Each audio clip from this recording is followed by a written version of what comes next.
Hello everyone. How's everyone doing? Welcome everyone. Shug, M Major, right on time. Nice. All for rent. How you doing? Nenrik, Nico, how's it going? And Disc, Balden, cool. No stream tomorrow then? No, tomorrow there's not gonna be any stream. I'm gonna be busy tomorrow. I got some family stuff, so I'm getting this weekend streaming today. We have quite a few matches to cover today, so yeah, hype. The hype is real. Max, nice to see you. Cats Vandal, Mr. Sai. I think Mr. Sai is Cannon Fodder. I can never remember. And yeah, how's everyone doing? How's today? Oh my god, I can't speak. How's your morning, evening, night? There's people from all over the world, so yeah. Personally, I had a good morning. I got up, had a nice big breakfast like I usually do before a stream, because I'm gonna be here for a few hours and I don't want to get hungry and I don't want to interrupt the stream to get a snack or something. So big breakfast to cover some epic games, and we have a good amount. And yes, we have finally Star Flash matches. He finally played some of his games, so that's hype. I think actually, I can't remember, we have the whole set from Star Flash and Advanced Noob. I don't remember. There's at least 2 games of theirs, and I think Star Flash was also going to be playing Tordred either today or tomorrow. So yeah, Star Flash leaving his matches till the very end. but yeah, we have a good amount of games. So and actually I have to update the prize pool, because that's the prize pool from last time, but there were a few donations that came in during the stream last time, so I need to update that. And let's get is the music too low? It seems kind of low, right? Or no, is it too high? I can lower the volume actually of the music. I'm gonna lower it a little bit. Music is fine. Okay, I'm gonna leave it at there. You let me know if it's too low. I'm gonna up it on my side so it doesn't affect you guys. But yeah, just let me know volume levels. So let's update the prize pool amount. And it's crazy because last time with DJs we were talking about like how it's been growing, the prize pool, and how it's like maybe gonna get to 1,500. Like that's a crazy amount. Well, you know how much it is this time. I'm having trouble doing this, but it is going to be, I think, yeah. We were saying how it was gonna get close to 1,500, and look at that! It is so close to 1,500. That is insane. So much support has been coming from people from this community. Amazing. I mean, I can show you also what was the. I think I already told you guys what was the distribution, but pretty much everyone, all 12 players are gonna get some percentage. Even like the ones that don't make it to a main event, they'll get a 2%. So even like right now, they'd be getting like almost $30. So that's really nice. I think that's really cool to get to a point in this community where prize pools can reward at least a little bit to the participating players, having qualifiers that reward players. So we have a good amount of games today. I couldn't find any co-casters this time. I actually I kind of forgot, and this morning I was like, oh, I forgot, and I wanted to invite Semi, and I messaged him, but he's busy, so it's fine. We'll have him on another stream, but yeah, it's just gonna be you guys and I. It's just gonna be, yeah, you and I, guys. So this is gonna be fun. So we're gonna start off with the Starflash Advanced Noob series. So let's actually let me pull up their like map pick thing. I also hope the audio of the mic, voice, everything comes out good, because I listen back at my streams and maybe I'm too picky, but I feel like there's a lot of echo in my voice, and I do need to like kind of soundproof it more in this room, but also the effects that I'm trying to use on OBS are not the best. Yeah, we'll see. If anyone has any tips, I'm open to that. So let's actually see. Ooh. Okay. So it looks like we have our game one is going to be an It That Betrays. You know what CEOs are going to pick, right? It That Betrays. It was actually picked by Advanced Noob. So yeah, let's jump right into it. I reckon music could be lowered a little bit. We can hear you just fine, but it's relatively easy to switch from paying attention to you paying attention to the music. Yeah, no, I agree. I actually like music being much lower, so I'm sorry for those. Yeah, I'm gonna put it at -5.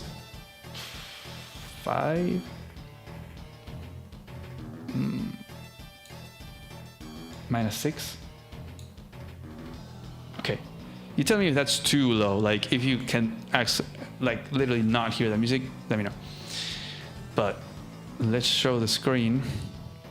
Oh, and I have another surprise. So now look at, so I'm gonna show you how we used to be streaming, right? This is how I was doing before. It's okay. No, it's nice, the maximized layout. But I spent some time editing, so we can actually have, look at this. Boom! Talk about maximize.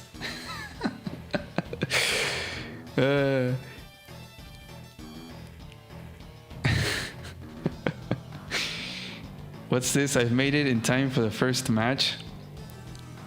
Well, it's not the first match of this tournament, but it is the first match of this series of Starflash against Advanced Noob. So let's actually change the music. I was actually having this one.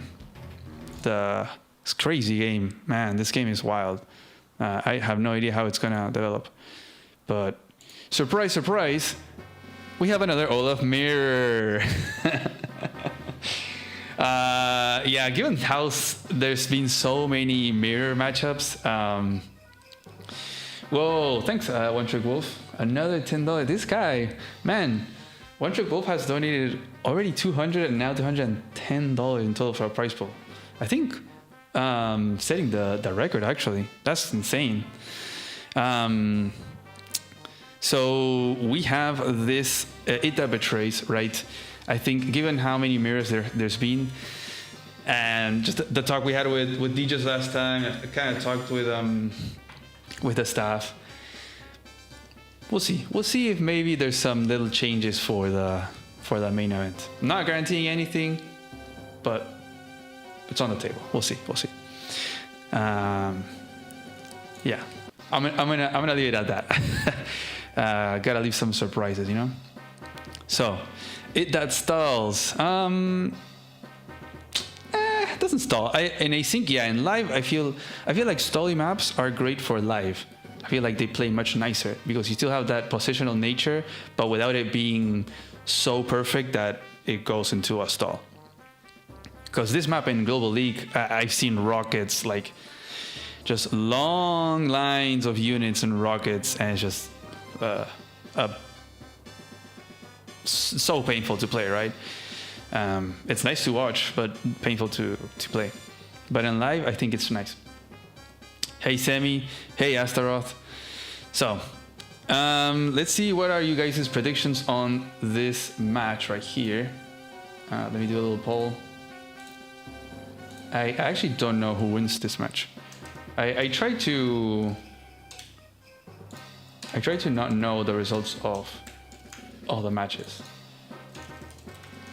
Sometimes I do have to. Let's do, boom, there you go. This is a poll, you guys can put your vote in. But yes, you are right, Kratos Mana, that Advanced Noob, I think he is the #1 player in the live league. At least he is the one that plays the most, has the most amount of live league matches. I think it used to be Hyphen at a certain point. He's kind of retired, sadly, from Advanced Wars by Web. Maybe he'll come back. But Advanced Noob does spam a lot of live games. So we have two true live gamers here. Starflash just being all around such a great player. Just great in async, great in live. So far end with the 69 donation. Wow, that means that we've actually crossed 1500. Thank you, so far end. Oh my god, this prize pool is like, it has a life of its own. I'm scared of the amount it's gonna get to. That's crazy. But yeah, these are two true live gamers, right? Starflash, amazing at async and live. I think Advanced Noob as well. I think he also plays a lot of Global League, and then once the live league started, he started spamming it. I would definitely favor more Starflash in this set, right? Like Starflash would be the favorite here. But perhaps the amount of games, just the sheer amount of games that Advanced Noob has, maybe he knows certain openers or whatever. I feel like perhaps the biggest prepper here is going to be Starflash, and Advanced Noob maybe not. I'm not sure. I'm not sure if Advanced Noob preps a lot, but I feel like it's more from experience and intuition. So let's close out the poll and we can get started with that. With that betrays. And wow, yeah, pretty lopsided poll right here. So it seems like most of you, out of 25 votes, think that Starflash is gonna win. Okay, this is gonna be an interesting matchup then. So actually, it seems Advanced Noob is the highest rated Fog player. Ooh, is it from Global League or Live League? Let's see. Okay, Global League. Whoa! Since when am I top 5 Fog? Damn. Okay. I think because there's a lot of players that are not queuing, but that's crazy. Let's do Live League. Standings. You can see Advanced Noob has the most amount of games, just sheer amount. And in Standard, he is over here. Starflash is above him. And Fog, yeah, you're right. Advanced Noob is the top Fog player. Then Get Good, DJ's Rip. Anyways, let's humble Umida. I mean, yeah, I don't know. I'm good at Fog, but I'm not that good. I feel like I feel like Rip. I've played against Rip so many times in live, and there's no way I can beat him. Hey Joe, hey Sergu.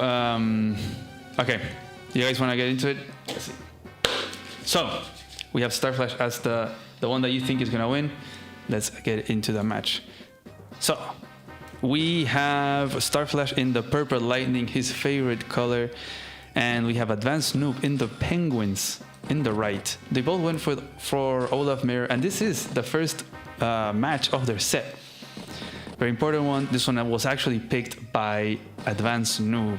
So we'll see if he has some kind of prep opening as he goes for this faster income over here. And then Starflash not gonna go for the faster income. He's actually gonna step forward and try to rush one of these two cities. I think this actually guarantees him getting this capture. And in this scenario where Advanced Noob did this, it means that Starflash could actually deny this capture if Advanced Noob decides to go over here. So Starflash is going to go for this capture over here. There you go, Starflash positioning in this beautiful location, right? It's outside of range of this infantry. It's in range to pretty much start capping any of these two cities and then interrupt either of these two. And then gonna back it up with another one. And it's gonna make an artillery. So we're seeing the similar opening that Poland had made. Just rushing that artillery, because I think you don't have enough funds for a tank, right? You have to base skip, but actually breaking the tank order with an artillery, it is going to mean that it's going to delay Starflash's tank deployment, right? Because if he wouldn't have made this artillery, he would have been able to make a tank on the next turn to answer Advanced Noob's tank right now. So it seems like this map is a BAAB tank order, which I should keep notes of these things. Ooh, and Starflash going for the interrupt, but not getting the lucky roll. That's a very unfortunate. I think that's a 38-44. So you have a bigger chance of actually dropping down to 6. But this is a big deal because, I mean, you're locking it down with your artillery. Although here would be nice to protect this infantry, but this infantry can keep capping. If there was no artillery, right? If there was no artillery, this infantry could keep capping, and then another infantry or this same one would not be able to bring it down enough that it would actually stop the capture. So in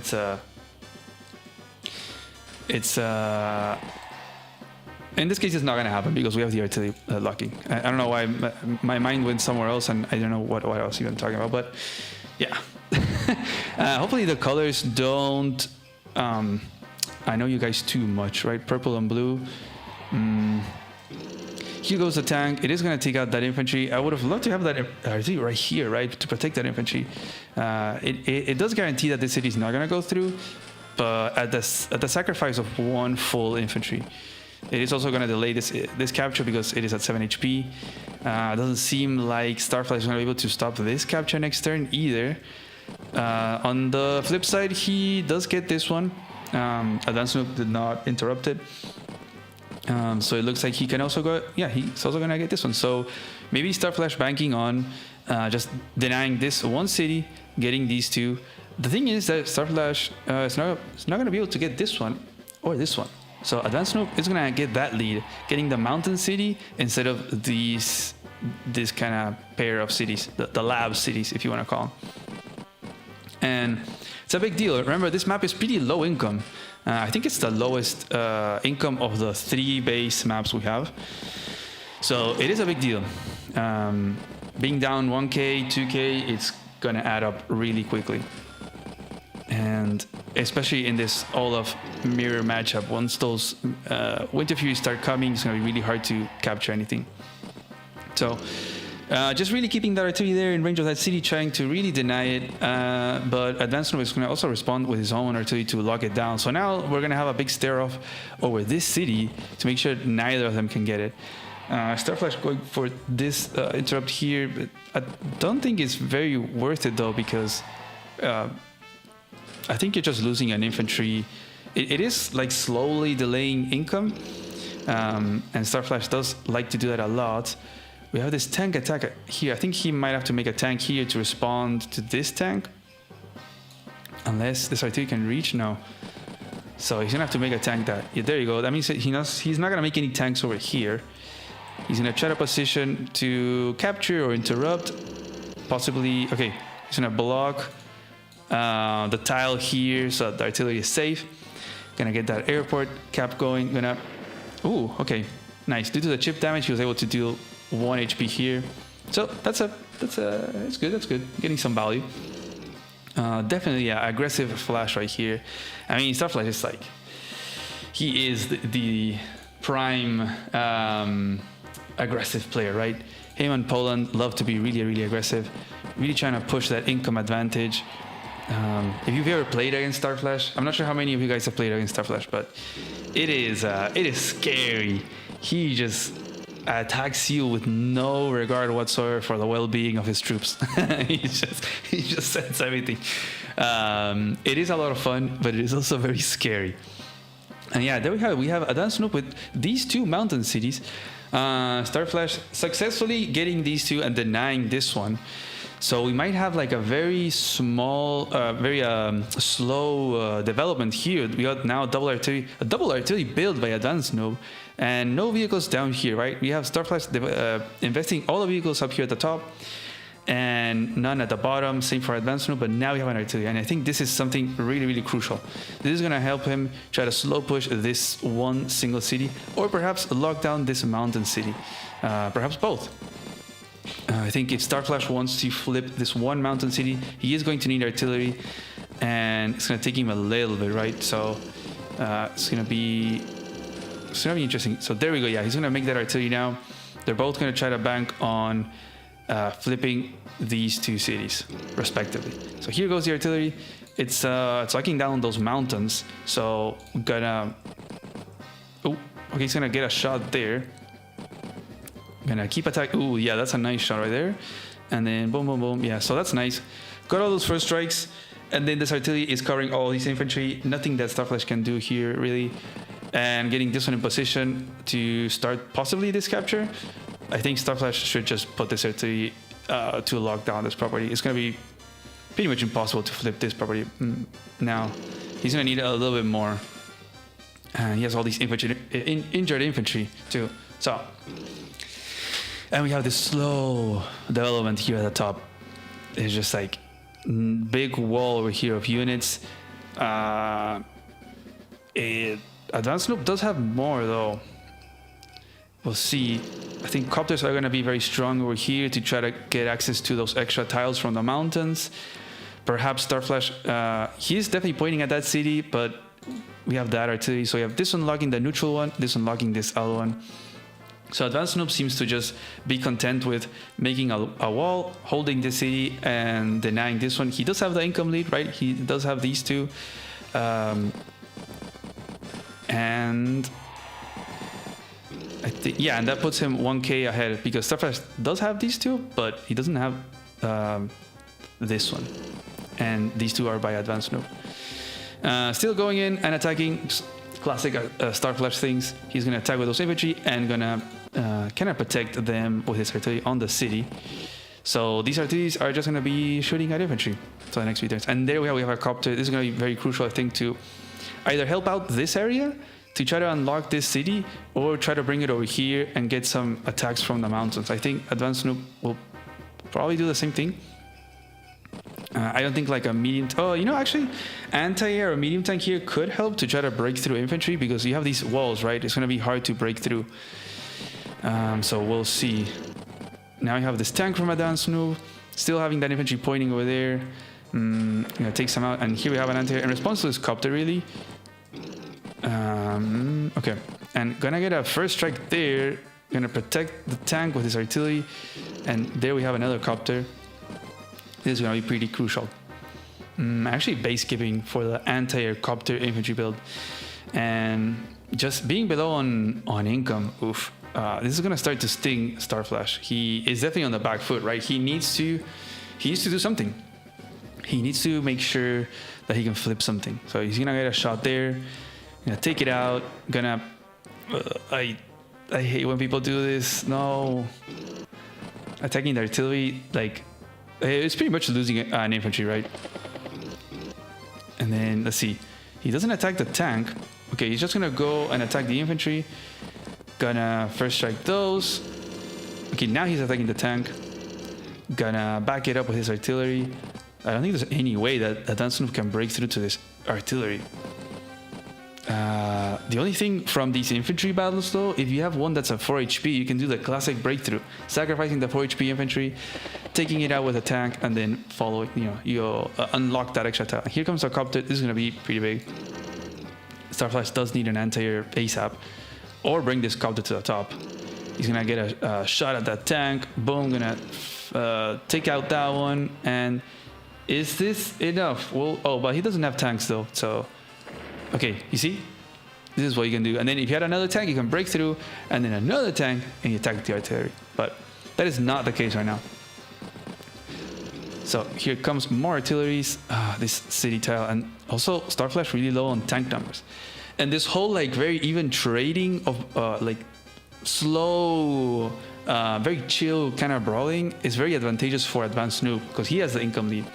They can slowly get to the Winter Fury, and it's gonna be important who gets the first one. Usually it determines who wins, but not always, as we've seen before, right? We're at 50-50 right now. One time, the second one that got Winter Fury won, and the other time the first one that got it won. So we'll see. We're gonna go into repair. I think, yeah, at least there are one. It's not gonna be enough. And okay, we're gonna take that out, but there's no tanks to follow it up. I think he's gonna use an infantry to take it out and then take out another infantry. So we're just getting a lot of infantry fights to reduce that unit count. Gonna get another tap on another artillery, and then gonna get that capture. So now having an overwhelming amount of infantry. Advanced Noob still has 4 of them, so I think it's kind of tricky on Starflash's side because he doesn't have a lot of vehicles. So I think he's probably going to shift some of these tanks over to the top to support.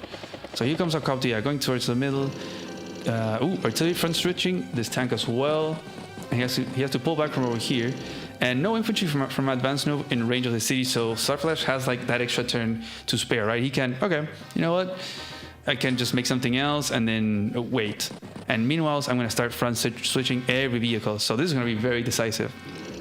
This is a big moment. So now Advanced Noob, you know, seeing that the space was conceded, he can move in towards the city to try to flip it. And he can front switch these two guys over towards the top. He definitely has to pull back here, right? Like this is kind of too much. I think he can definitely fight this off. But you got these guys coming in, which are a big threat. He can definitely first strike here, but then it gets blown up by this artillery. So okay, he's gonna shoot at those tanks. Okay, and is he gonna interrupt that capture? Has to. I don't think he can go for a Winter Fury. No. Okay, maybe if he sacked some tanks, but no. He's gonna get that. Okay, nice interrupt.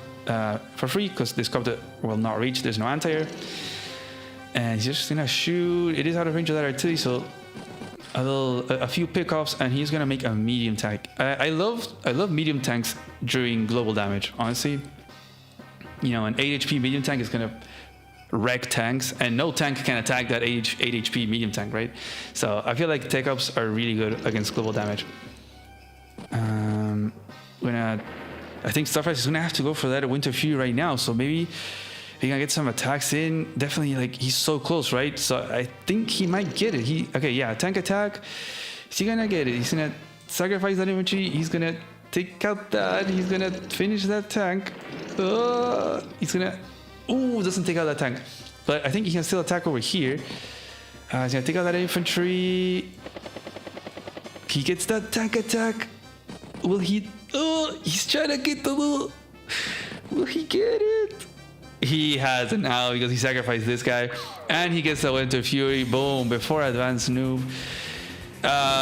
There's not much of a follow-up though to this attack. So, what is this artillery doing there? I mean, it's pointing at the base, but I mean, it's an awkward position. This artillery in range of these two. This one is on a city though, so it is gonna heal up. I'm not liking this position though from Starflash. Here comes the response Winter Fury. I think this medium tank easily takes out this artillery. You take out this other artillery, and now the medium tank is free to do whatever it wants to. So yeah, let's see. I think you can maybe take out this infantry, maybe not. So oh no, wait, you can take out this artillery, and then this copter attacks this copter. Yeah, I think this is brutal. This is actually a great turn from Advanced Noob. I don't really like the last turn from Starflash. Not prepping well enough for the counter Winter Fury. And he's just gonna get destroyed. Now, yeah, getting well, actually not going for the already kill there, but gonna get that, gonna injure with that one. And oof, devastating. And now look at Starflash's army, unit count value, just it being behind on income.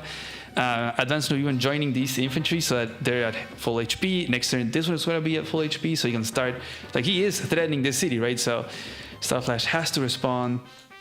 And not much of a response here because those artillery are injured. You got this fresh full HP, medium tank. You now have this copter, no anti-air, no copter, nothing. Knowing Starflash, I wouldn't be surprised if he actually resigns right now. Yeah, and he does indeed resign. Oof. I mean, it's crazy that he had 20 minutes in the bank. Like, he plays so freaking fast, man. That's insane. Advanced Noob still with 9, so he still had a good amount. But yeah, GG there. I think perhaps Starflash being a bit too reckless on the attacks, but maybe just feeling the pressure of being behind on income and feeling forced to do something. I think it was a good front switch, trying to do something over here, but in the end, not the best pre-Winter Fury setup that we've seen, right? We've definitely seen some really great ones. And yeah, just getting smacked there by the Winter Fury. Oof. Perhaps like if Starflash could have held a little bit back, right, before that Winter Fury. What was it? So here in this turn, instead of going for those attacks, yeah, maybe something different. I'm not sure what he could have done, but maybe holding back. I think also the initial artillery, the very first one, right, like day 5, day 6, he must have had a reason to do this, because he had mentioned it on the stream last time of bringing it this way, but I feel like over here is fine.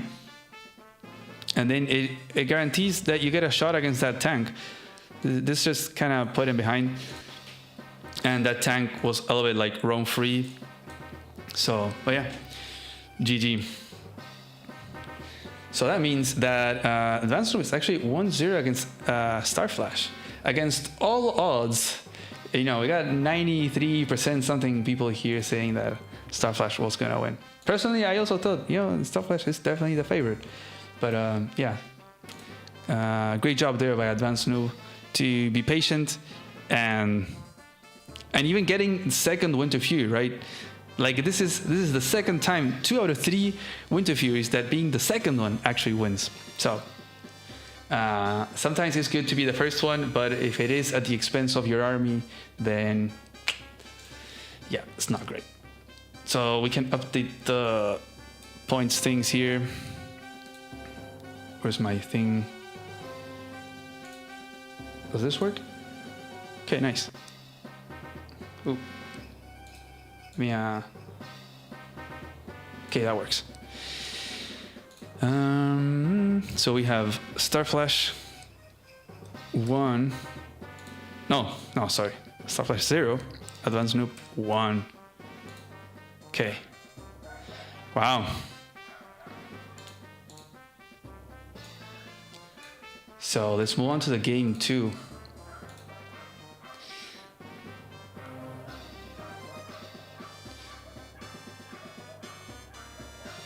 20 minutes left is rough, maybe a little rushed. Yeah, honestly, could have maybe pulled out the move planner. Having so much time, right? Sometimes it's good to. There's certain important turns in live that it's good to just take your time. I think that's something that Poland has been doing like recently. Like he used to be super fast, but he does take his time on certain turns. Like he'll take 5-10 minutes that he's banked. So just spend them trying to move plan and make the right turn. Man, I don't know how many of you have played against Poland in live, but it is so hard. It is incredibly hard to beat him in live. It's just, it feels impossible sometimes. Can we get any other map? Yeah, we have another map. We have the second game of their set. This map seems to have brawls more likely on the top side. I think you're actually right. I think from the 3 games we saw, the biggest brawl was over here. But we also seen like front switching. We also saw a medium tank over here from I think it was Tordred against Advanced Noob. I hope I'm not getting them confused. But dog sounded like he was barking all of. Oh, can you hear the dogs? Yeah.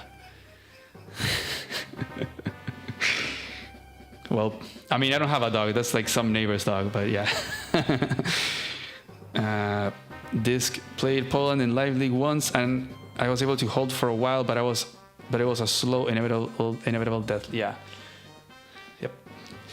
That sounds about right. So let's see. Let's go to our second game. Surprise, surprise. What's our second map? My God, these players really are very picky with their maps. So here we go. Boom. Oh, why is it okay, I hope that works. Yeah, there we go. Let me change to my caustic finale setup. Oh, it didn't change anything. Did it? No. Okay. Still perfect. Yeah, we have game 2 here. This was picked by. This was Star Flashes? Yeah, this was Star Flashes map. Okay. Oof. Do you think Star Flash can bring it back? He can redeem himself here? Surprise, surprise, it's Caustic. Yeah, I know, right? And surprise, surprise, it's Kidover. I mean, this is a very brawly map too. Who do you favor usually in a brawly map? And I can make the poll so you guys can put your predictions in. So let's do a Seth.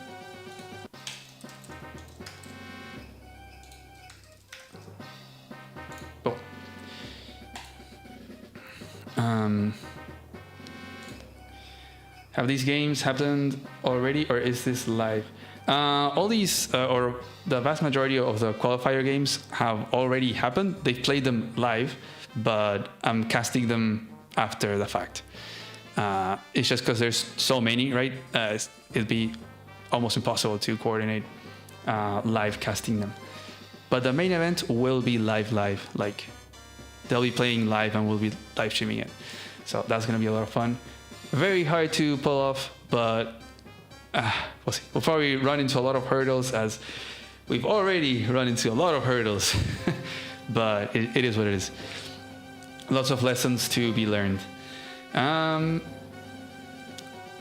found Poland on a live queue game once and immediately out-effed the game page. Damn, not even giving yourself the chance to face out against Poland. Come on. It's fun. It's fun playing against Poland. I feel like you learn a lot also. Unless you just get absolutely wrecked, then maybe there's not much to be learned. But still, I feel like you definitely learn. You can see what he does and it's like, oh, okay, I'll try to do that next time. I feel like sometimes I try to do too many Poland things and without the success that he has, and then I just get rolled over. I kind of sacrifice too many units for income or something. I just go full Poland and then I just die. It's a hard balance to find that I think only Poland and Starflash are really able to find.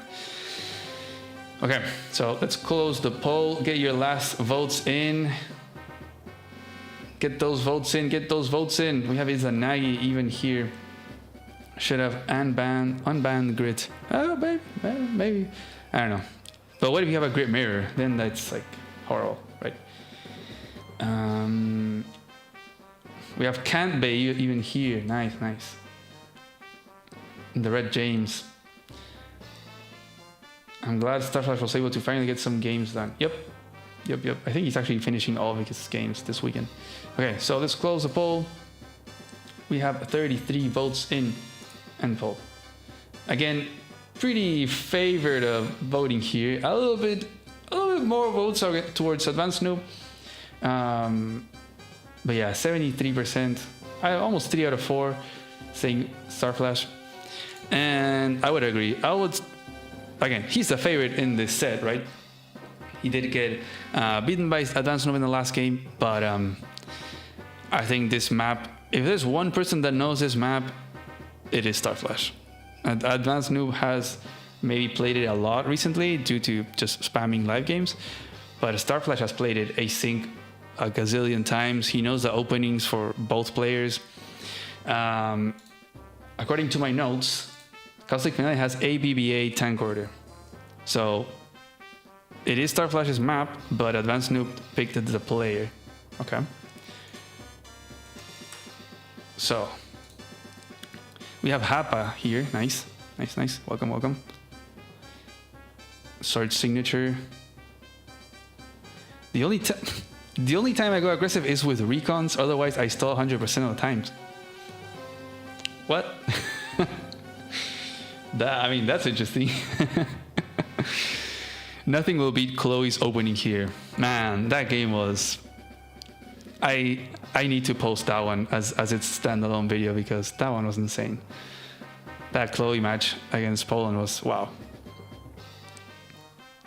Okay, so let's take out the Olaf music by Olaf and get ready for that Kindle mirror music. Let me know if the music is too loud or too low. I can lower it. I actually rather the music be like really low, like super background level, but you guys let me know. Music's fine. Okay. Yeah, just let me know. Okay. We have another caustic finale in the mirror. Are you ready? Let's get into it. So, we have game 2 of the set between Starflash and Advanced Noob. It's gonna be up to Starflash to redeem himself after the defeat in the first game against Advanced Noob. So if Starflash is able to win here, they'll go to a game 3. If Advanced Noob wins, he'll be beating Starflash 2-0, which is insane. And we have Caustic Finale. It is the whole map from Starflash. So he probably prepped some nice openings. I mean, he knows like all the openings possible here. We'll see if he goes for the meta opening or if he goes for the Chloe box opening. So we'll see. Advanced Noob not going for the Chloe box. He's gonna go for the classic opening here. And let's see what Starflash does. Okay, they're both going for the meta opening here with infantry going towards the corner. Looks like none of them watched the Chloe box game, so. The music is gone? It's not gone, is it?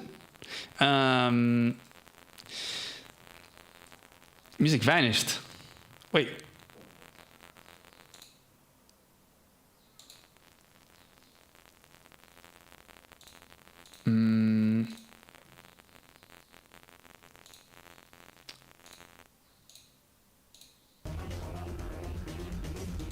Is it better now?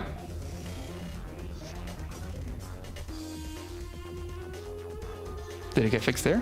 Okay, cool, nice. Yeah, I kind of have to reset there, the music. It's weird. I think it has something to do with the replay, the thingy, the music player. Or I don't know, maybe it's this not liking Mac, but oh well.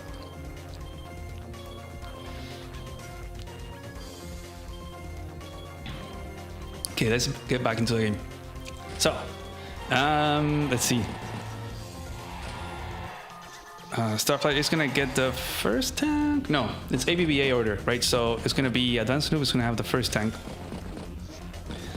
I mean, you could also base keep artillery. That's definitely an opening here by player 2, and that is exactly what Starflight is gonna do. Wow, okay. So making from this base, it can go towards this corner. This is a classic opening, making the artillery on this base, like this one over here, instead of this one. Like this one is nice because then you can go and shoot at the city, but you make it here, it takes one more turn, but you do get an extra infantry since this one is like 1 turn, 2 turns, or 2 turns to attack over here. So it's a nice little sync there. So moving forward over here, classic player 1 thinks that you can just go over here, be in range of the city, and you're kind of invading the space over here from player 2. So player 2 is kind of forced to go and capture this. I guess you could also just put it over here on these plains and then just have another one, and then you'll end up winning the fight if this infantry decides to attack from these 2 tiles, since this guy won't reach. You could also put it over here, but yeah, attacking onto the forest, not recommended. And Advanced Noob, he's gonna open with a tank on this base, a little bit more standard, I think. More like investing over here on this side. You can also make it here, but it is gonna delay your capture over from this base. And there goes the artillery from Starflash. It's gonna go towards this corner. This image is already kind of denying this property from Advanced Noob, so just classic things. This guy is gonna have to walk back. It'll be able to get this capture guaranteed unless Starflash decides to go and hit it with this guy and then bring this artillery to defend the capture. So we'll see. In goes the tank towards the middle. Gonna put a lot of pressure and presence over here. Gonna start that port capture and start getting that middle city that is so contested. And yeah, there goes that capture. These guys moving towards the corner. Artillery, infantry. And actually, Starflash does go for the interrupt there. Ooh, getting that horrible 7-5 because it's kindled. Gonna start that capture over there. And starting this capture in range of so many infantry though, and an artillery. I don't really like this though. Like this seems like a dead infantry, right? Am I crazy? Like there's 2 infantry. You can shoot from the forest, back it up, or here you can back it from with artillery. Not that you need so, because there's no infantry or a tank that can attack from the city. So I think you just send these 2 infantries. And you're done. So,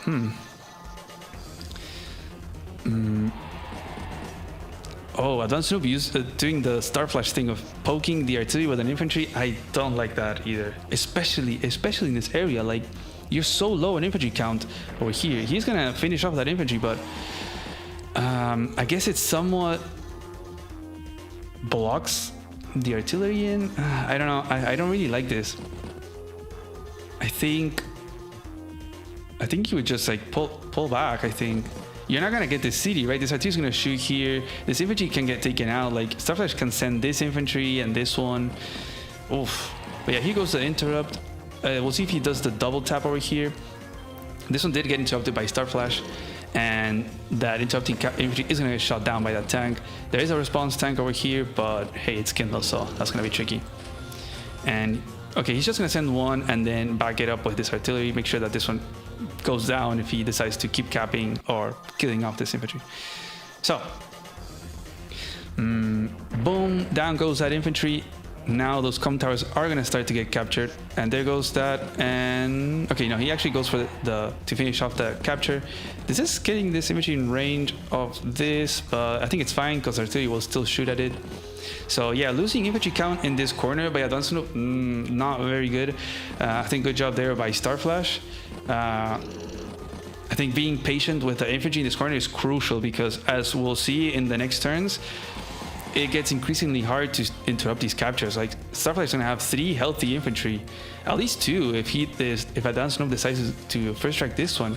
But then you can start capturing, and like if you play this game or this map, or you've seen a few matches here, you'll notice that you just start spamming tanks over here, especially from this base, because you start making infantry and tank or double tank. And so then if you use your tanks to interrupt the captures, they'll just get blown to bits with this artillery. So you need those infantry, or maybe make an artillery to lock down those properties or something. But Starflash actually pulling back over here. Okay, Add-Ons Noob gonna get that comp tower. He gets the corner. You see here how Starflash, he is pulling back. So now he's gonna have 3 healthy infantry to kind of ward off these captures. So I think Starflash is gonna be able to hold on to the city for quite a long time, and I think it's looking good for Starflash, honestly. He didn't attack this tank, and I think that's totally fair. He just wanted to interrupt that capture, and that's it. Just keep it neutral. As long as he can get the income lead by having this corner property and flipping this one in the next few turns, that's gonna be huge. So he's gonna take that out. Okay, double tank by Add-Ons Noob, and this tank is just gonna get shot at.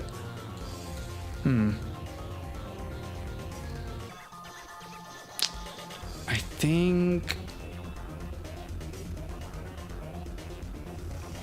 you attack here. Do you block?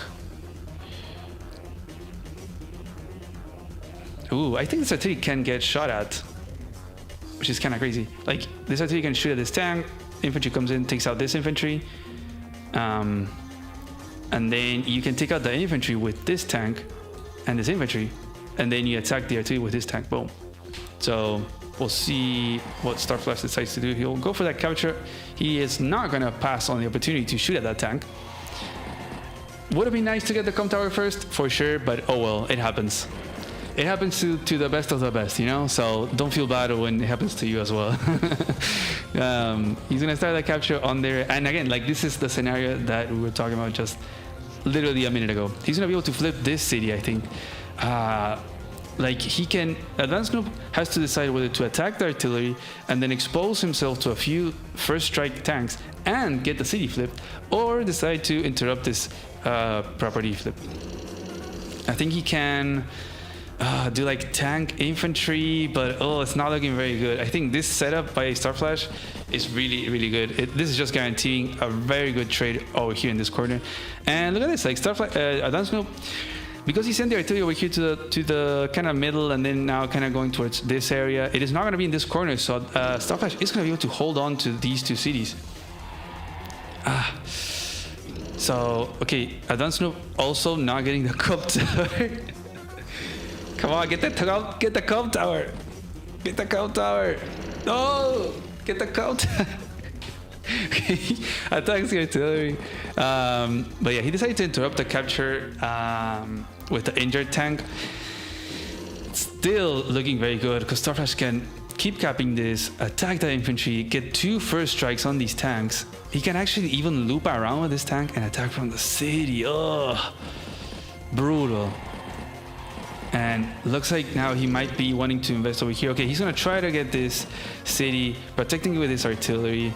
Starflash can send, he'll probably send this 1 infantry to attack from over here, but oof, looking good over here on this corner for Starflash. And now, okay, now this artillery made on this corner to try to put the pressure over here. Now we have 4 infantry, maybe 5, plus an artillery. We only have 3, so we'll see if Starflash makes an artillery over here to lock this down. That could be nice to kind of hold this for the long term.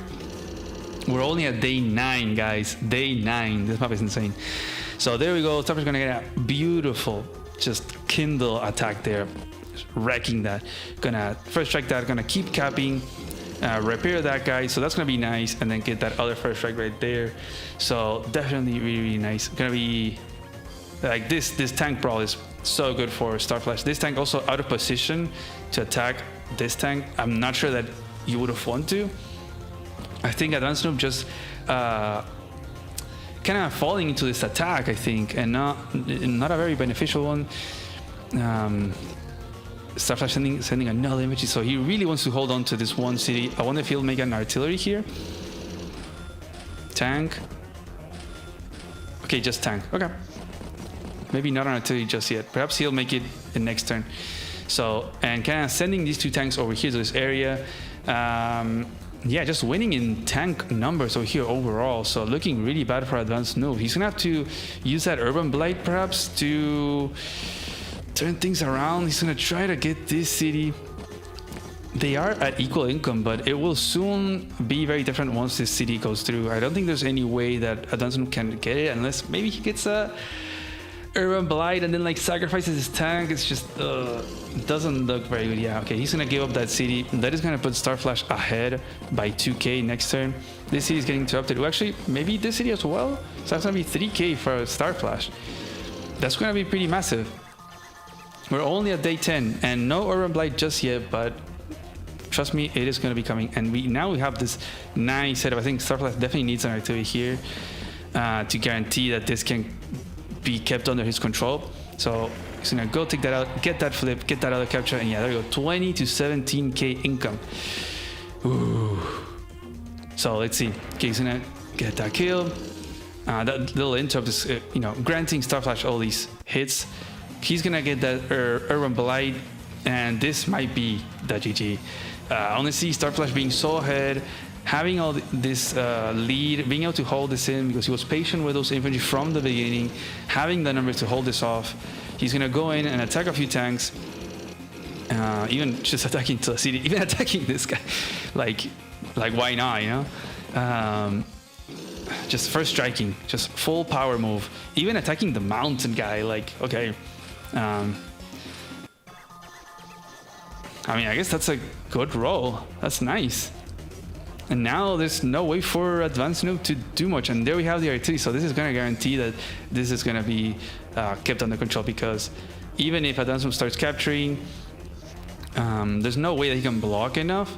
Starflash can still 2KO a blocker over here and then tap to interrupt, bring the artillery to support, and then this is all locked down. So let's see if Advanced Noob keeps trying. That's exactly what he's gonna do. He's gonna try to block there, but again, he can still break through. He will be probably losing 3 infantry during that. Still worth it though to do it, and he's gonna use Urban Blight. He's gonna doesn't get that kill, but he's gonna get it now. Boom, gonna take out some of these infantry. Okay, not getting the upper hand in this engagement and bringing another infantry. This is gonna force another infantry from Starflash though, because you don't want your comm tower to go on the thread. Just gonna join these tanks to get a full HP one, and yeah, not being able to deal any damage to any of these 2 tanks really. So, or this one. So looking extremely good for Starflash. This is like crazy start. I think it kind of all devolved from that corner overinvestment from Advanced Noob. So gonna, okay, not gonna get the kill, but now gonna get it. Gonna lock the base with a 4 HP artillery. Okay, it's not gonna do much, but hey, it's something. But even now threatening these properties like this one, there is a way to interrupt it, but you have to base block yourself, then send this guy to interrupt it. There's also this city under thread. Gonna get the, yeah, with the boost there, with a firepower, gonna get the kill there. I'm not even sending another infantry, so just like shrugging it off. And just gonna, what did this tank do? Oh, okay, got the kill there. I mean, this tank is a goner, right? But maybe he doesn't care. It's already gotten enough damage, and he's just going for the kills. He's just going for overwhelming unit count. He can get all these kills and now start this other capture, which is probably guaranteed. There's no way that Dunsmith can stop it. So, income lead, army lead everywhere. He actually doesn't even go for the kill here because he was able to just tap from over here. I think Advanced Noob missed on that opportunity to actually block there. So, even better. Oh, actually, and not even sending the artillery over on this tile or this one to kind of like guarantee that. Perhaps he's banking on another Urban Blight. But yeah, good point. He does have they have so much time left. These guys, they play so fast. Starflash has 17 minutes. When I'm playing on this map, I'm on a time. I'm on the increment already. I'm so bad with time, and there's so many things to pay attention to. But yeah, interesting that Starflash didn't go to lock down the city. So he's gonna take that down. He's gonna make a medium tank to kind of deal with this overwhelming tank numbers, but it's just not looking good at all for Advanced Noob. Not sure how he can bring this back. I guess this artillery was put here to lock down that city instead, so kind of giving up on the city. He's gonna block there. I think he can still break through. Double artillery. So anything that comes through here is gonna get wrecked by that artillery. Gonna finish off that infantry and base keeping again. They still have so much time left, and here goes more flips. Boom, 21 to 17k right in front of your base. That's just, you hate to see that. That's like horrible. Gonna keep first striking this tank on the HQ, but again, just going for the overwhelming unit count. The fact that there's almost no units here, even if they're injured, it doesn't matter, right? Like, gets enough for the Urban Blight, so that's good. He would have to tap again this infantry to stop it, but it does this city. Not that he needs it because he has artillery. I think, this opens up a beautiful attack there. You can see it coming, and yeah, bye-bye artillery. Gonna get another first strike, another tank to support this attack, and just with this unit count, he can just kind of block in this medium tank, honestly. Just throw all these three units, gonna get a first strike there, and there we go. Just gonna shoot at it, I guess, instead. Gonna make a rocket, which in one turn, it reaches this shoal and it can like lock this base. So just going for the HQ at this point. Overwhelming unit count and an army value as well. But yeah, this is a lost game if I've ever seen one. And Advanced Noob sees the same and he taps out. GG. Wow. The KD is insane, almost like 2-1, right? Wow, brutal. I think it really came down to this corner, honestly, just losing so many tanks in this corner from Advanced Noob. Starflash, like, it looked like it was a little bit, how do you say, like a very undefendable position by Starflash, because there seemed to be so many tanks from Advanced Noob, but it actually wasn't. You can see how strong artillery are in these corners. Starflash had the tanks to back it up. Even if it got shot at, he could respond to all those tanks with his own. Advanced Noob didn't have a response. And then in the end, he still got that city. So it's like Advanced Noob not only wasn't able to hold on to that city, but he also lost a big amount of army value, which then Starflash was able to snowball insanely over here, right? He got this, he was able to get this, he was soon to get this, just how do you say, just like taking over this area, and this is the GG. Once you have this, there's no way to break through. You can get all your cities capped, flipped, got the rocket coming. Yeah. I think this whole setup by Add-Ons was a little bit too late. I think the artillery, instead of going up here, it could have gone towards the corner instead, try to mirror that damage race in the corner. But yeah, just really well played by Starflash, honestly. Just insane.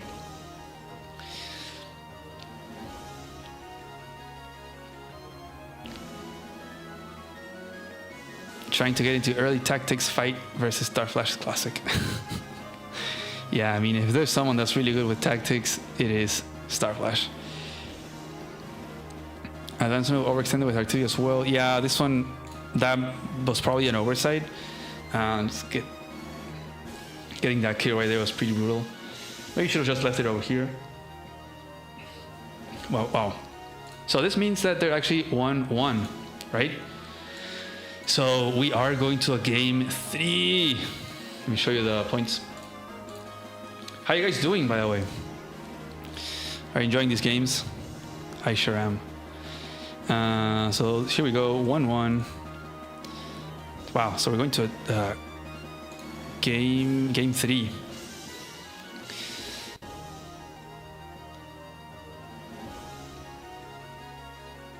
The arty kill didn't matter to him that much. Yeah, I mean, it was like another nail in the coffin, I guess. I think it's pretty wild how quickly matches develop in this map, right? It's like day 9 and it's like they've been brawling to the death, and it's like there's still more than half of the days left. But yeah, we're gonna move on to game 3. I think this is a game 3. Let me check.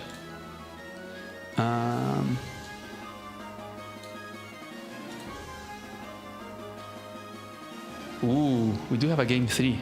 We have a game 3, and it is on everyone's favorite map.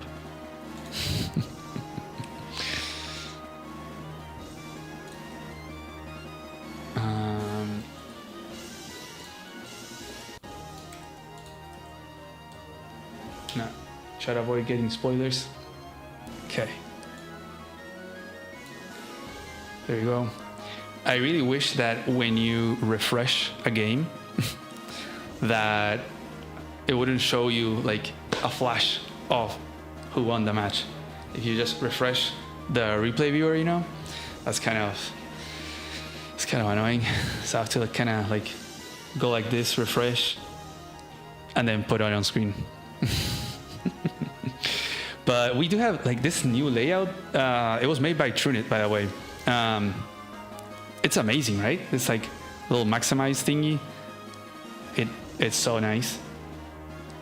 And let me actually open the, there you go, the layout for Pirate Caravan.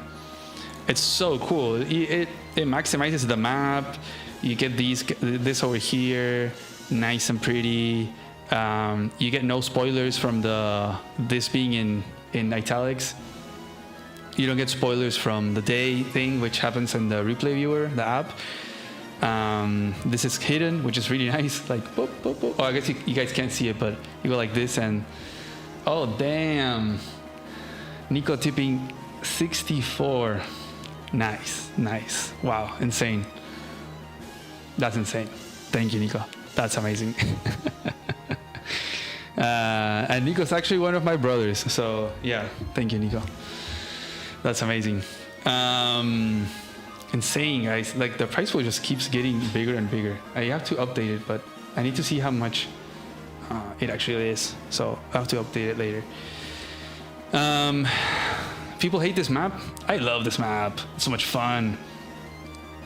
Oh, by the way, I've been updating the description of the videos, and let's change the music, right? So you can see, I put some of the useful links. You should be able to see that. I think if you go to the description of the stream, it should be there. Has like the move planner enhancements, the like this thing, the maximize thing, the music player thing, the pixel perfecter thing, which makes these like really nice and crunchy, right? Nice and, because I think the normal site is like all kind of blurry. I don't really like it, but this is nice and crunchy. So is this gonna be a live match? No, these are all, they've all happened. I mean, they were played live, right? But I'm just covering them after the fact.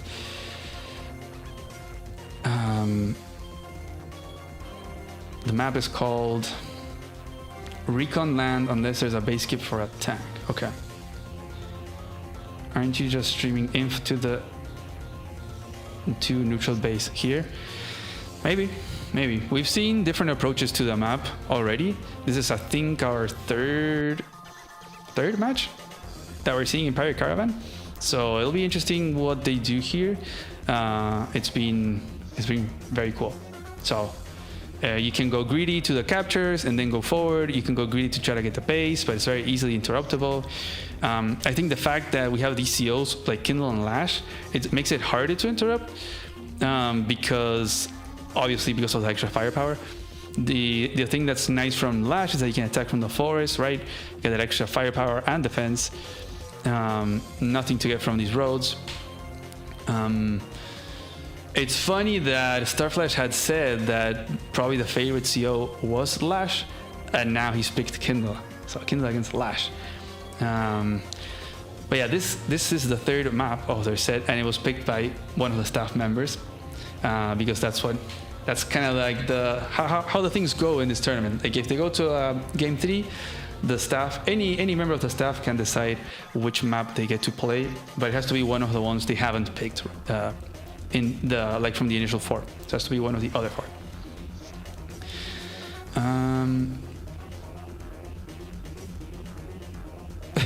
Some Babuni stuff like Raider's second match would be amazing. I feel like the first one was more Babuni. Like it was crazy.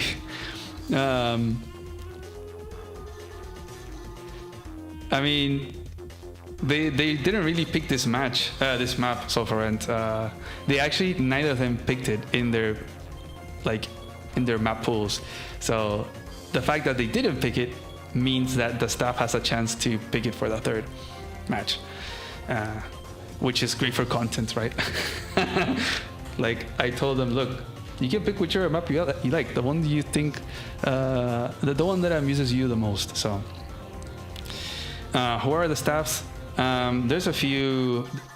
I think there's like 4 or 5. I'll maybe disclose them later on.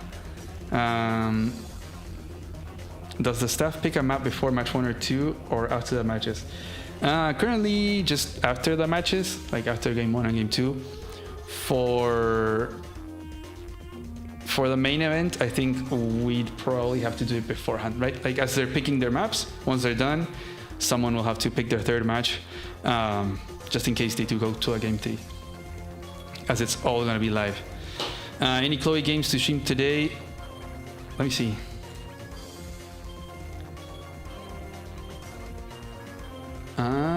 No Chloe games, no Chloe games.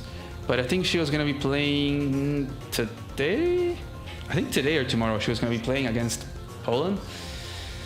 So that's gonna be exciting. So probably for next weekend's casting. So yeah, we have Pirate Caravan, guys. This is a crazy. Oh, this is a poll. Start a poll. Winner of the match and winner of the set, really. So this is a really big one. Advanced no. There you go. You guys can make your predictions. If I were to predict, I think I feel like I've said Starflash in all like the first 2. I feel like I would say Starflash again as well. I kind of like more the Lash pick though, so maybe. Not sure what Starflash has in mind with the Kindle pick, because after seeing those games, I do think that Lash might be the better one. The fact that she gets that extra firepower from the plains, from the forest, and she gets pretty much the same firepower boost from the cities as does Kindle. So maybe banking on an Urban Blight, you know, like maybe Starflash banking on playing more more stally perhaps. You know, just trying to guarantee that Advanced Noob doesn't get the neutral base and just brawling a little bit and trying to get to that Urban Blight, because that's like the spike of power from Kindle. Because really, Lash has the better day-to-day, right? She has better day-to-day than Kindle does. But Kindle does have that Urban Blight, which is really, really strong. And welcome everyone. There's 92 viewers. That is an insane amount. That's wow. 92 viewers for some qualifier matches is pretty wild. So, and forecasting it all by myself. So yeah, thanks everyone for being here. I hope you're having a great time. We still have a good amount of games even after this one to cast. So sit tight. Get your snacks. Get your lunch. I probably should get some snack as well because I'm starting to get a little hungry. But yeah, happy to have you all here. Let's close the poll. I would say that, okay, you guys seem to say that Starflash is gonna win, but slowly some of you have started to move towards Advanced Noob. Still Starflash ahead, it seems like. I feel like, I'm kind of split. I feel like Starflash would win, but I don't like his CO pick. So I think if he's going for a strategy like that, like aiming towards an Urban Blight, then maybe. But CO pick wise, I think it's better for Lash. We'll see. I'm gonna put my bets on Starflash though. Umita needs some Umita. Yeah, it would be lovely to have some. I don't have any yet. I've made a few times though. Advanced Noob gaining a fan base. Yeah, it does seem like a few of you are switching over to the Advanced Noob side. You said you had a big breakfast. We've been over this. I know, man. I don't know. I just get hungry fast. I like to eat. You can't pay me to vote for Kindle. Oh, okay. That's fair. Voting for the Lash pick is fair. It's fair. Okay. So, I think we're ready to go for this match. This is gonna be the non-mirror, right? Okay, so let's get into it. We have the game 3 of Starflash versus Advanced Noob. Yeah, going into a game 3, so the decider match here of the set, whichever wins this match is gonna win their set and position themselves really favorably to go towards the main event. Starflash coming in as a favorite for sure, but Advanced Noob showing that, you know, he is he's definitely someone to be taken into account for sure, even against Starflash. So this is going to be a very fun one. It is on Pirate Caravan. Very spicy, the spiciest map of all really on our pool, because we have these neutral bases, right? Which is something that we don't see on Global League or anything. So definitely a lot of fun. And we have Starflash in the Purple Lightning with Kindle, and we have Advanced Noob with the Penguins again with Lash. So finally a non-mirror, man. And whoa, Starflash going really greedy. Wow, that's pretty crazy. He's not only skipped this fast income and this one, but like double, right? He's skipping this imagery all the way over here. Trying to go for that base, I guess, because he saw that Advanced Noob went for this faster income, but Advanced Noob can still position himself to then interrupt here. You are Kindle, you will get a nice counter attack, but this is Lash from a forest. So I don't know. I feel like maybe Starflash. I feel like maybe that the greed is getting the better hand from Starflash here in these past few games. I think in Caustic Finale he did a really nice job. And wow, actually he's not gonna go for the base. He's actually gonna go for the comm tower. Ooh, that's yeah, I don't like that at all, because that's not gonna give you any income, and now you're just behind. So oof. I'm not sure what kind of opening Starflash prepped, but oof, that's gonna hurt him for sure. Just falling behind on an income, not even gonna interrupt here, so that's just gonna mean equal comm tower, the equal firepower. He is positioning over here to attack. Advanced Noob is gonna get the first tank out, or artillery, or double recon. But yeah, I feel like this image should have gone uncapped here then. If you're not even gonna go for the base, like, if you're doing that whole skip, I think you just have to commit, right? You just have to go and finish and start a fight, perhaps against Lash. It's just that fire barrel from the forest. Oof. Okay, so now having these two in range to interrupt over here. Gonna go and interrupt over there. Gonna bring another one to support. I'm gonna make the tank on this side in response to this other tank. And Add-Ons is not gonna have the income to make another tank, so we are gonna get somewhat of a BAAB tank order. This map is kind of wonky. It depends how you do your cap phase. The tank order is gonna vary, so it's pretty wild. But yeah, gonna pull back this infantry. Gonna finish it off with this guy. Gonna bring the tank, just maximum range. You know, it's out of range from that one, so it's fine. But you can still sit on this tank, so we'll see. I don't think Add-Ons is gonna start this capture because there is two infantry over here. Oh, wow. Okay, Spicy is actually gonna go for a comm tower because these guys are not in range, and forcing Starflash to stop one of these captures to interrupt this. So nice, interesting play there by Add-Ons. He's definitely gonna have to interrupt the one. He's probably gonna interrupt this one, but it's gonna be attacking from the road, so that's gonna hurt. But he's gonna get closer to this base, trying to. I guess he could have tried to go over here, but then he would have gotten first struck from this guy. So yeah, not worth it. Yeah, there we go. And I put that tank on that city and position there. Still have two infantry in range of that base. Okay, and I'm gonna make another tank over here. So Add-Ons is gonna have 13k. He's gonna be able to make tank and an artillery. He's gonna have to pull back over here. Starflash having the overwhelming infantry count over here. Gonna make another tank over here. So it looks like we're having the tank, just development tank chain over here on the right side. Lots of infantry over here. I feel like maybe a recon over here would have been nice from Advanced Node, really, to kind of counteract the amount of infantry. But perhaps Starflash is fine with starting a capture, blocking, something like that. We'll see. He's gonna stand on that comm tower and then gonna start that capture and have a few to support, maybe join. He has to interrupt this, right? He's gonna interrupt from the planes, perhaps. He could go for like tank infantry kill. Oh no, wait. Ooh, he can't. Okay, he's probably just gonna send one infantry to interrupt. Front switching this tank, and he is gonna go for the interrupt. Okay, yeah. I'm gonna bring that other tank out of range. And this tank is now in a nice position, right? It's like in the middle, kind of threatening both sides, right? So let's see. Gonna get that city over there. Gonna finish off this guy.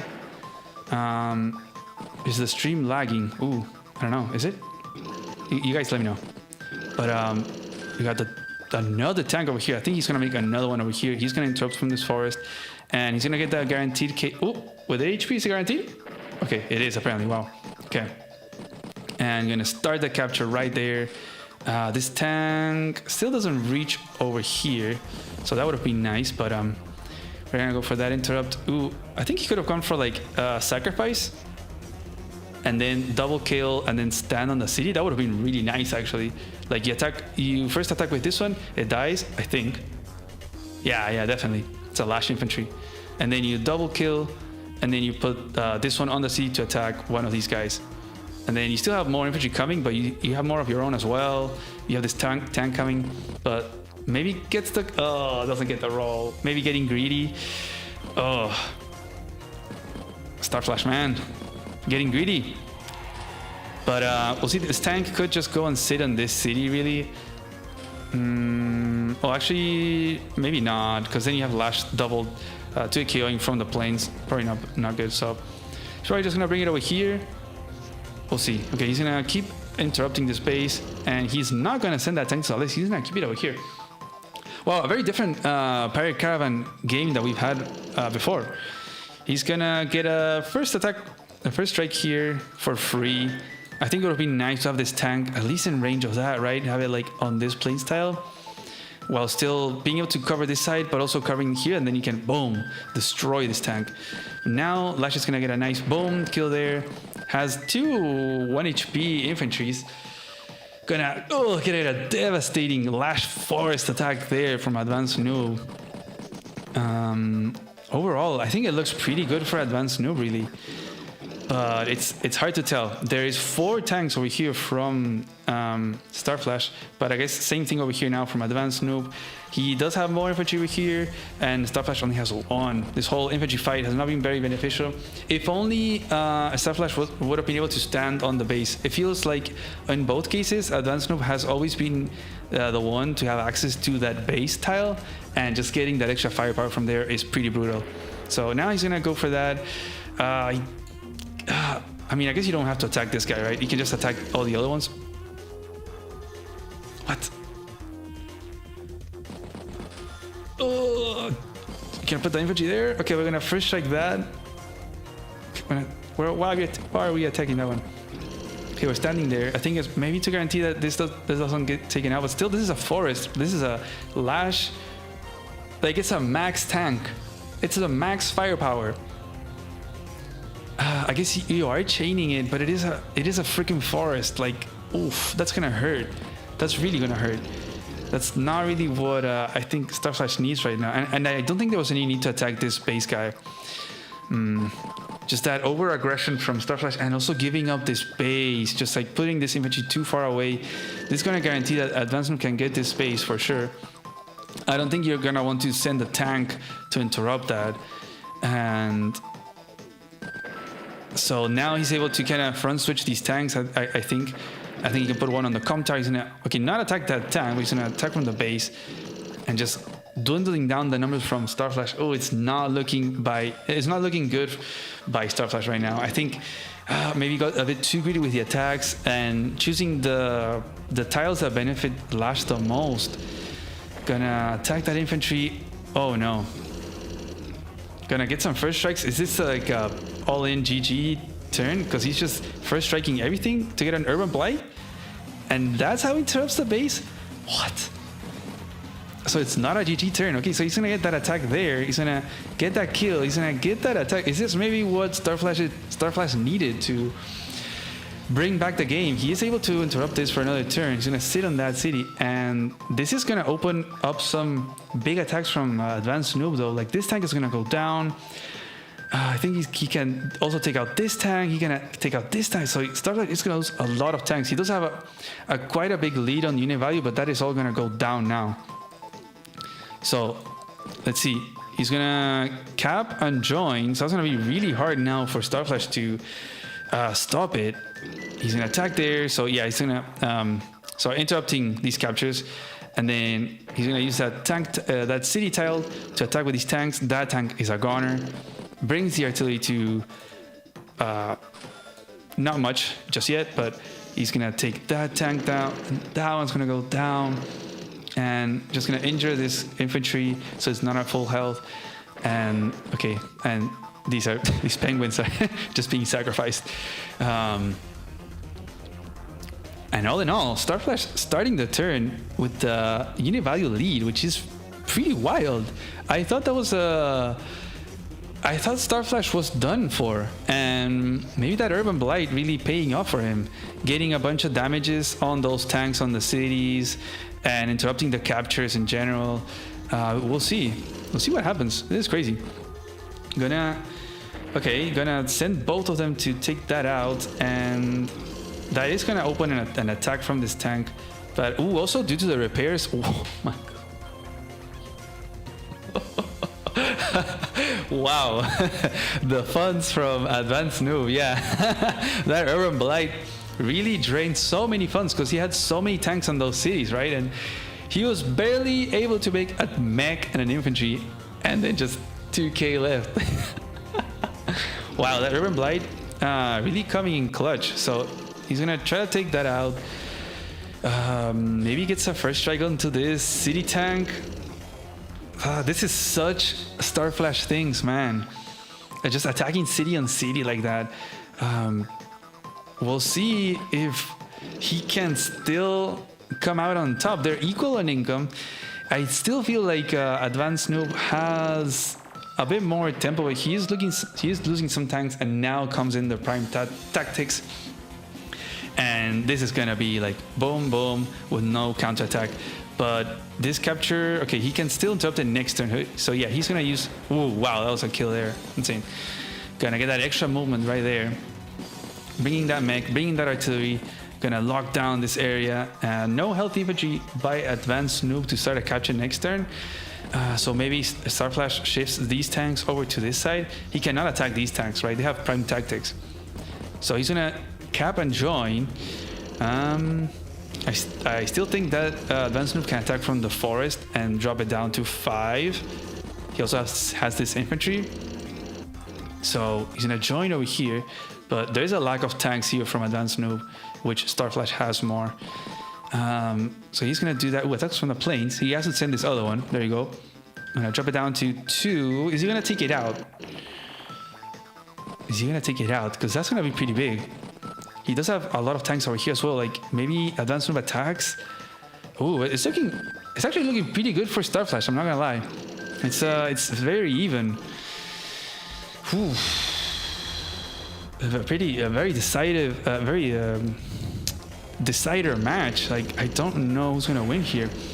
Starflash, yeah, gonna send those tanks in to attack, and he can cap and join here, and then advanced noob is gonna be forced to either attack the tanks or attack the infantry. And he's actually gonna first strike that tank. Ooh, he's gonna get that first strike over there. Ooh, to get the charge for another Urban Blight. So that's gonna drop this guy down to 6. He does need to get another tap, I think, to delay an extra turn. And then he's gonna finish that off. Oh yeah, that was nice, because then he's able to finish that off. But that is also opening this attack, boom, this attack. He's gonna join there. So now, oof. So he needs to drop that infantry down to 3. And I don't think there's any way. Like, do these 2 tanks deal enough damage to a plus stats infantry on a base? To drop it down to 3, I don't think so. So I think Starflash is gonna get the space, and that's pretty crazy. He's gonna lose a few tanks on this next turn. And wow, advanced noob resigns. Wow.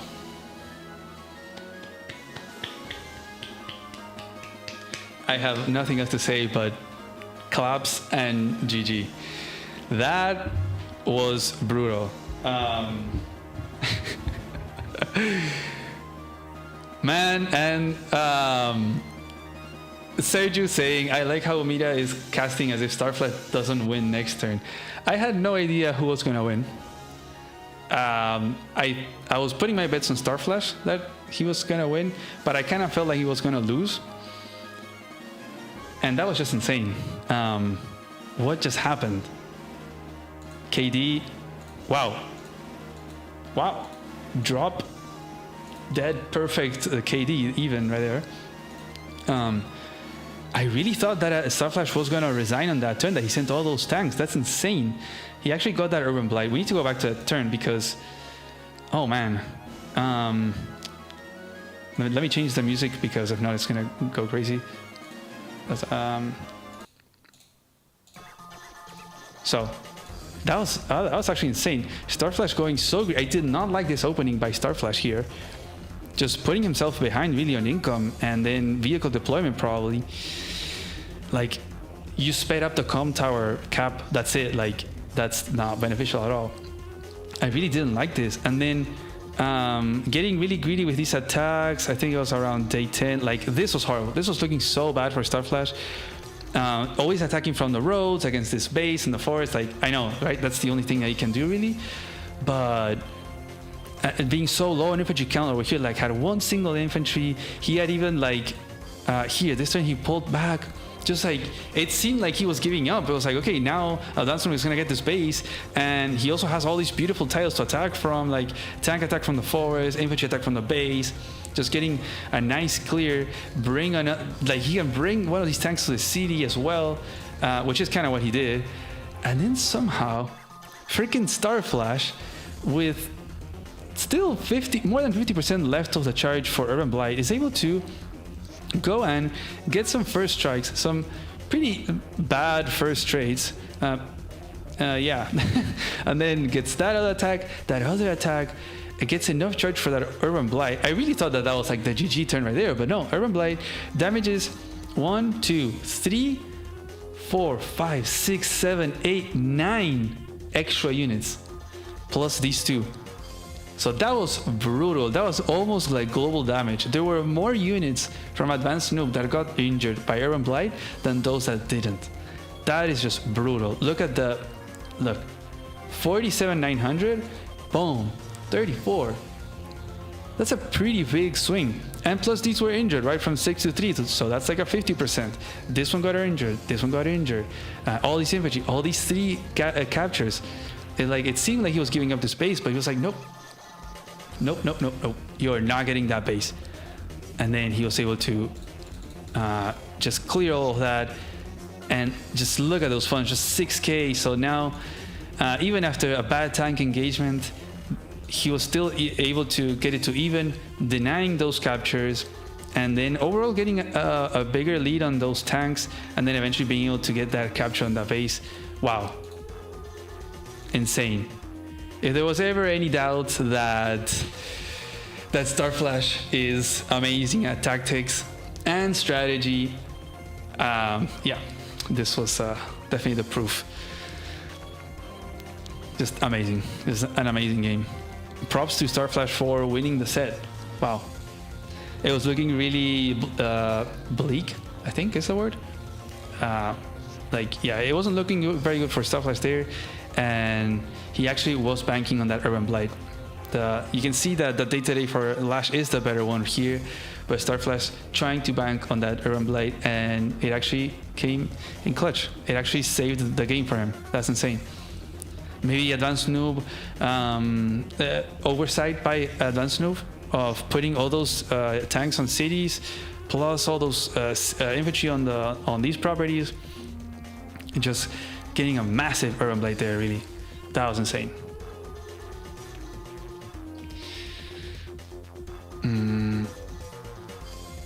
7K funds in repairs. Oof. Yeah, that's insane.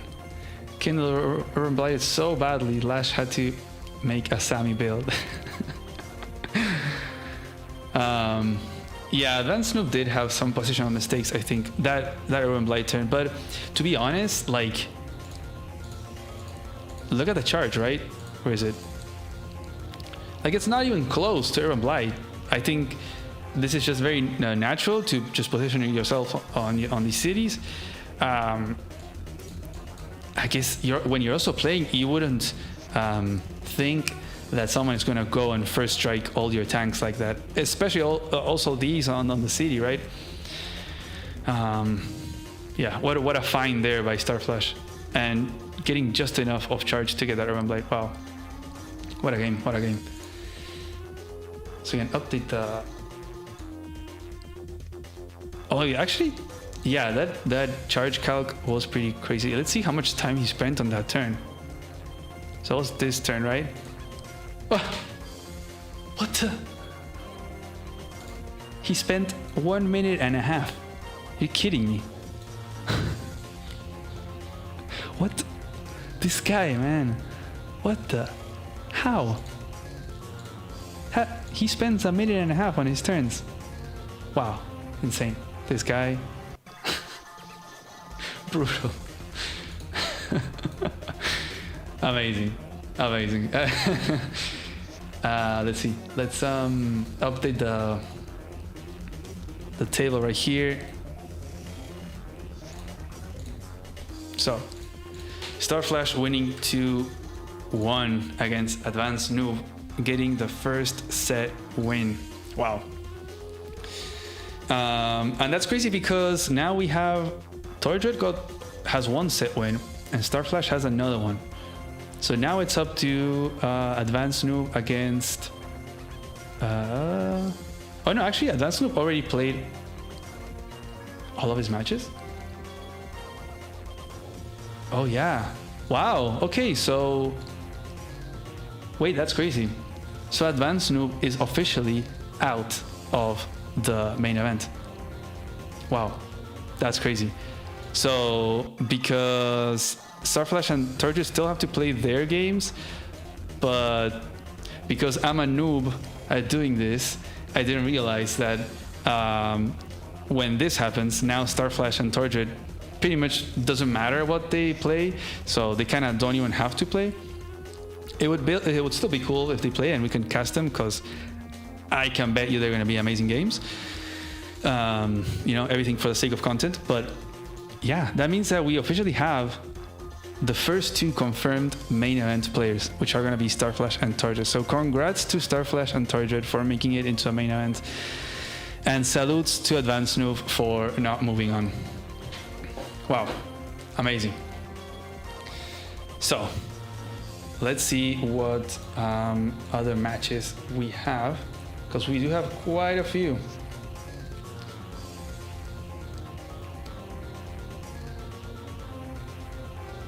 Oh, Doggy Dog 490. Is that you, Advanced Noob? Maybe. Okay, let's see. Oof, what a set, no? What do you think, guys? Was that an amazing setup? And what a game to finish it as well. That was pretty crazy. Also, I think they both... So I can show you what their picks were. I don't know if Steeler's here, but this had spoilers, and this is why I couldn't show it in the beginning. But Advanced Noob picked It That Betrays, and he won. Okay, so they both won on their respective home maps, and then Starflash was able to pull the win here on Paracaravan. Okay. So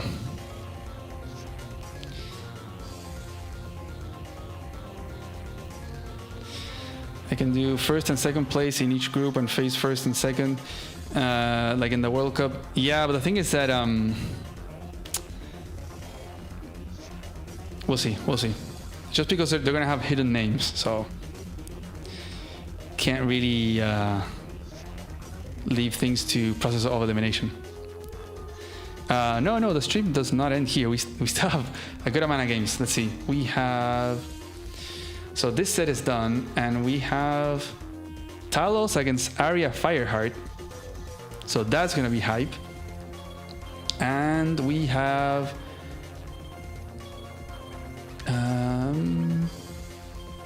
another DFS against Raider El Karaman. Ooh, so we have quite a few games still. So you guys better be ready. Let's see. So let's actually do this one. Let's do the DFS against Raider El Karaman first, since it's the continuation of the set.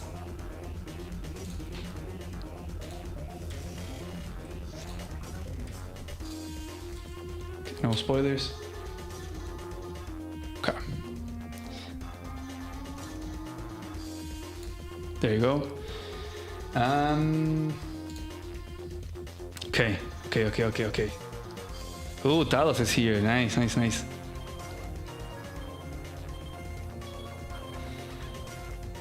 Yeah. I know. I can only show that screen. I mean, I feel like hopefully that would maybe it would be hidden, right? At least in the qualifiers. In the main event, it doesn't matter, right? Because in the main event, we'll already have the third match decided, and then we'll see if they get to it or not, pretty much. So we have this map. It's gonna be the first time we see a match on this map. Let me know, guys, if the music is too loud or too low. Yeah, I should also say all the other things like, oh, let me change the setup. Boom, there you go. It's kind of an awkward little setup because Celeste is so big. Oh, I think I actually have to adjust something. What's the... Well, it doesn't matter. It gets a little bit cut off, but oh well. I think maybe I can change this layout a little bit. Like that. Just a tiny bit. Oh.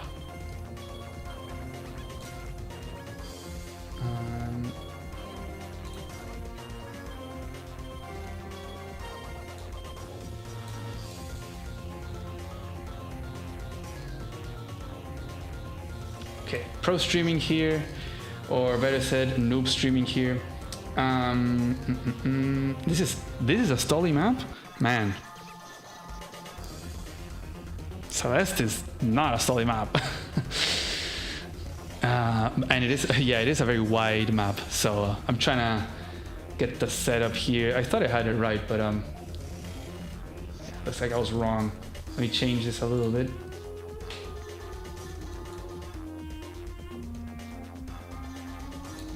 Oh man. But actually, I'll put the predictions in so you guys can do that while I'm trying to figure this stuff out. So DFS against Raider Caravan. I don't know how many of you remember their first game. It was in Pirate Caravan of all maps. DFS, and the winner there was, if I'm not mistaken, it was Raider. It was a very fun match. Let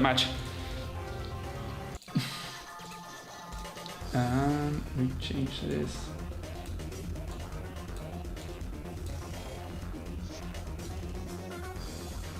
Okay, I think that should work. We're kind of tiny over here in the corner of the screen, but it is what it is. Hopefully this helps.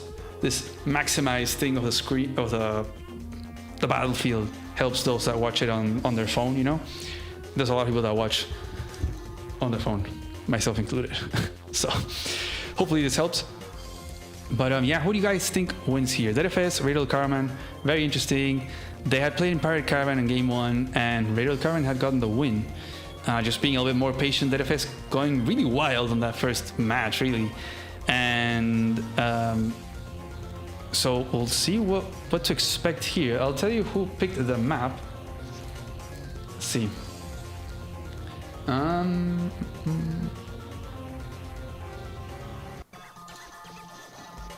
Okay. So actually, this is DFS's map. So Raider had picked Pirate Caravan and he won there. So he won on his home map. And now we have this one. We have Celeste picked by DFS. So it is DFS home map. So we'll see if he prepped anything. Looks like he also... Oh no, actually Raider Caravan picked player 1 for him. I think the better one with time is going to be Raider. I feel Raider is probably one of the best with time. The time management by him is insane. I'm not sure how much he preps for the maps. I think he just kind of wings things, but we'll see. And then DFS, I think DFS plans a bit more. I think he preps a bit more for openings and stuff like that. Perhaps not that much of a live gamer like Raider is. So perhaps a little bit worse on the time management, but we'll have to see. I feel like DFS is more of the crazier kind of side of playing, more wacky stuff, more like all in, out of the box. Raider a little more traditional, just more tank, you know, very, very straight infantry tank, copter, just keeping it simple and trying to, keeping it very, very meta, right? He's a really great player, honestly. I've played against him. I think my first live game ever, my first live league game, and this was before the on-site live league. This is for the OG ones, when Talos used to run the live league, run it in Discord with a spreadsheet and stuff. Man, those were the old days. That was my first live league game was against Raider freaking El Caravan, and I had prepped so much for that match, and he still beat me. And it was because I ran out of time, honestly. But he was like beating me pretty hard. It was hard. I think I was Rachel against Andy, and yeah, it was tough. Just such a great player, so good with that time. Let's see what you guys think. It is gonna be on DFS's to win here, to take it to a game 3, right? Because if Raider wins, wait, what am I looking for? Oh, the poll. Let's send the poll. Wow, okay, you guys are pretty split. Interesting. So 59% for DFS. Okay. Okay, so DFS needs to win over here so that they can take it to a game 3. If not, Raider Caravan is going to win the set by 2-0. And let's change the music. And let's get right into it. I feel like I would benefit Raider, I think, here. Oh, let's put the music. Boom.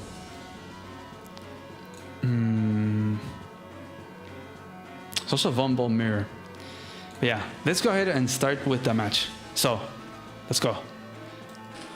So we have game 2 of this set between DFS and Raider El Caraman. It is on Celeste, the first time that we see this map played in this tournament. So that's amazing. And we do have a Von Ball mirror, which I'm very surprised because I feel like you can definitely go for Hawk here, Sasha, even Javier should be really good as well.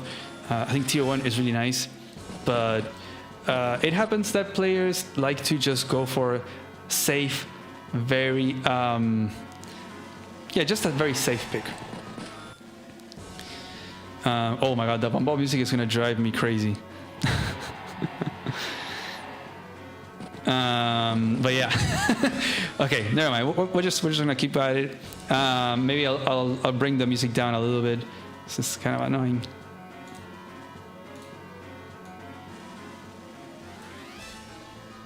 There you go. Okay, let's get back to it. So this map is very high income, one of the highest income in 3 base maps, and it's honestly such a great map. You think Von Ball is one of the best teams? Here, I'll raise it up then for you a little bit. Let's do 6.4, just a little bit. But yeah, I feel like Javier here should be really great. I'm actually kind of surprised. The super from Von Ball could be kind of a threat here, but it can take quite a bit of time. Sasha should be really nice by breaking tank order and vehicle order. But not that much that she would be the only pick here, because it's such high income that Hawk should be able to, boom, just wreak havoc with that super. So we have Raider opening with the first tank over here. Oh no, actually DFS has the first tank, then Raider Caraman.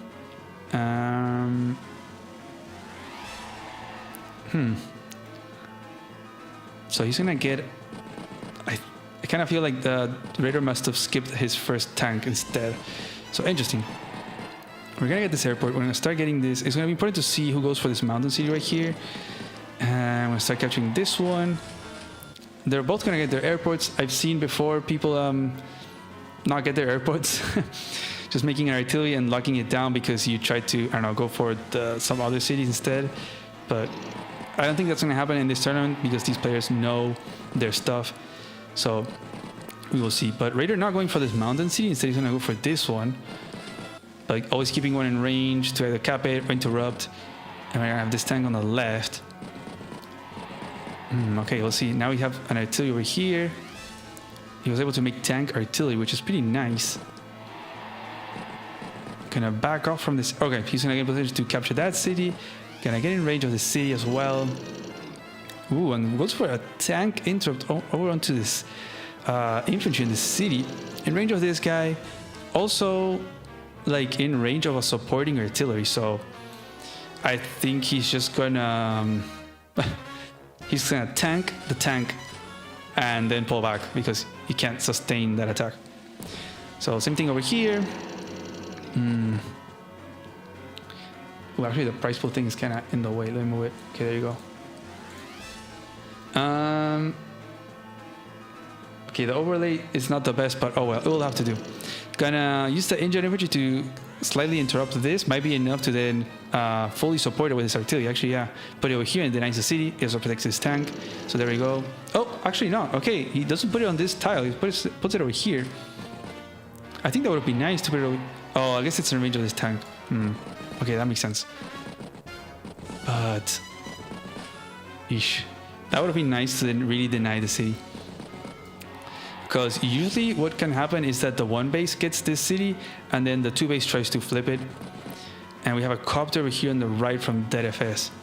So copter tank, and then we got the response anti-air. And I'm going to slowly start to move towards the middle as this mountain city gets very contested early on. I'm going to keep capping. Raider's going to need more than just this infantry to stop this capture. So gonna bring this copter over in this mountain to not allow the Raider to attack from the mountain. And it is out of range. Oh, that anti-air too.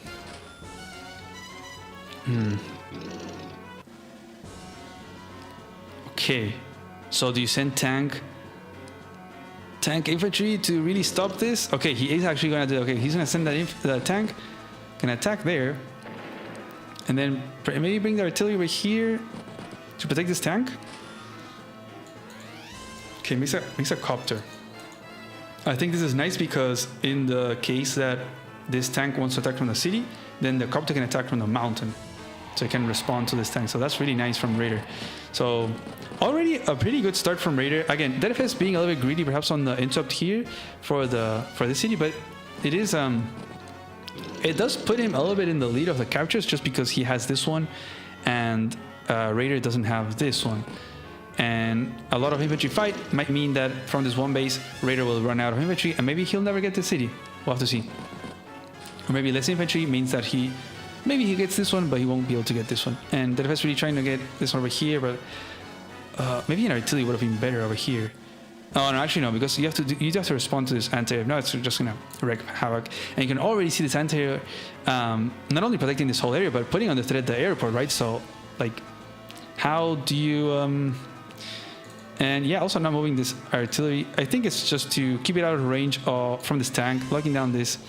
I think it's fine because this copter can attack this it can attack this city, right? It can attack from here, and then this artillery, like this copter protects from this tile, and this artillery protects from these two tiles. So I think this is nice from Raider. It's a good positioning. DFS gonna have to pull back from over here. I don't think he can fight this off. We got even the tank from Raider going towards the middle, kind of supporting over this side. You also have this tank supporting this tank. So, okay, Copter's gonna swing towards the middle, gonna try to chase this tank, gonna injure that. And he is gonna take the shot from the city. It is gonna expose himself to a Copter shot. So that might be fine for Raider overall, but maybe the infantry fights is gonna be good for DFS, as Raider is running out of infantry over here in the one base. And he does get that shot there. Oof. Okay. Interesting. Now tank is gonna... Okay. Take out that infantry. Oh, just fumbled things. I don't like that, but oh well. Self-injuring your healthy infantry is a... Oof. And there goes the tank. Gonna get a shot. Boom. Onto the tank. And then gonna finish it off with that one. And still same setup. I don't think that artillery is gonna move actually. We're gonna get that double hit KO there, and gonna start capturing. Gonna first strike that infantry. Gonna attack that other infantry. First start that capture. Yep. Gonna bring that artillery to. Oof. Yeah, this is a. There's no more infantry here from that FS. I think he really wanted to try to get this city, but there's just an overwhelming amount of infantry. I think to sustain this, you definitely need an artillery to lock it down. So we'll have to see. This copter also doesn't reach that tank. So he's gonna, okay, get the kill there. I think he's gonna put the tank on the city. He's gonna go for that interrupt because there is no tank to protect it. Okay, that's fine. Okay, he's gonna attack from there. He's just gonna attack the artillery with the infantry. I guess that's fine. He's not gonna get that. Okay, he does get the kill because of the sacrifice, and then brings the anti-air. This infantry though is a free attack from the copter, but at least this tank doesn't get shot at. I guess. Ooh, strict to say. Now with a little bit of a copter support. Ooh, honestly, this copter could have gone much more aggressive, right? Even if the copter goes to attack it, you take it out with your anti-air. But I guess being more cautious by DFS here. Just really wanting to have that extra vehicle, full health. So, tank gonna. Oh, no, none of them died. Okay, he's gonna shoot with artillery. Gonna shoot with that tank. Gonna shoot there. Yeah, gonna go for the free hit there with a copter. Gonna probably make another tank. No, I think Raider can actually just make an infantry here if he wants to, and just make, say, another copter and just invest more vehicles over here. I think he's fine. Like, he does have this one tank. There are two coming, but there's none over here that can attack this tank. Perhaps the problem would be if this copter decides to attack this tank, then he would need a tank. Maybe he can make an anti-air. Oof. But he's just gonna block this tank in, put the artillery there to point at it, start this capture. Wow, some interesting thing. Okay, goes for the copter instead. So he's gonna respond. he's just gonna defend from this copter with his own and make another one and make another tank. Whew. Tank is gonna try to take out that anti-air.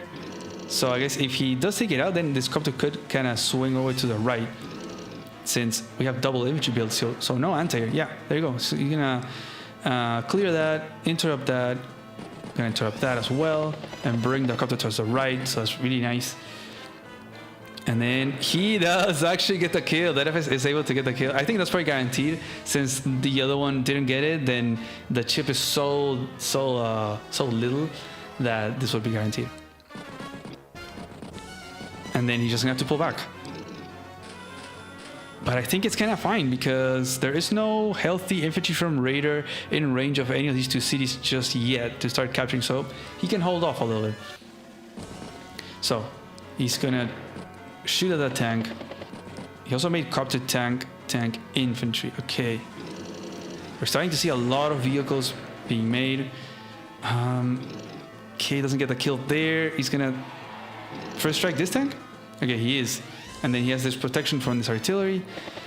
I don't think that he can reach that artillery, actually. So a nice position there from Raider. Nice little tile to have that artillery. All these mountains. It's just away from a one-turn copter attack from the airpost. That's really nice. He's going to make an anti-air because he desperately needs it.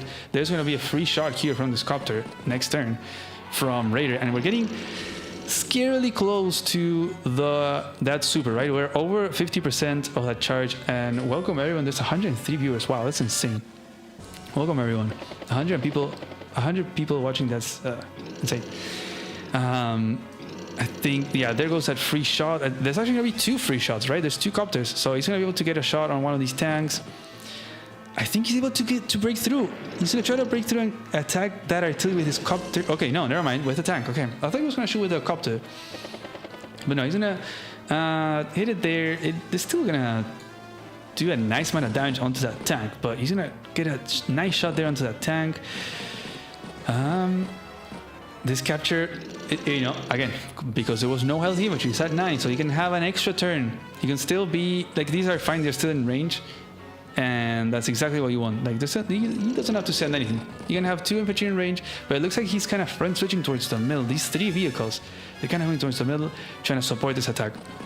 It's a very classic thing in this map, that you start fighting over this mountain city in this one, and then you start going towards the middle as these captures. As you start capturing these 2 cities. And Raider Calaman's city, this one, is actually denied, like it's not captured. So currently ZFS is at the lead in the income department. But Raider's gonna try to equalize it with this capture if he's able to get it. But ZFS, he left 1 infantry in range, but not 2. So I think Raider's gonna be able to guarantee this capture right here. He's gonna move off, take out that infantry, clears the injured tank, okay. Gonna clear that. Okay, gonna clear that one. I'm just gonna sit on that city tile so that next time he can use his anti to clear his copter, or this one if it decides to attack. Gonna bring the other one as well. I think he's gonna protect it from this copter. I think again, not that he needs, right? I think in scenarios like this, you can just leave this copter available to be shot by this copter, but just to be safe, I guess. He's gonna go shoot here, and we're getting so close to those powers. This is gonna be a very important moment right here. So he's gonna try to take that out and try to take out that artillery. He is having a nice amount of healthy infantry, so I think he might try to bank on flipping this one property, or maybe this one. Okay. And doesn't interrupt this capture. Okay, so he's gonna let that capture go through. So that's gonna put them at equal property count. Sending a few infantry over to this side, out of range of everything really. But perhaps with this anti-air support, gonna start to put pressure on that airport. Remember, stealths are available, and that copter is gonna go down. The copter still got a nice amount of damage, I think. And this other one's gonna get shot at. It is supported by this other copter, but that's, I think he's trying to get that super. Deadfist does have enough for a super. But yeah, stealths are allowed in this map. We decided to leave them unbanned because they're such a great part of this map. And I think Raider is going for that super. He's going to try to break through, probably take this infantry out and then attack that anti-air. and the super is ready.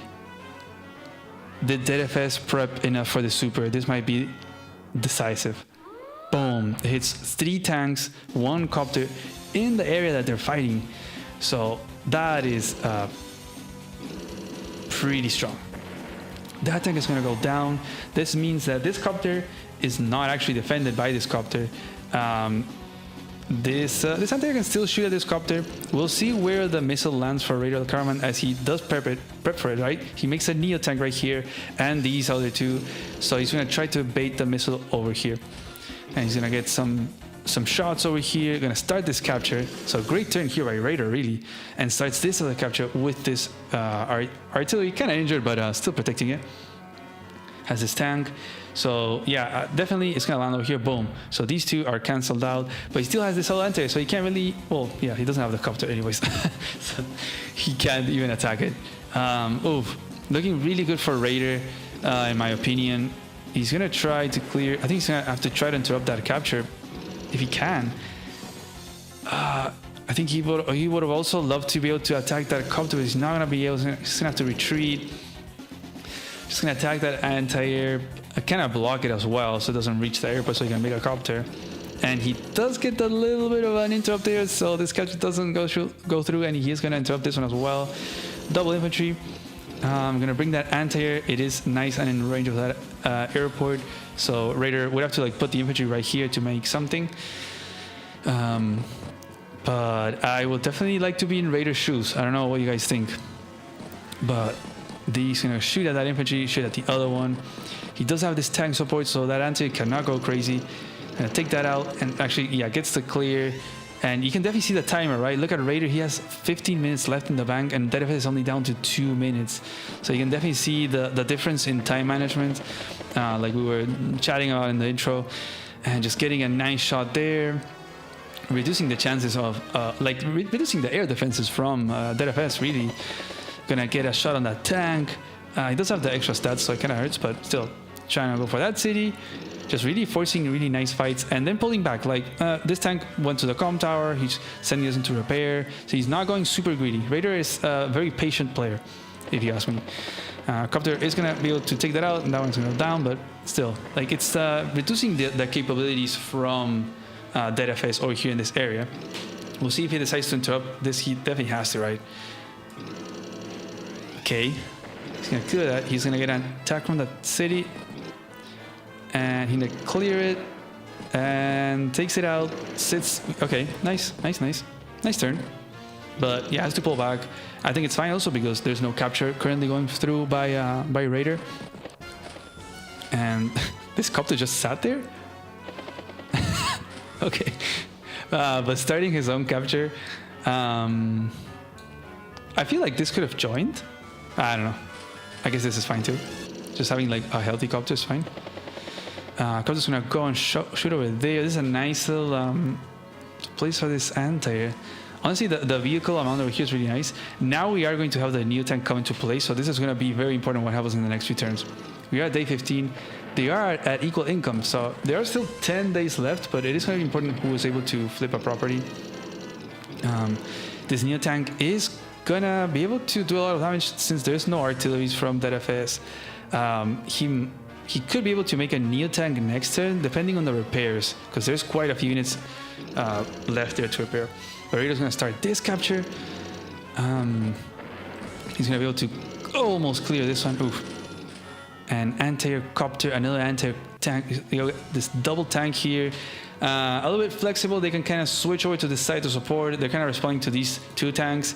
But I think he's really banking on trying to flip this city and preventing this, right? So let's see. Copter, 7 HP copter, doing a little damage to the tank. I'm going to sacrifice 1 to guarantee the kill there. And be able to break through and get the kill with that copter. Doesn't get... unfortunate, but yeah, gets the clear there. I think he's just going to try to clear all these tanks. Yeah, all of these. Maybe since these 2? Probably not, because then you're just going to get attacked by these 2. I think that's probably it. I'm going to start that capture. I'm going to clear that. Going to first strike. It is still in range of this one, though. And yeah, not much of a response here for the Neo tank, honestly. Okay, so sending 2 infantry to interrupt. And anti-air, no, I think having a tank there in range is very crucial. This anti-air is just pretty much canceling the airport, right? Like, Raider's not going to be making copters unless he sits a unit right here. But he still can. He still has this infantry, right? It's still in range to go, sit there. So let's see. We're going to interrupt there, shoot over there, take that out. And so I think this is really cool by Raider. Like, these fights have been so beneficial for him because DFS is not clearing the tile and sitting on it. And so, yeah, he gets his infantry injured, but then he's able to send the new ones to go and take out DFS units. So he's getting the upper hand from these infantry fights. He does get the interrupt there. Neo tank just going to start shooting at tanks. Going to take out one of the copters. Even going to attack one of these. And since Raider was the first one to get that super, he is also ahead on the charge department. So look at that charge. He is definitely going to get that super next turn. And yeah, you are totally right. This DFS is on increment. He is at 2 minutes, so he might not be able to move everything, especially when you know that Raider is going to have the super next turn. You can bet he's going to be trying to move plan because he has to attack over here. I mean, I would maybe have to pull back. He is now ahead on the income because he was able to flip this one property, which is huge. So now it's on Raider's clock to flip something. It's not going to be enough for Raider to get this single capture. It's going to have to be a flip and one, so that they don't draw, right? You definitely don't want to be drawing here. And he's making a Neo tank. Probably going to bring this tank to try to... Okay. Oh no. Is this going to land over here? Ooh. Ooh. Oh no. Oh no. I think you have 1, 2, 3 tanks. That's 21k, right? And a copter. So this beats this. Uh-oh. This new tank is gonna go and shoot at one of these tanks. Let's see. He's gonna join. Oh wow, it landed over here. Wow. That is pretty brutal. And now this is gonna clear. Like, tank clears this tank. Look, even this one. Clear here. Clear this tank. Clear the copter. Oof, this is gonna be brutal. Gonna block over here this tile because there's nothing to clear that infantry, so he's gonna make that copter. Boom, boom. Gonna bring that anti-air. Gonna kill that copter from the city. No tank whatsoever to respond to this anti-air. Gonna clear that out. So yeah, all 4 of those vehicles are done. They are bye-bye. I'm gonna bring another anti-air, not exactly in range of the airport, and it's crazy that even DFS doesn't have the charge ready for the super. He's gonna have to get an attack in to get that charge. I think that is pretty brutal. If you look at the unit value, he's gonna have to send a copter to attack that Neo tank, and he's gonna have enough to get the super. It's probably gonna land over here. Boom, there you go. No, and it hit his own copter again. Poor copter. That copter is gonna be 2 turns there, paralyzed. He's gonna clear there, and ooh, doesn't get the clear on the city. I don't think that it was guaranteed though, with the extra stats. But that's it. That's all the vehicle attacks that he has left. Yeah, that's looking pretty bad for DFS. Now Raider's gonna be able to clear all the vehicles that were stunned. These are stunned right here, but you have this tank, this anti-air to clear. I think you can clear this copter with infantry. Oh no, not really. Maybe with this tank. So you clear with it. Yeah, you clear there. You kill the copter. Then you use the city to kill this tank. You kill one of those infantry. Yeah, oof, just brutal. Gonna get that clear there. But DFS is still has the income lead, right? So Raider has to flip something. He's gonna bring a Neo tank. He has double Neo tank. We do have a lot of Neo tanks. Again, this is high income. So you can see they have 25, 23k. So yeah, this map is no stranger to tech ups. I'm gonna pull back some of these, but very low on the light vehicle count for DFS. Like he has 2 Neo tanks, but like look at these. And then Raider has all of these. Like he has 1, 2, 3, 4, 5 tanks. Another one here, a copter, and artillery, 2 anti-airs. Like DFS making another Neo tank. Wow. I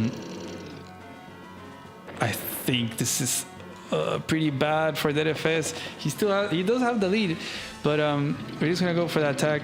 Bring the Neo tank. It's gonna be like an even, 5-3. We're gonna attack all the light vehicles. Could probably attack this one. Like this Neo tank is not in range. This one is not in range. But yeah, it doesn't have the tiles really to attack this tank. Oof, gonna attack all these infantries. He's gonna bring these two, so they're gonna be in range of the city. So it's gonna pose a nice threat onto ZFS. It's gonna force him to make perhaps a copter, but you have the anti in range. You can't really block, so yeah, there's no way that ZFS can make a copter really.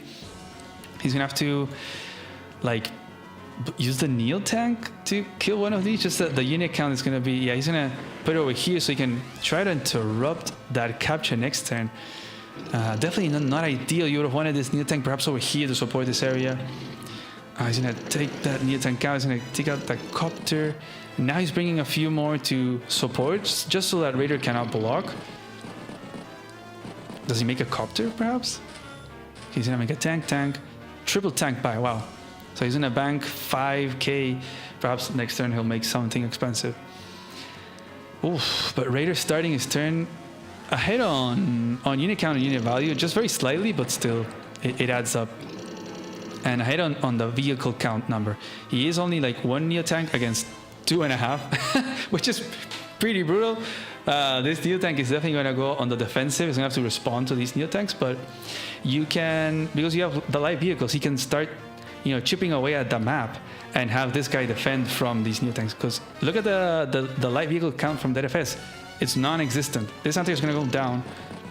Look at that. You start capture, you block here, and now there's no way to interrupt this capture. Like, you can't clear this infantry. You have to use the Neo tank, and there's nothing to interrupt. Gonna even get some what? Attacks there. Gonna attack the only other light vehicle healthy that was from ZFS that is actually not built on the bases this turn. Gonna clear there. Gonna make another copter. And yeah, just keeping that Neo tank nice and safe on that city. Just responding to these Neo tanks. This one is just going to be shooting at infantry. Maybe now going to take another tank, but it's going to guarantee this flip. And maybe, moving dangerously close to the city, this airport, perhaps getting positioned over here, perhaps getting this capture, artillery block with copters, since there's no anti-airs. I'll have to see. But that is going to be a guaranteed flip by Raider. He's going to join. Okay, he's going to kill there. He's going to clear. And there we go, copter. But yeah, it's too late. That city's gonna go down. They're gonna be actually at equal properties, and they're very close to the day limit, which they could go to a draw. I mean, hopefully it doesn't happen. Yeah, you don't wanna mess with the tie breaks because you don't wanna rely on the tiebreakers, but ZFS gonna have to charge in, and yeah, now they are at equal property count. That's pretty crazy. The thing is that, yeah, he was able to block here with a copter, so this is gonna guarantee the capture by Raider, so that is gonna put him up by 1 property. And now ZFS is like, what do I do? Where do I get another city? There's no infantry whatsoever for ZFS over here on the right, so he's not gonna get this property flip. The Raider can now just sit back, protect this city, protect this one. There's just absolutely no way for ZFS to get one of these captures. I think he needs to bank on try to flip this city. Like, you have all these infantry, right? You can just start pumping out more vehicles. You have double Neo tank. You can try to overwhelm and try to overrun this area. You're just not gonna flip anything over here. And there we go, boom. Raider gonna get that 25 to 24k. Oh, that's gonna put him ahead. So if they go to day limit, which is 25 days is the day limit. It is a little bit shorter than live league games. But yeah, that means that the first tiebreak is the property count. So whoever has the most amount of properties wins that day limit. So currently, Raider Common is gonna get the win if nothing changes. And we are getting dangerously close to that other super, which Raider is definitely going to get this next turn. Desperation moment for ZFS, trying to flip this property, going to throw units there to try to block. He's also like super low on time, right? He's been on that like 2-minute increment for who knows how long. And Raider has freaking 12 minutes on the bank. He's just amazing at time management. He's so good. And then Raider gets the super. He's able to blast both the Neo tanks as ZFS runs out of time. Oh no. Yeah, that cap just not gonna go through ZFS. That's gonna get shot at. Just gonna shoot at all the infantry right now. Like day 23 is just like kill all the infantry. There's only 2 days left for ZFS. He would have to start a capture next turn. Like he would have to start a capture this turn and finish it next turn to be able to win. And if you look at the map, there is just no way that he can do that. So this is completely GG. There's no way that ZFS can turn this around. He's gonna get the super. I think he's gonna play it. No, I thought he was gonna play it out just for fun, but he actually realizes that there's no way to turn it back around and taps out. KD, wow, look at the amount of units that have gone down. Oh my god, that was a slaughter. Crazy. Wow, it almost goes to a draw day limit, but insane. It was so even the whole match. It always felt to me though that Raider had the upper hand in the tempo, and then the trade also getting the first super as well. Having better numbers of light vehicles, even though being behind on the Neo tank. He was the first one to make a Neo tank, and then ZFS took a long time to respond to the Neo tank, which was fair. Like it was paralyzed, right? If they get like a shot or two for free, but then ZFS started pumping out he had 3 Neo tanks. I think that Raider then made a second one, but he was always lower on the Neo tank count, but really high up on the vehicle count, so he was able to poke around the map, poke at infantry, had the unit count lead, so he was able to get this capture, right? Even against that one Neo tank from ZFS, just winning tactically, strategically, and time management as well. Wow, great game. ZFS had to sack units for first cup and maybe win. Let's see. I'm gonna change the music. Let's put Eagle music, because why not? Let's see. So first power must have been like turn 15. Okay, one turn before. Raider. Wow, that was an early super, right? That was like turn 13. Okay. So ZFS here getting the super would be pretty hard though. That's 2.5 bars. You kill copter, you attack copter. Oh no, ZFS. Okay, ZFS, unless he sacks. I guess that's what you were saying. Sack copter against anti-air. Where would it land? Let's see. If ZFS gets the super, that'd be pretty nice. But you'd still have to sacrifice a copter, maybe even 2 of them.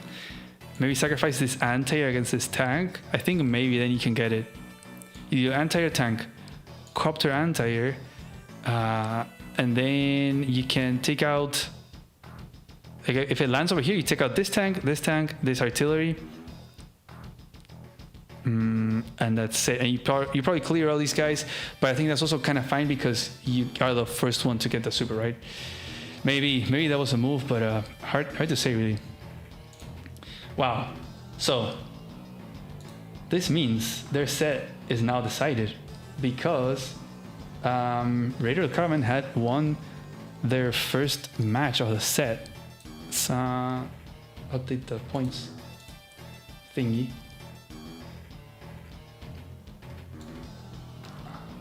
There you go. Oh, this is kind of wonky. So, Viral Caravan 2 against ZFS 0. So that means Viral Caravan has the first set win. Oof. Positioning himself really nicely for the main event. Damn, that's crazy. So we already have a few sets finished. That leaves Plague against ZFS and Plague against Viral Caravan. I think, who's going to play today? I think one of these sets were going to be played this weekend. Okay, let's go back to this. And we still have more games, guys. We have more games. The games left now are gonna be Arya against Talos. Hype.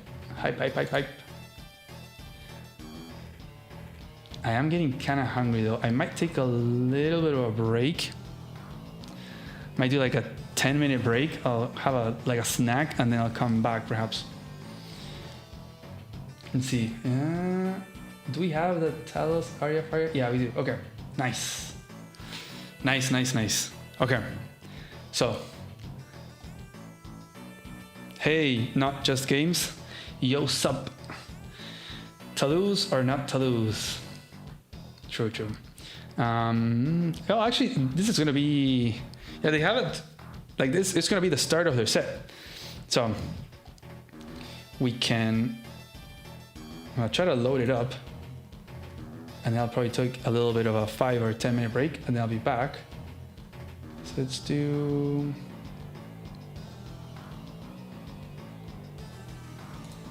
You know what? I think I'm gonna take the break right now. Let's do a little bit of. I'll play with my little break thing. First time that I'm gonna be using it.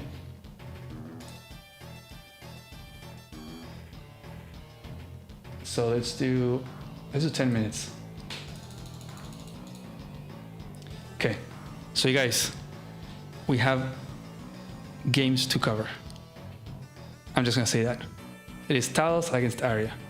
So the hype is real, and I'll be back in 10 minutes. I'm gonna have a little bit of a snack, maybe go to the bathroom, and we can cover Talos Arya. So I will see you in 10 minutes, and I will leave you with the Eagles theme song. So yeah, I'll be back soon. See you in 10 minutes.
Okay, we're back. Hello,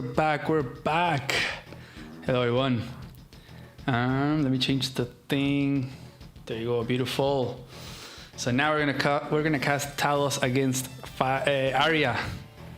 And yes, indeed, it is the first Talos game. This guy, he's taken forever to play his games. Just like Starflash, man. These two, I've given these guys so much time to play their qualifiers, literally like 6-7 weeks. And as with all things in Advance Wars by Web, if I've learned something from being part of the army contest things, is that Advance Wars players are true procrastinators. They lift all of their games, or the vast majority of the games, till these last few weeks.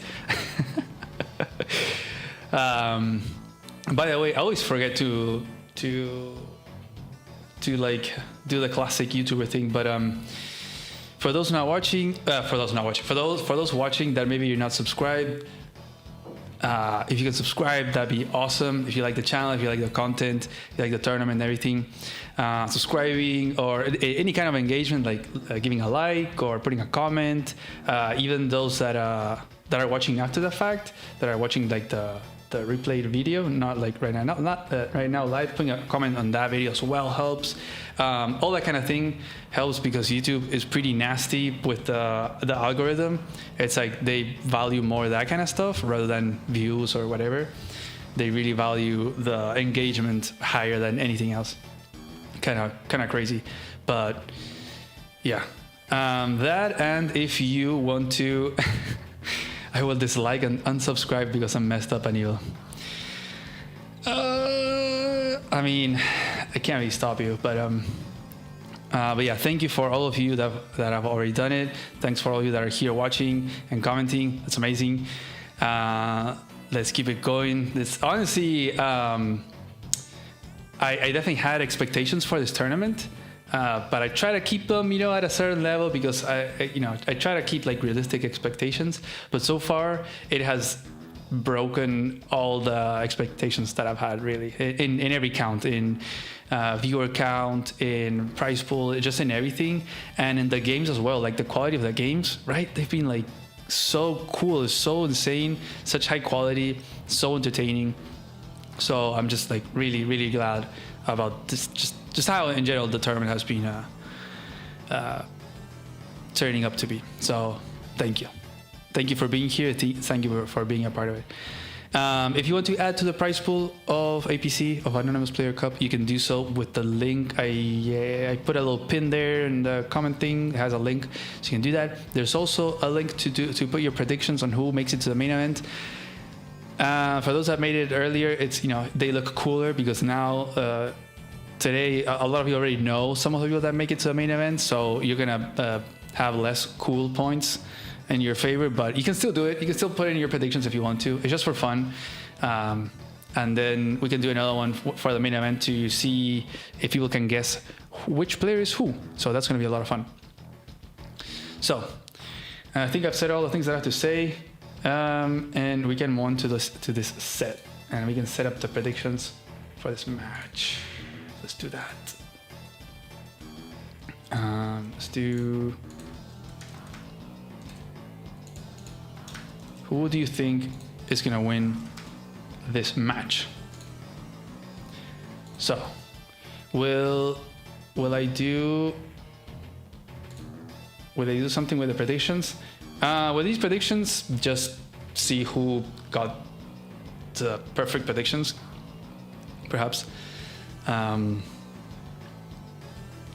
Yeah, it's just gonna be that. It's just for fun, really. In other tournaments, they kind of do that, and there's like a little bit of a prize pool, perhaps a percentage that goes to who can do that. But currently, with the size of the prize pool that we manage, it's hard to afford that, right? But hey, one day maybe we can grow the community, we can grow the player base and the tournaments to a certain point, that the prize pool also goes up with the growth and all that kind of stuff. Maybe that can be something that we can have. So also remember, it's two picks per group. So if you're gonna put your predictions in, You have to do 2. I see people put 1. Guys, it's 2. There's 2 of them making it per group. It literally says there, pick 2, but some people just pick 1. I don't know. It's just, if there's something that I've learned, is that people also don't read. People don't read instructions. They just click stuff. But anyways, let's close the voting. Get your votes in. Quick, go. I'm gonna close it in 5, 4, 3, 2, 1. Gone. Okay, so pretty lopsided. So it looks like most of you voted for Talos. Most of you think that Talos is gonna win. I would agree with that. I think Talos is definitely the favorite here in the set. I would even say that Talos is the favorite in the group as well. The group is Talos, Digis, and Arya, and I would think that Talos is the favorite to like win first place in the whole group. So I think he's the favorite here. But we will see. Arya is no stranger to brawling, and I kind of think that maybe Arya can win this map. Let's see who picked it. So I'll tell you who picked this map. It is gonna be... It's actually Arya's map, yeah, and that makes a lot of sense. Talos is more of the patient, positional kind of player, you know, more of a Darth noob kind of school. Arya is wild. Arya goes for wild trades, out of the box attacks, and likes to make a lot of neo-tanks. But I hardly think we will see a neo-tank on this map because it is so low income. So I still think Talos will win here. He loves those artillery, and he'll probably have a nice lead on the corners. But Arya might bank on the here and in the middle. I don't know. We'll see. So 75 and 23, where's the other 2%? I don't know, man. YouTube is weird with those polls. Okay, so let's get into it. Oh wait, let's put the music first. Okay, let's go. So we have game 1 of Talos and Arya Fireheart. The first game of their set, and the first game from Talos, really. So this is going to be an interesting, they're both very different kind of players. I wouldn't necessarily say that Talos is really good with the timer. Like, I think time management wise, I would favor Arya. Talos is better at the positional kind of play. And he also preps a lot. As we see him clearly going for the classic meta opening of skipping the city and rushing this corner one. They both went with Kindle. But yeah, we have Talos in the purple lightning, his favorite color. And then we have Arya Fireheart in one of the new army designs from this year, the slimes, the Azer asteroid. And Arya going for the Chloe box opening. Not going for the classic opening over here to rush the corner probably. So we will see. Talos gonna go for that city. And remember, the first one to get a tank here is player 1. So Talos will be the first one to get a tank. Arya could get an artillery. Yeah, player 2 has that alternative of making the artillery. But okay, she does not make an artillery. So she's probably gonna make a tank. And Talos, also the classic, instead of going for this first city, I'm gonna rush over here the position to try to go for this city. And this whole opening of not going for the meta opening is to actually be the first one to get on the city instead of player 1 being the... Whoa, and actually Talos not going for a tank over here or an artillery. He actually makes an artillery on this side. So it might be to simply stand over here and lock down this city. We'll have to see. Okay, so Arya moving out there. Oh, I think this infantry... Ooh, this is what Starflash had done last time. He put this infantry over here. So it not only is in range of the city, but it can also interrupt this city, right? But she's going to put it over here. So that city is going to be guaranteed for Talos. And that one is going to go towards that city. So Talos is just going to have to pull back and just happily capture that for sure. That's going to be cool. Arya moving very boldly right in front of that infantry. But I think that's fine because, again, if you start a fight here of infantry, you're going to win it because... it's in range, it's in 1 turn range of infantry right here. also a tank, but Talos has enough funds now for a tank. So it's interesting that the... Oh, no, never mind. I was going to say that it kind of broke tank order, but no, not really. He, instead of making a tank, he decided to make an artillery instead. But he's going to... Putting it over there... I guess it's to protect this infantry, but he's kind of going to forego this capture for a while if he wants to keep that artillery on that tile. Okay. And also, yeah, Narya not really skipping the city. She actually just gonna get the city, but she can come and interrupt here. So that is granting her that opportunity of getting that capture and then being able to interrupt. So we'll see if this is gonna bite Talos back in the end, if this is gonna delay his income too much. So she's gonna go and capture that. That capture is gonna go through, which is nice for Talos. We're now gonna see this corner over here. But again, due to the opening, the timing, it means that Talos can interrupt this capture. There's an infantry to support it from Arya though, and she's gonna go and to KO that. It is in range of this tank, but maybe she'll make another tank. Yeah, there we go. Why do people go for this? I don't understand. Why do people send their infantry to tap on artillery? Like, I don't like it, but oh well. And Arya gonna start that capture, but Talos gonna go and hit it with 2 infantry. Kind of unlucky rolls, I think. And then gonna get a first strike there. Ooh, that I think it's because of the chip damage from the infantry in the city. But that was a nice trade right there, 8-4, and now brings the artillery to protect this and even potentially protect this city capture. So this is a much nicer tile for the artillery.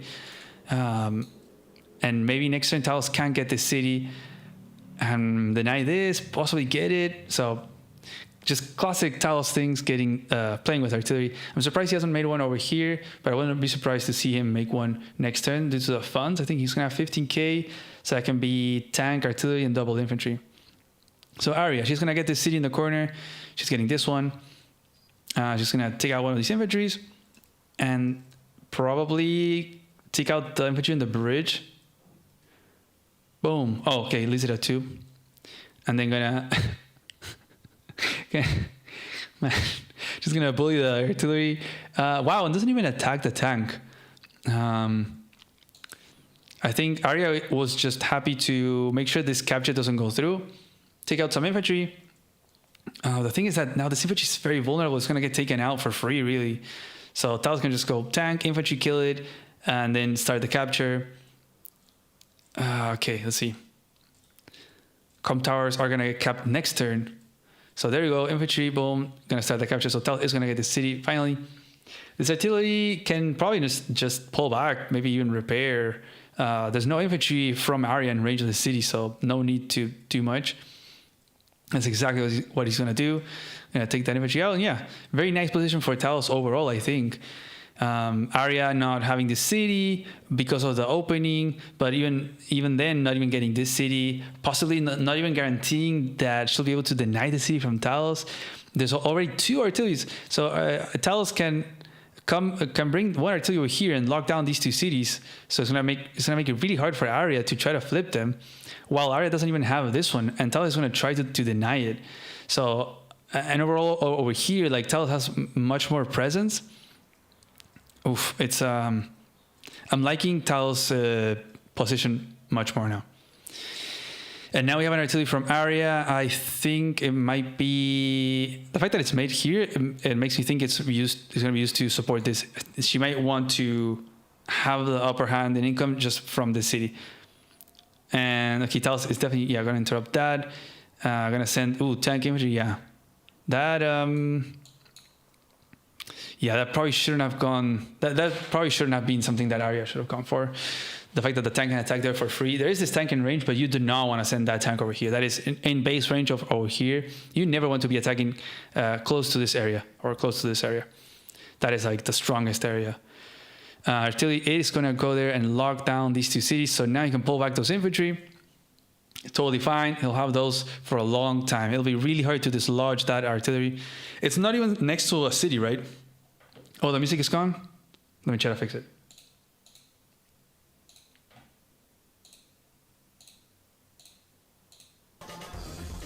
Okay, it should be back now.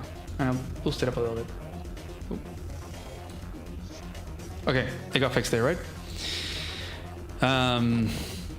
Okay, getting back to the game. So yeah, pulling back the infantry. I guess this one's just gonna stand on that city. And then starting this capture over here. Artillery's gonna go down and protect this capture. Okay. Yeah, I guess from the lack of unit count here from Arya, she can't clear this. Yeah, not even. Yeah, no. There's no way to. She would have to send both tanks to kill this infantry, but you really don't want to be doing that. So I think Talos is gonna get this city. So looking very strong for Talos, really, and positioning over here so as to split the army. And Talos is no stranger to this map. Also, he's had some great games async in this map, so he knows the openings, he knows the strategies as well, and he's going to try to split the two armies and possibly in the long run try to join them. That's kind of a very strong win condition. Infantry gonna come in and take out one of that infantry that had helped to take out this one. Artillery gonna come in and support this. I feel like perhaps Arya could have just attacked the infantry and then start a capture and then have the artillery pointing to then start the threat of the capture, because if not, Talos can have time to prep to answer back.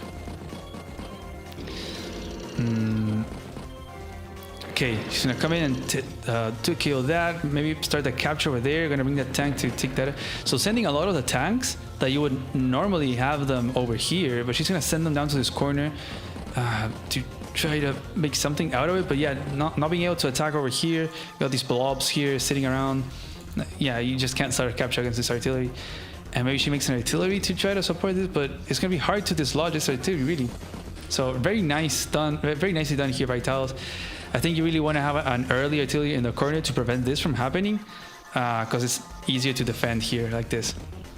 Remember, no copters, it's going to be very hard to dislodge this. But 3 tanks down here in the corner from Arya, so good job by Talos to deny these 2 cities. But he's also going to get this one, so now he's going to have a 2k lead against Arya. And Arya's going to try to bet on getting this city, but it's going to be tough. Again, Talos gonna try to join this army. Look at him, he's splitting here, and then gonna try to join, putting this tank on the city. Has this one right there, but it is covered by another one. Look at that, doing the nice line across the map. Gonna join these armies. So now he's gonna be able to decide where to go. He can attack one side, the other. He has this infantry, or both of these really in range of this city. He has this one in range of the port. So he's threatening 2 properties. We got this mech that is. Mechs here are pretty good. You make them in this space and they're in this area really quickly, so that's pretty cool. Let's see what can Arya do. Nothing to do really in this corner, honestly. I think she's just gonna sit here so that Talos doesn't like start a capture, bring the artillery onto the city. That would be pretty devastating. She's really banking on this. Talos keeping 2 infantry in range at all times to make sure to double tap that infantry. Perhaps even a tank attack, infantry kill. Clear with a tank, but nothing in range of the artillery. That would be really nice. She has to pull back over here from the corner. This army is very threatening, so she has to pull back and be within, like inside the HQ area.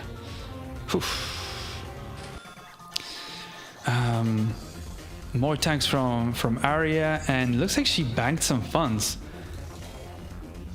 So maybe we will see a Neo tank from Arya. We shall see. We shall see. Not making another tank this turn from Arya might be a problem. But oof, we will have to see. So 2k lead for Talos. Is he going to interrupt this? Probably. He's going to start both of these captures. And he can probably block this in as well. He can put like a tank on here. Bring the artillery behind. Okay, he puts an infantry. That works. Okay, artillery pointing at that bridge. I guess he was scared of, like, you can probably put it over here and then protect these captures, but he might be scared of a breakthrough somehow. I don't see how you could break through though.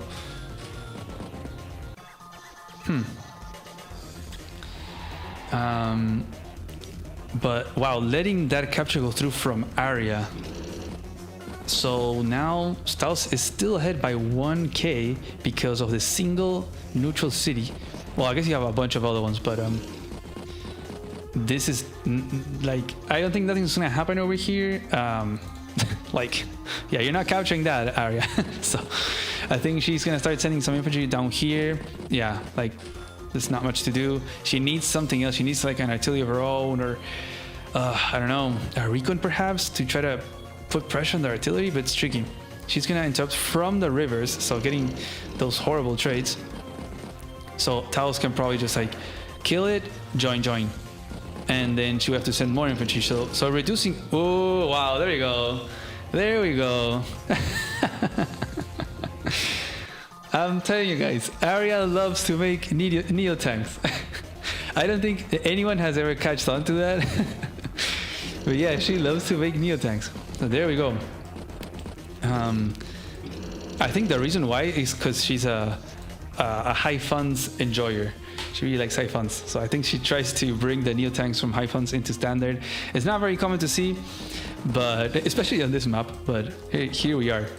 Wow, and actually Talos sending this artillery back over towards the middle, and leaving 4 infantry here. So I guess kind of trying to match the amount of infantry and sending this instead, since it would be a bit of an over investment. And sending it over here, gonna get a free hit over there. Did a little joint cap here, and then starts a new cap over here. Gonna get, ooh, okay. I'm gonna sit that tank over here. Okay, a bit of an oversight here, perhaps from Arya, and because that's so much better for Talos. I think she was trying to put pressure on the com tower, but yeah, that's not gonna happen. I don't think so. We haven't seen an Urban Blight just yet, which is very surprising. It's already day 12, and in all the other matches we have seen Urban Blights really fast. Now Arya has to interrupt this, but I don't think she can interrupt this capture. Putting the tank right here so that this tank has to go and shoot something else, so the neo tank breaks through, and then I don't think you can clear this. Look at the positioning by Talos, man. There's no way that you can clear this. Like, you can clear the tank, but you can't clear the infantry. So great positioning here by Talos. Not even like attacking, right? He just sit the tank there. Because if not, perhaps Arya could use another tank to clear this one, then neo tank breaks through, and then a tank attacks artillery or something like that. But Talos being so good at positioning, although he did burn a lot of time. Wait, look at that. He had 12 minutes and a half, and then he burned like almost half of it. So he definitely planned this a lot, which was very smart. So, okay, Arya's gonna clear there. Okay, neo tank gonna come down here to stop that. Tank gonna, that attack is kind of nasty, but I think she's going for the Urban Blight, and there we go. She gets the Urban Blight, and she is gonna be able now to interrupt that. Ooh, just enough. It's gonna be at 2, and then okay, she's gonna get another attack there. Do you attack the tank? Yeah, you do. Okay. Infantry position for the city, and she definitely needs some tanks here. At least one tank to protect these infantry from these tanks over here. Okay, makes one tank and one tank over here. Talos, isn't it Talos? And here comes the Urban Blight from Talos. He also had base skip, but double base skip for a neo tank to respond to this one. Wow. Okay. Maybe the neo tank from Arya might pay off. I don't know. It's gonna be tricky for this neo tank to kind of shift over in time to respond to this one.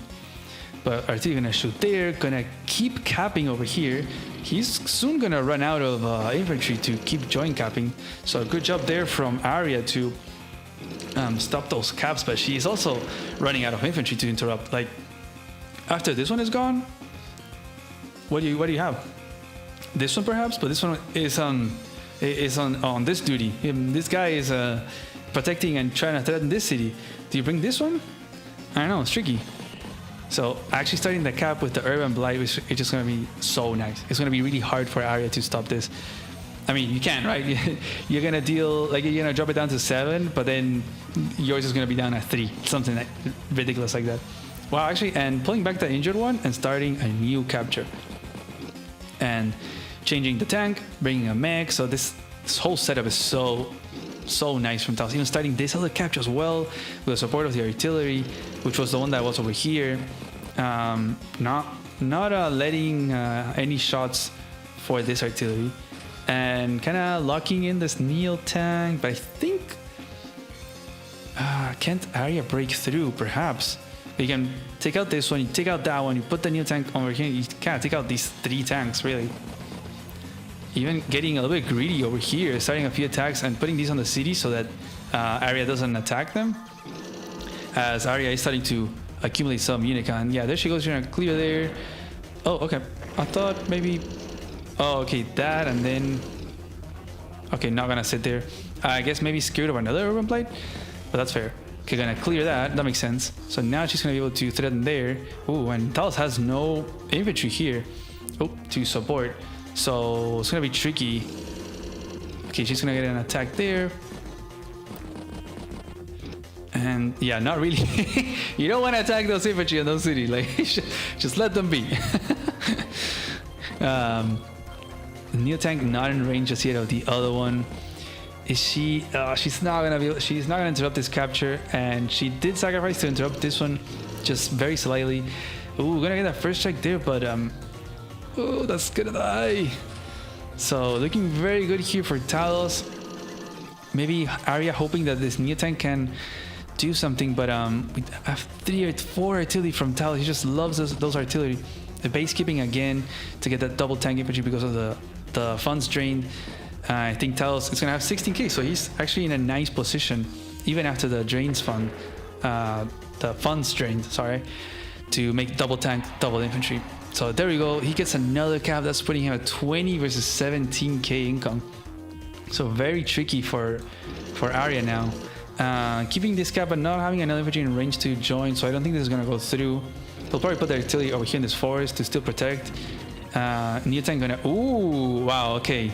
Wow, deadly movement right here. The 1-turn artillery in range to lock here and attack with the Neo tank. So yeah, there's not much you can do from this space really as Arya, especially with the funds you have that will withstand this. I think you have to swing back the Neo tank, but oh, not looking very good. Talos sending a few more infantry over here. I think he has to pull back. There's way too many infantry, but will he just stand there on those cities? I guess so. Wow. So maybe Arya, if Arya gets an Urban Blight, she can clear these pretty easily and then clear more infantry and start a few captures perhaps. I think perhaps this one.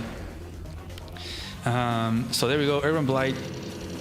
Okay, we're gonna take out that tank. Take out an infantry. I think she's gonna attack the artillery. Going for these very greedy captures, but there isn't artillery support, so perhaps maybe. Gonna clear there with one of the injured infantries. Oh, I would have loved this to start the capture, honestly. I guess just because Talos will get his Urban Blight, it's gonna be tricky to actually get captures going. So maybe it makes sense to do this, to just kill all the infantry and then start capturing. Neo tank is actually gonna... Okay. Gonna clear that infantry so the tank can attack the artillery, okay. So kind of overrunning this area, but there's also this base. Like, I think you just not make anything, right? You just not even build or make like an infantry. Not... Okay, yeah, just infantry. Because there is no infantry in range of the base. That would have been much deadlier. That would have been totally GG. Here comes the Urban Blade from Talos. He's gonna probably get a kill here, but that's a garner. Maybe put the artillery over here. Yeah, there you go. Gonna block that base. No way that you can move it. Can't even take out that tank on the base with the new tank. Starting the HQ cap. Oh my god, I'm gonna sit the other artillery on the other base. No. Oh my god. This is it. This is, yeah. There's no absolute way, like, yeah.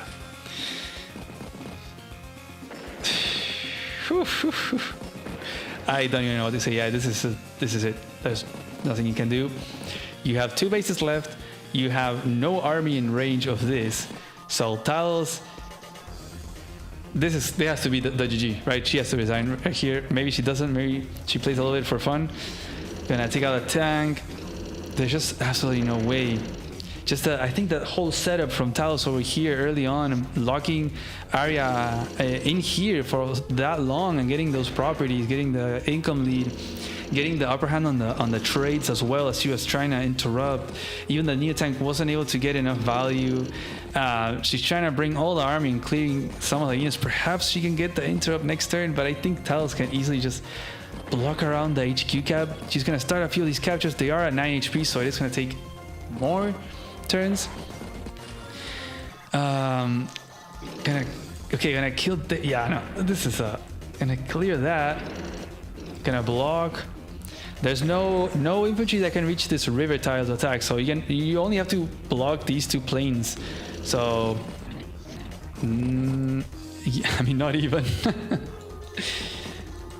There's no way that Arya can interrupt this. Gonna clear there, gonna clear there. Just clear as many tanks possible. Makes a black boat even. Just because it's done. And did you see that? Look, Arya's turn, boom. She just ended the turn, so the Talos can, boom, get the HQ cap. Wow, I think it's the first match of the tournament that has ended in an HQ cap. GG to Talos, great game, Arya, well played. That was a lot of fun. So that is very nice. The blocking black boat, yeah, and I don't even think it was necessary really, because even if you take out this mech, you can't clear this. Yeah, it's just there's no way for Arya, but that was fun. I think just a very masterful play by Talos, being very patient over here, holding off with the infantry, protecting this corner with our artillery. We've seen already in a few games how important it is to get this corner city so quickly and then protect it and not go crazy with the infantries. There's like such a fine balance to find of how many infantries do you send or not to attack and interrupt, because you do need them to defend. How many do you send to pressure? Just really well done there by Talos. I think Arya had the right ideas of like, okay, I'm just not going to invest anything over here since he's investing in artillery and perhaps investing in other places. But I think Talos just won tactically over here as well, so he had the upper hand. He was able to kind of split the map over here with the setup, get this city, and then kind of join the forces a little bit, letting Arya get this city, and then just boom, going for the HQ lock over here. Positioning here with the capture, blocking, and because there's no airports here, like you only have one tile to attack from. So having those artilleries were so nice by Talos. Perhaps Arya needed an artillery here really to have more units to attack, right? Or how do you say, like defend the cities. Maybe that's what she needed here instead of a Neo tank. I don't think the Neo tank was of that much worth for her. But yeah, GG to both. That was great. Talos getting the win on Arya's map. So that's interesting. So let's move on to game 2. We can update the table. Where is it? Talos 1, Arya 0. Where is it? Okay.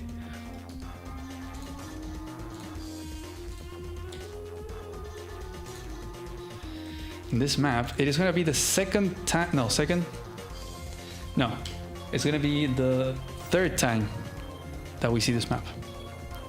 So here we are. Boom. Okay, how are you guys doing? Are you guys enjoying this? It's been a 3-hour stream so far. But yeah, we have game 2 of this set, Arya against Talos. Let's put the predictions. I'm really curious to see who you think is going to win here.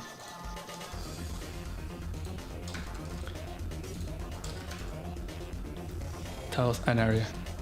And people making fun of how I pronounce Talos. I know, man. I mean, I think I'm pronouncing it correctly, but I don't know. English is not my first language. I try to do my best. But yeah, we have this map. Who do you think is going to win here? This is Talos' home map. So Caustic Finale was Arya's, and she lost. And now we have this map, which is Talos's. I guess it's either Talos or Talos, or maybe it's Talos. I don't know. Maybe Talos can tell me. But yeah, big map. Let's put the Jess music on. Boom. We have a Jess mirror. We haven't seen a lot of Jess, so this is gonna be exciting. Big map, base light, high income. And we've seen how Jess can be really good here. I think Jake is also a really great pick. It's either Jake or Jess, really. Adder is also really good. Adder is just overall good in tier 4, honestly, base light especially.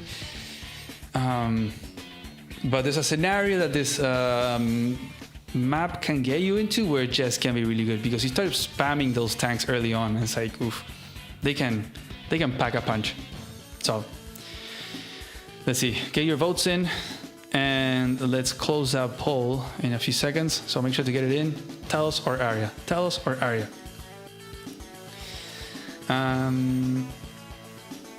Just came back. What's the scores? So first match was won by Talos, and so that puts Arya now on the back foot, right? She needs to win this match to take it to a third match. Yeah. If not, Talos can win 2-0. And remember, Arya has already lost against Djus 2-0. So this is like the last chance for Arya. She needs to beat Talos in the second game and a third game. If she loses here, she is out of the main event. So big deal. Okay, let's let's close the poll. Wow, very low, much more lopsided this time. 90% for Talos. Wow. There's always a 1% or something that goes to, who knows? I don't know, YouTube, what kind of math they're doing.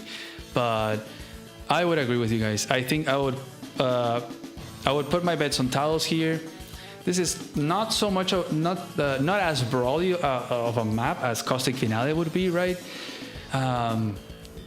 Or other maps that we have in the pool. And it's more positional. There's a little bit of an early right opening thing. So I think Talos could do really good, especially if they get to a big army accumulation. I would put my bets on Talos. I'm sorry, Arya. But you never know. You never know. Arya, I've seen her be in the back foot and how do you say? Just bring it back, you know, and win over the favorites. So she's definitely a force to be reckoned with. So let's see what happens.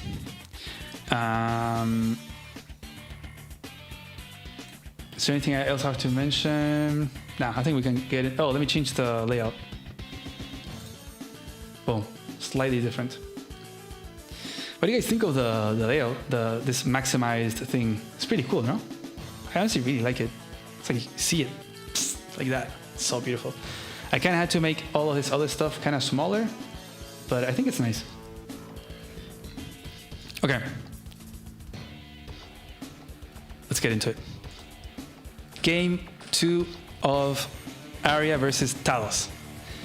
It is 1-0 in favor of Talos, so Arya needs to get that win here. If she loses this game, she is out of the main event.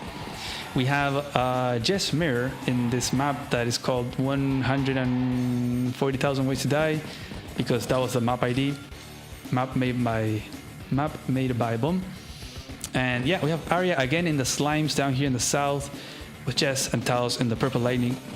Again, with his favorite color, with Jess also in the north. So Jess Mirror. I wish I could like flip the side that the armies are looking towards, but yeah, it's not possible. It seems to me like they're going for fastest income, so nothing crazy. And Arya, instead of making a tank, she decides to go with an artillery, which I think is nice because you can go and lock the comm tower, but I don't think it's going to be in time, just because this infantry is keeping this capture. So Talos is going to try to guarantee the comm tower cap. And Arya doesn't seem to be doing that. Like, this infantry was here, right? And instead moved over here instead of going towards this road. So Talos could make an artillery or a tank, I guess, and try to deny the comm tower. And then it could be 1-0 comm tower in favor of Talos. So that's a big deal. Okay. Oh, wow, yeah, and this infantry is going to be in range to interrupt. Okay, so Arya is actually not going to get that capture. She's just going to try to deny this comm tower.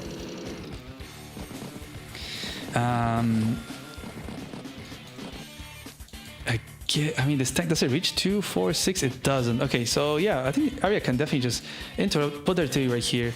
But she does have to start making tanks. The thing is that she has 12k. Like, she needs a tank to defend from this other tank, or some kind of unit count. But she also needs a tank on this side to defend from this tank. So, very tricky situation she's put herself in. Wow, and she's not gonna go for the interrupt. Huh.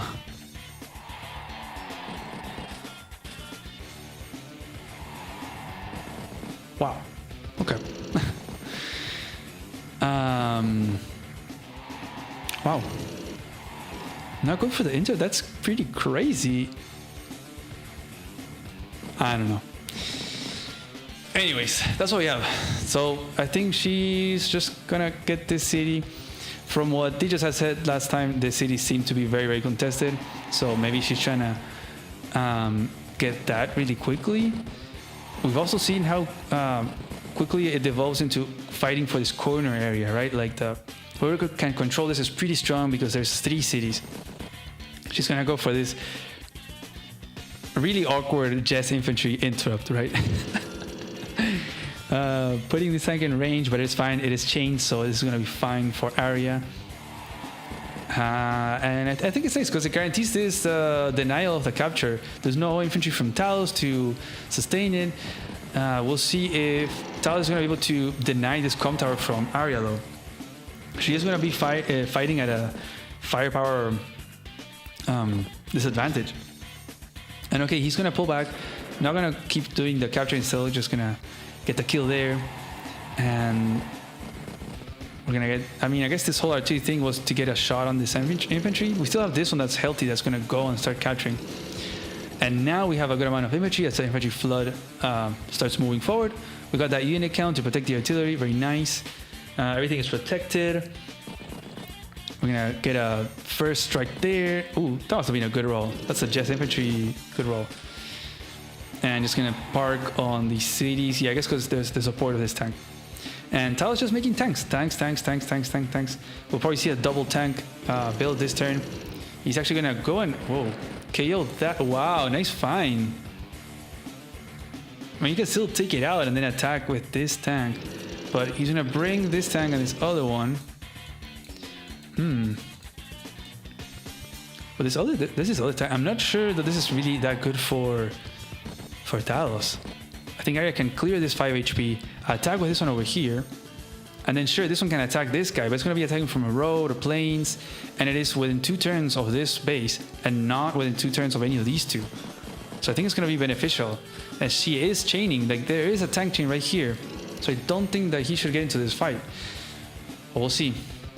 And actually, well, Talos not even going for this capture, so he's just like, understands that there's a lot of infantry coming in that are probably gonna threaten the comm tower, perhaps the corner, and he's like, you know what, it's not worth it to get the city and then get my infantry killed and then flip. I'm just gonna rather go for this city. Base light is, yeah, you have such low infantry count. So if we're gonna attack from over here from the plains, bring that other tank. Whoa, why there? Oh, I guess it has to be there to protect this guy. But, oof. This guy can attack from the city. I guess you wouldn't want to because you're going to make a tank right here. Going to not really start a capture. Just going to sit on this tile, really. I think that's fine. There's no way for Talos to clear it without it being this infantry that he wants it to be used over here. Or this tank gets shot. So, yeah, nice. Guarantees that she can then step on this comm tower next turn. So, let's see. Talos, do you attack a tank? He can reach this one. Perhaps he chains the attack over here. Like you put this tank over here, and then you attack this one over here. Okay. So now go for that capture. Okay, you know, he's just gonna pull that back and then attack that one. Doesn't get the kill, but gets... Oh! Doesn't get the kill. Wow. Wow. Even with the extra comm tower, that's surprising. But we're gonna start this capture, and there's no infantry from Arya in this area, so she's not gonna be able to interrupt this for free. And there's only one single infantry man. All the infantry are over here for Arya, so really banking a lot over here. But her tanks are being chained in this area, so there's a little bit of a disconnect here by the army from Arya. She's gonna finish that off. Now she's gonna start that capture on the comm tower, and she's gonna position that artillery very nicely there.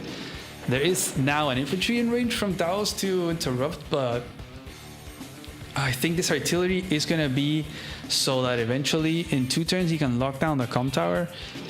We'll see if he's able to hold that. There is quite a lot of infantry here for Arya.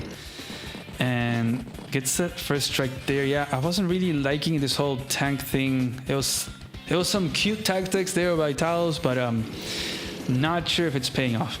He's gonna keep rolling here. Wow, okay. It is still within 2 turns of this base, and now it's really awkward after the mounts, but I think he can block here with his infantry.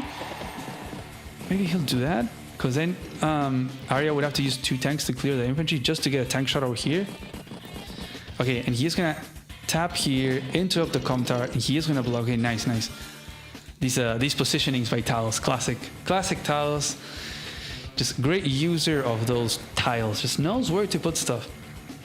Yeah, infantry gets blown out of the earth by this artillery, and just gonna put down there to protect it. And I don't think there's any way that Talos can stop the comm tower capture. Oof.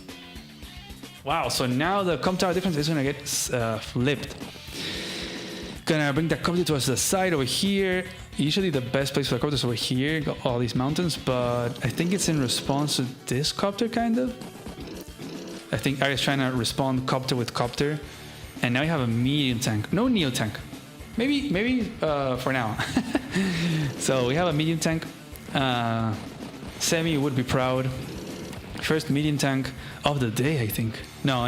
I think this is the second one.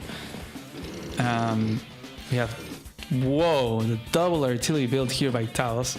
That is that's a build right there. Time-wise, doing really good time management by Arya. But yeah, there you go, boom, getting that comm tower flip, and Talos gonna try to get this one. Doesn't have an artillery in place yet to defend it, so I'd assume that we're gonna go. Yeah, Talos just gonna go and interrupt that. Get some more infantry attacks, but she doesn't have many more infantry. So after this, if Talos decides to keep attacking and join and stuff, she'll have to, wow, even chaining medium tanks. She's gonna have to start sending vehicles. I think Talos might just give up on this area perhaps and send all of these artillery down here.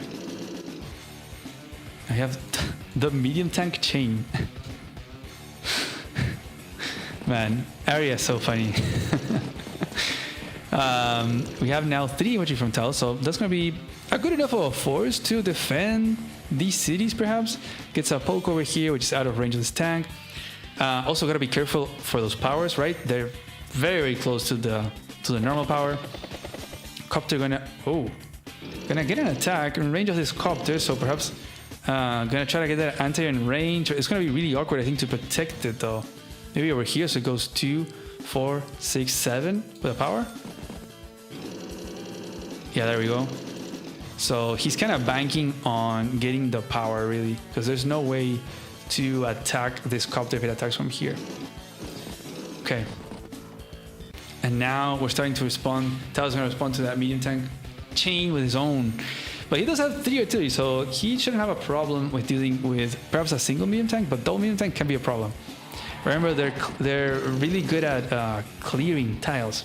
They one-hit KO infantry, I think, on plains with a comm tower, and especially Jess infantry. Might be on a forest, the Jess with a comm tower. No, I think it's on plains. It's guaranteed on plains, something like that. Okay, we're gonna sacrifice that to get that little bit of damage. Is it? Whoa, something in the medium tank. Okay, I think that's fine. Wow, gets the clear. Oh, that's a lot of damage. And now gets the attack there. If she's able to clear that and put a tank, no. but these artilleries are not in range just yet. Wow, we keep having the medium tank chain. What is going on? Man, Arya is so fun to watch. The builds she does are so funny. And we have the infantry stream over here towards the top and the medium tank chain towards the left. So now we do have the power. It is clearly to get this attack there. And this tank is gonna get that attack. Okay, and to kill that, I think he's gonna try to clear all the light vehicles. Maybe put the artillery right here in this forest to deter this medium tank. And there goes the copter. Bye-bye. And then... Okay, clearing all the infantry.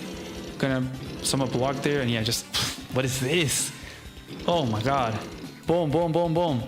Triple artillery threat, and nothing here to lock down here though, which I'm not a big fan of though, because you are taking out one tank and you're probably gonna lose both of these. So not a favorable trade here for Talos.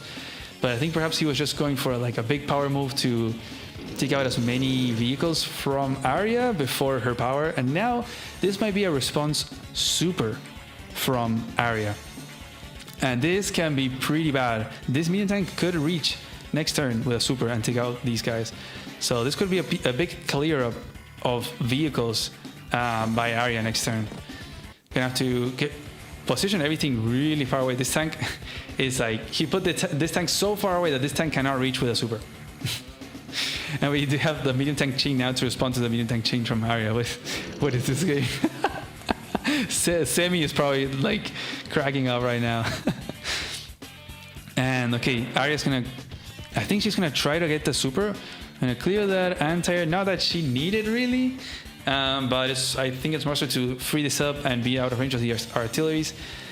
And wow, she's not gonna go for the super. She's gonna use the power. I think it's fine because this one still reaches this tank, right? So there we go. 1 down, 2 down, almost 3, and an infantry. So these medium tanks are uncontested. So 3 tanks and an anti-air went down. Still not looking that bad for Talos though. Over here, he still has triple artillery and has the medium tanks coming. But over here now, the big ball of baby Uziums are starting to accumulate and starting to pose somewhat of a threat. There's no way for Talos to break through and attack here, really, the artillery, so a nice setup here.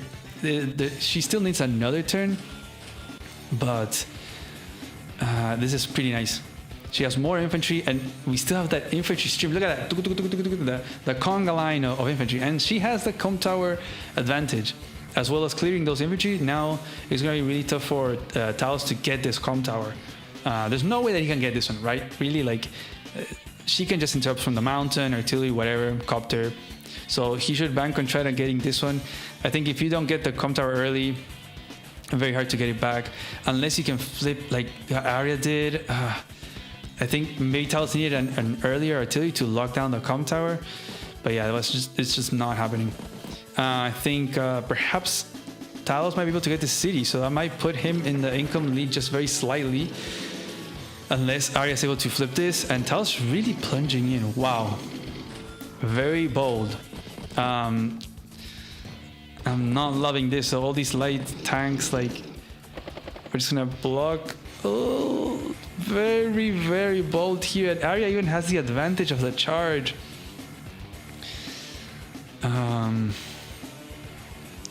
Oof. But also, wow, slipping in this capture right here. It looks like Arya didn't notice that. If only this infantry, it would have moved to this shoal instead of this one. It would have been range to interrupt. So Talos is going to be able to sneak in a flip there, which is pretty strong. Remember, this city is pretty contested. It's very hard to capture. So good find there by Talos, and missed opportunity by Arya. Looks like, I thought perhaps Arya was going to go in and clear some artillery, but perhaps not. Looks like she's thinking about what to do with this medium tank. Okay, it's just gonna go safely outside of range of those artillery. Really great job by Talos with those artillery. Not really providing any chance whatsoever for Arya to attack them. So they're not getting any shots, but they're still like marking their territory. And now you have the medium tank chain. 2 medium tanks against 3, but these two have 3 artillery, so Talos this is a great turn now. He's gonna have capture city, capture com tower, and the flip. Flip. Get that flip. Come on, man. Oh. What? What? Why are you not getting the flip? That's crazy.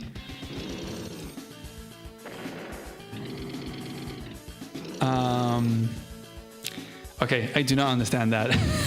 What? I guess because maybe he thinks, okay, if I get it, then he's just gonna tank, infantry, take it out, start the capture again, and then I'd be forced to like send a medium tank or whatever. Maybe that's why. And he's just happy to have one property lead because he got it right here. But now she's able to get this flip, so now they're equal. Now they're equal in properties. I don't know. I feel like maybe Talos, if he is also sending these troops back, he could potentially bring this artillery and lock it down. But oh well, that is not what happened. And actually, wait, oh, they're not tied. It's actually on the lead for Arya. So Arya has 19 versus 18, just because Talos doesn't have this city right here. Wow, that is wow, what a turn of events. It was looking good for Talos, then it wasn't, then it was, and now it isn't again. Just gonna pull back over here. I think it makes sense because there's no infantry here from Arya. You have 3 medium tanks and a copter, but this guy is a 5, so it's gonna take a while for it to be healthy enough to pose any threat. Talos does have 4 of them here. He wants to make sure to have some healthy ones over here. Got a nice little shot there with a medium tank, but that'll be it probably, as Arya's gonna bring those medium tanks to respawn. Okay, accumulation of army over here, gonna stall it out.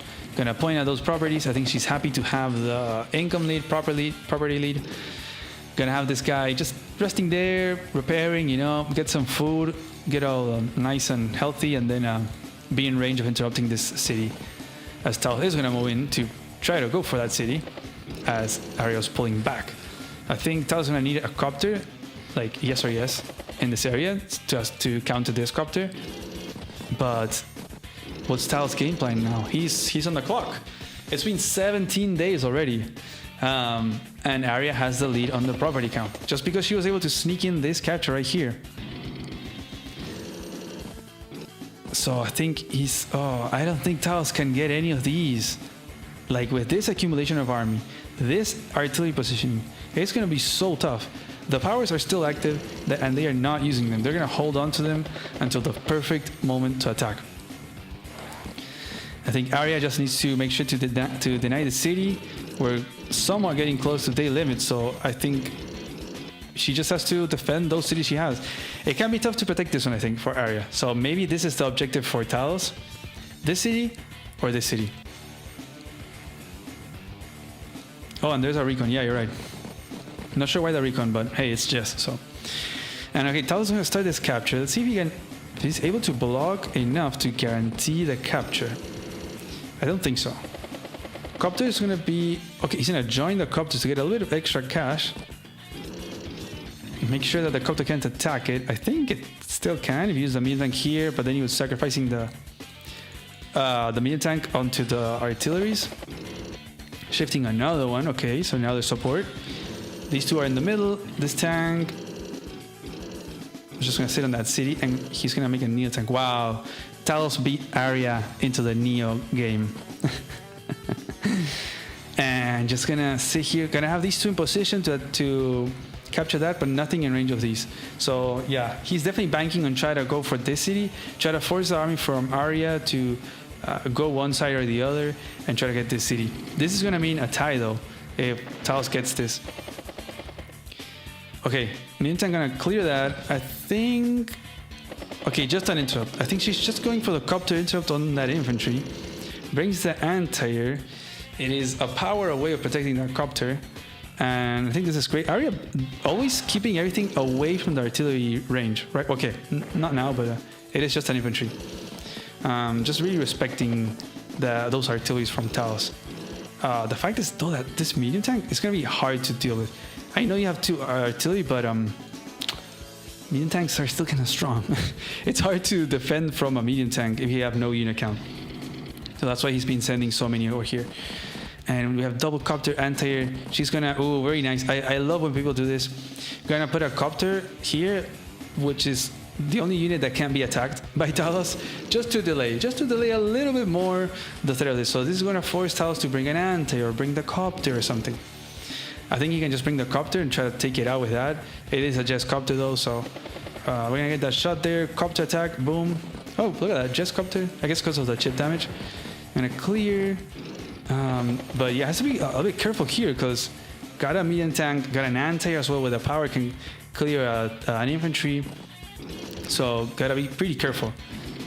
Maria might have a pretty strong turn here. I think she can just shoot for day limit really. It's day 20. You see now the copter's in range to try to take this out. I think this anti could just go back over here. I'm gonna try to clear that. Doesn't go through. Gonna bring that anti-air. Yeah, I think this anti can just go up here, right? There's no more copters, and you have this anti already over here. So now you pull back the copter, and she has the artillery pointing at that city, so it's ready to interrupt. There we go. Copter goes back. It is out of range. Yeah. She has. Look at how many infantry are in range of that city. Like, man, you are not gonna get that city. There you go. The anti is also gonna go over there. Very nice position as well. It is out of range from not out of range of a super though, but still it's looking much better for Arya. Although no, yeah, in all counts really. Wow, in charge, income, army value as well. So doing a really great job. And then, okay, Talos gonna attack over here. Just really trying to squeeze those units into here. It's kind of really awkward, right? You can't really send them through this way. He has to go through the back, so it takes a little bit more time. You got all these medium tanks pointing at this area, so he can't really send stuff over here. Has to be over here. Okay, gets that clear. I'm betting Talos is not gonna start a capture right now. He's gonna wait to the perfect moment. Try to get as much of an army lead possible, and then start a capture. That's just classic Talos. Just capturing right before day limit, but we're getting very close. Day 21, guys. Day 21.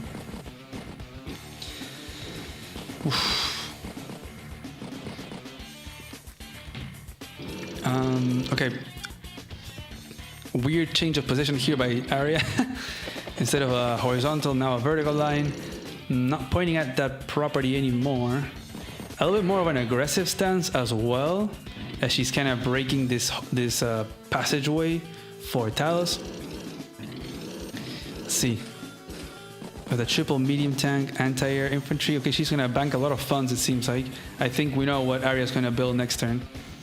Also, you can make a battleship here, and wow, Talos gonna go for power. So this is it. This is it, guys. This is gonna be the turn that Talos needs.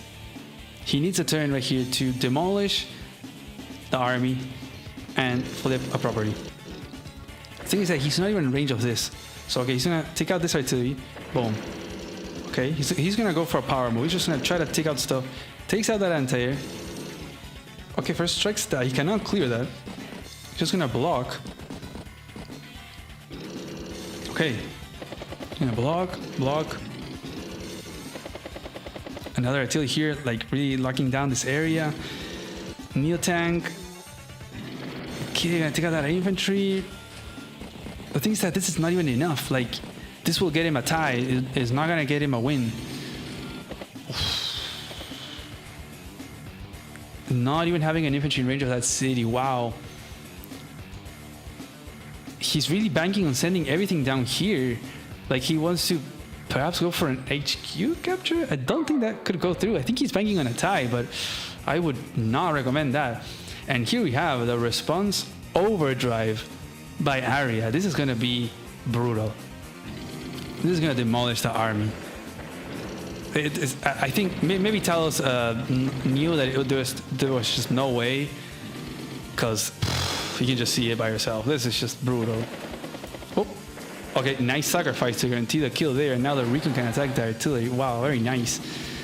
Wow, this is this is the GG. I think there's very strong. You do have this artillery and this neo tank, but you have 4 medium tanks by area, and no way of capturing. Right? They have this single infantry, which Arya can just go and tap that infantry.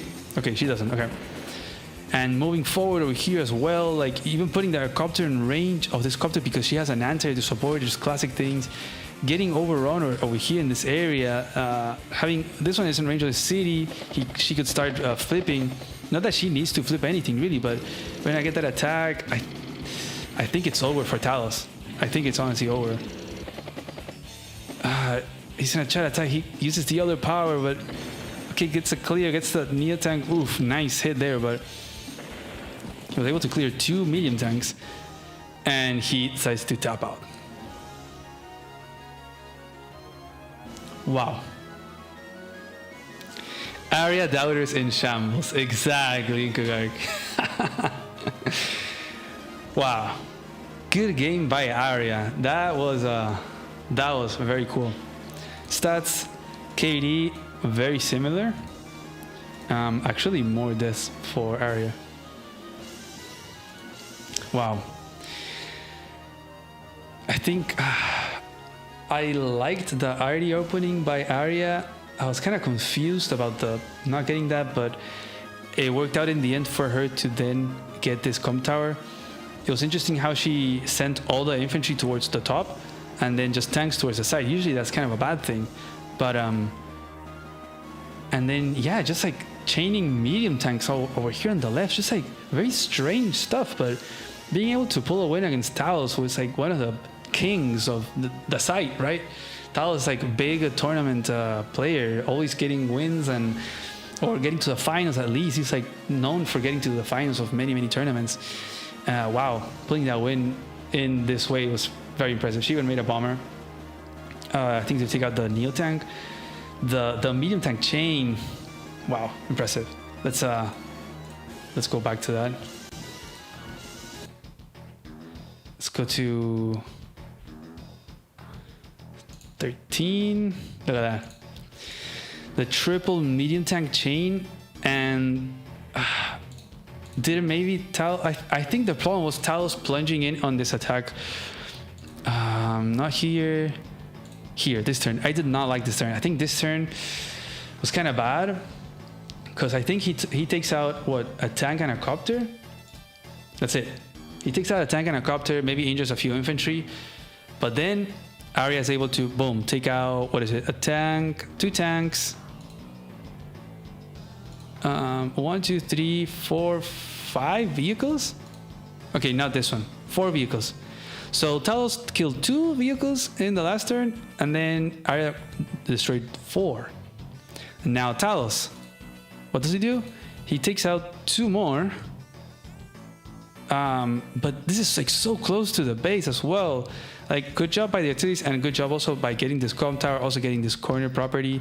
But she was doing such a great job over here, and then more tanks getting killed. Like those 2 extra kills that Talos got, that's 2 extra kills for Arya. So in the end, it ended up being like a 4 vehicles kills for Talos and then 6 vehicle kills for Arya. Oof. Yeah, and that's it. And like that's all that Talos could really do. So then you had to pull back. So in the end, like now Arya was ahead by 2 vehicles. And now Talos has to respect these medium tanks. There is no infantry, so it was kind of okay. Now he could kind of sit back, but he was on the back foot. Like he did give up this property. Just great job there by Arya. Wow. I feel like maybe Talos had to get this property. I know that the infantry would have died next turn, but man, maybe that was a missed opportunity. Snooze Fest theme. Which one? The Eagle theme?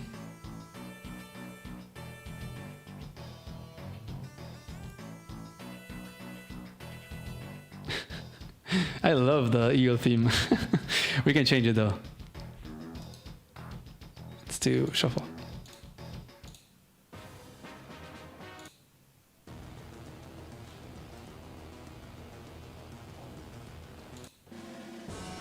No.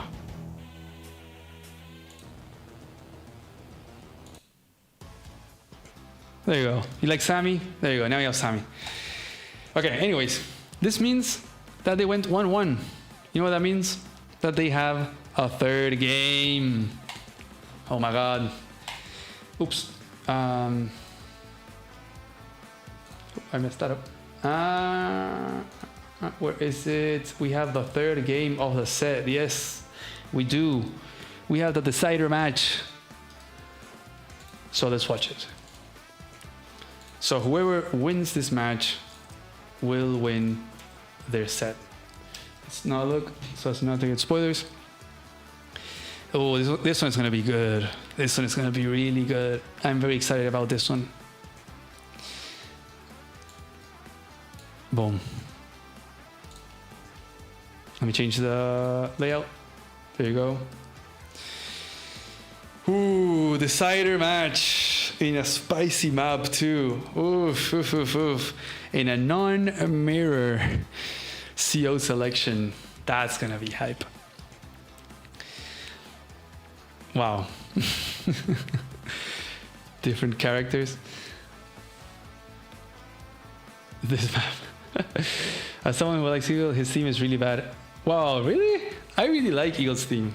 I don't like the reboot camp version.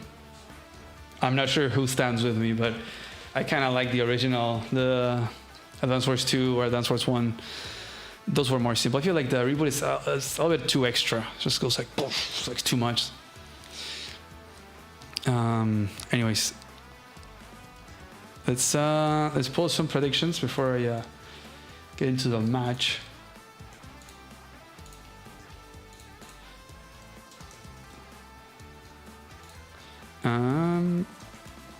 Arya and Talos. Start poll. Okay. So remember, we've gone 1-1. They have both beaten. They both won on the other one's home map, which is very funny. And now they're playing on the third map, which was chosen by a staff member. So get your votes in. Who you think is going to win here? We have a Kindle against Rachel. This is going to be really exciting. We've seen so many Kindle mirrors here, so I'm glad that Talos thought that, hey, Rachel could actually be really good here, and I totally agree. We've seen different scenarios in this map, very broadly, a little positional, a little bit of a clumped up fight in the middle, not a lot of infantry, so you can definitely get those missiles going. And it is kind of higher income, right? It's base light. I think the other one is a little bit higher. This one is like mid-high. So those powers are going to come into play. I think it's very funny that this is tier 2. Yet we see COs that used to be usually tier 3, right? Kindle and Rachel. I guess Max is not available because it's base light. But yeah, I thought that was funny. Okay, get your votes in. Who do you think? Arya or Talos? Remember, whoever wins this is going to win the set. And the thing also is that Arya needs to win this, because if Arya loses, actually this is like the most decisive match of the group right now. Like, think about it. Let me pull up the thing. Let me show you. Let me show you. Let me show you, and let me tell you something. Look.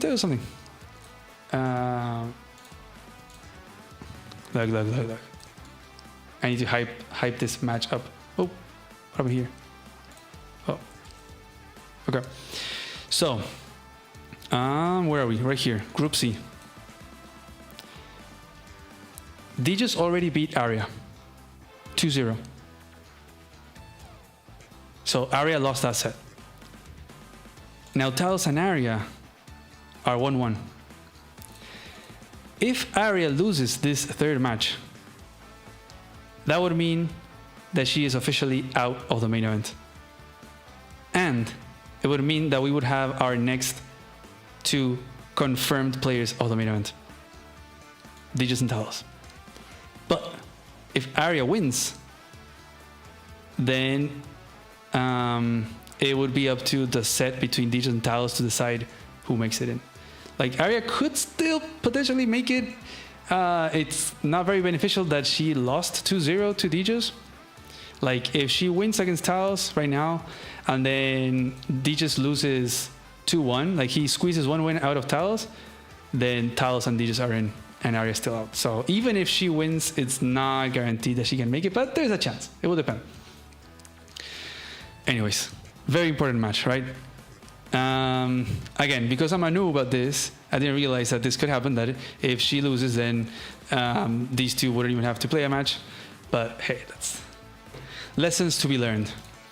Anyways, let's get to the match, and let's close the poll. 35 votes. Come on, guys, there's 107 viewers. Get your votes in. Okay, I'm gonna close it in 3, 2, 1. Boom.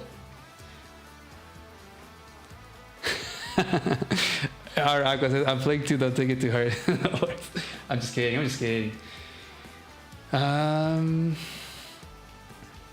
Okay, so most people say that the Talos is gonna win. Okay, so Talos is the favorite here.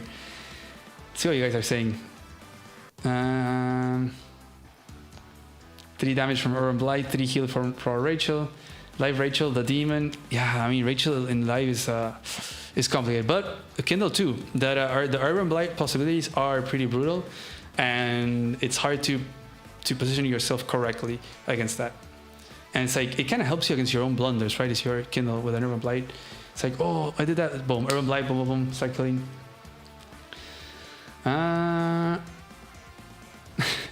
People joking that Talos is gonna lose because it's in the name, Talos. Okay. Wait, how to set up a poll? Well, I think the mods can do it. I think Fluffy, Sammy, I think you can set up a poll. Maybe I'm wrong, but okay, we have a few Arya believers. We will see. I am very excited about this because they have a non-mirror matchup. This is gonna be hype. So let's change the theme song, and I think this will be the last game of today that I will be covering. So this will be fun. Yeah, and just before starting, reminder, let's keep that YouTube engagement going. Comments, likes, subscribe, all that, you know, all that stuff that we all know helps the algorithm. Get the channel out there, get the community out there. Hopefully this tournament can help the community grow as much as possible, so that then other creators can also make their own tournaments. I mean, I would love to have like live tournaments constantly, right? Imagine having like live tournament after another, boom, boom, boom. That would be so exciting. That'd be cool. And yeah, and also if you want to add to the prize pool, you have the link right there. And if you want to do your predictions, I mean, yeah, you can still do your predictions of who's gonna make it to a main event. But let's get into our last game of today. Let's put the music. Oh, wait. Do classic. There you go. Now, yes. Okay. We have game 3 of Arya versus Talos. Oh my god, what a match, what a decider match. Not only of the set, but also potentially the decider of the whole group. And I love it because they've not gone for a mirror. And yeah, if Arya loses here, then that means that Talos and Aegis are confirmed to go to the main event, as she would have lost both sets. If Arya wins, she could still kind of have a chance to make it into the main event, but it's tricky, it's tricky. It depends on the result between Talos and Aegis. But yeah, we have Talos again in the purple lining on the left with Rachel. And then we have Arya with Kindle in the right. And none of them going for the forward middle property like straight away. And actually Arya kind of skipping this property and rushing this one. Okay, interesting. I think this image is now going to be in range over there. This one's going to be in range of the one in the middle. I think the... Okay, ooh, wow, opening with an artillery instead of a tank. Interesting. I think if she would have rushed the siege, she would have been able to make a tank. But artillery here are still really strong. She could be able to deny this city. Like if Talos caps, then she can interrupt and put an artillery. And that's going to have to be Arya's game plan here, right? Like she has the stallier CO. And the more tactical CO as well. Like she needs to find brawls, attacks, get that Urban Blight, boom, and like really break through and take out as many units as possible in that Urban Blight. Let's see if she goes for the interrupt. I think, oh, wow, she could have gone for the capture instead of this one and the interrupt. She's probably thinking about it. She doesn't go for it. Okay. Just gonna put the artillery to protect. Okay, she's gonna protect this capture. But yeah, and Talos, wow, no, mirroring the artillery, which is really funny. No tank. Wow. And Talos, I think he can play this more chill. Like, this is definitely going to play more in his favor, more positional. Trying to take it to a super, you know, to the covering fire kind of stage. Just do like a slow brawl. A chill brawl. You know, boom, boom, tank here, tank there, chill, you know, boom, boom. Let's trade a little bit, but not crazy amounts. Being a little bit careful about the Urban Blight, whatever, and then boom. Either the threat of the covering fire or just dropping it as well in a, maybe in a moment of oversight by Arya, not noticing of the super possibilities, getting blown to bits by the missiles. So we are actually, both of them are gonna get the middle cities, and Arya is gonna get this middle city, which is also pretty contested. Talos is gonna position this guy right here to point at it. Man, this match is gonna be so spicy. Like, the result of this match can define so much. So we're gonna get a nice shot there, gonna take it out from the mountain, and not gonna start capturing. Okay, I think this is fine. And gonna bring this infantry to be in range of these captures. Talos still doesn't have this one, and at this point I don't think he's gonna be able to get it. It would be favored for Arya to get it, really, because you're gonna capture and then bring the artillery to put it here and protect the capture. Both going for the airport now, just in your normal timings. Yeah, it's very funny because there was a lot of talk before the match started. People were like, "But recon is so busted in this map. You can do a day 3 recon and interrupt the airport." Blah blah blah. Have we seen a single day 3 recon? Nope. Well, there we go. The airport is gonna get capped, totally uncontested. Not gonna happen. I think players realize how big or important it is. The middle area at first, just at first, especially these mountain cities. Wow, he's actually gonna position himself over here. Okay, this tank doesn't reach. Ooh, if this tank would have been built on this base instead, it would have reached. And maybe he can attack. I mean, she can still interrupt from the mountain, right? But nice little artillery positioning right there. This tank is also out of range from a city, from a Kindle urban, you know, whatever, mega firepower. And here at the top, we have Talos pointing at that poor little infantry that is gonna get a capture and then gonna get shot at. Gonna go for the triple capture. Gonna go for the interrupt. Okay. And maybe, what do you do with this artillery? I think this artillery just has to kind of go back towards the middle. It's kind of interesting how on your weaker side you end up having more infantry just due to the capture phase, really. I think it's a nicely well done map. It's kind of a weird one and a very spicy one, but it's nicely done. And I position this guy right here to keep this guy away. Okay, I'm gonna shoot at that mountain guy. Not gonna continue capping. Instead, gonna poison the new one. No, not even, because the artillery is locking it down. So Arya's gonna try to make sure this city never goes through. She's gonna try to lock down this city as well. So trying to have the advantage from these two mountain cities. And now she will have the comm tower. And they're gonna be at equal. I think the only difference is really gonna be this single city. So, oof. Now Arya needs to hold that.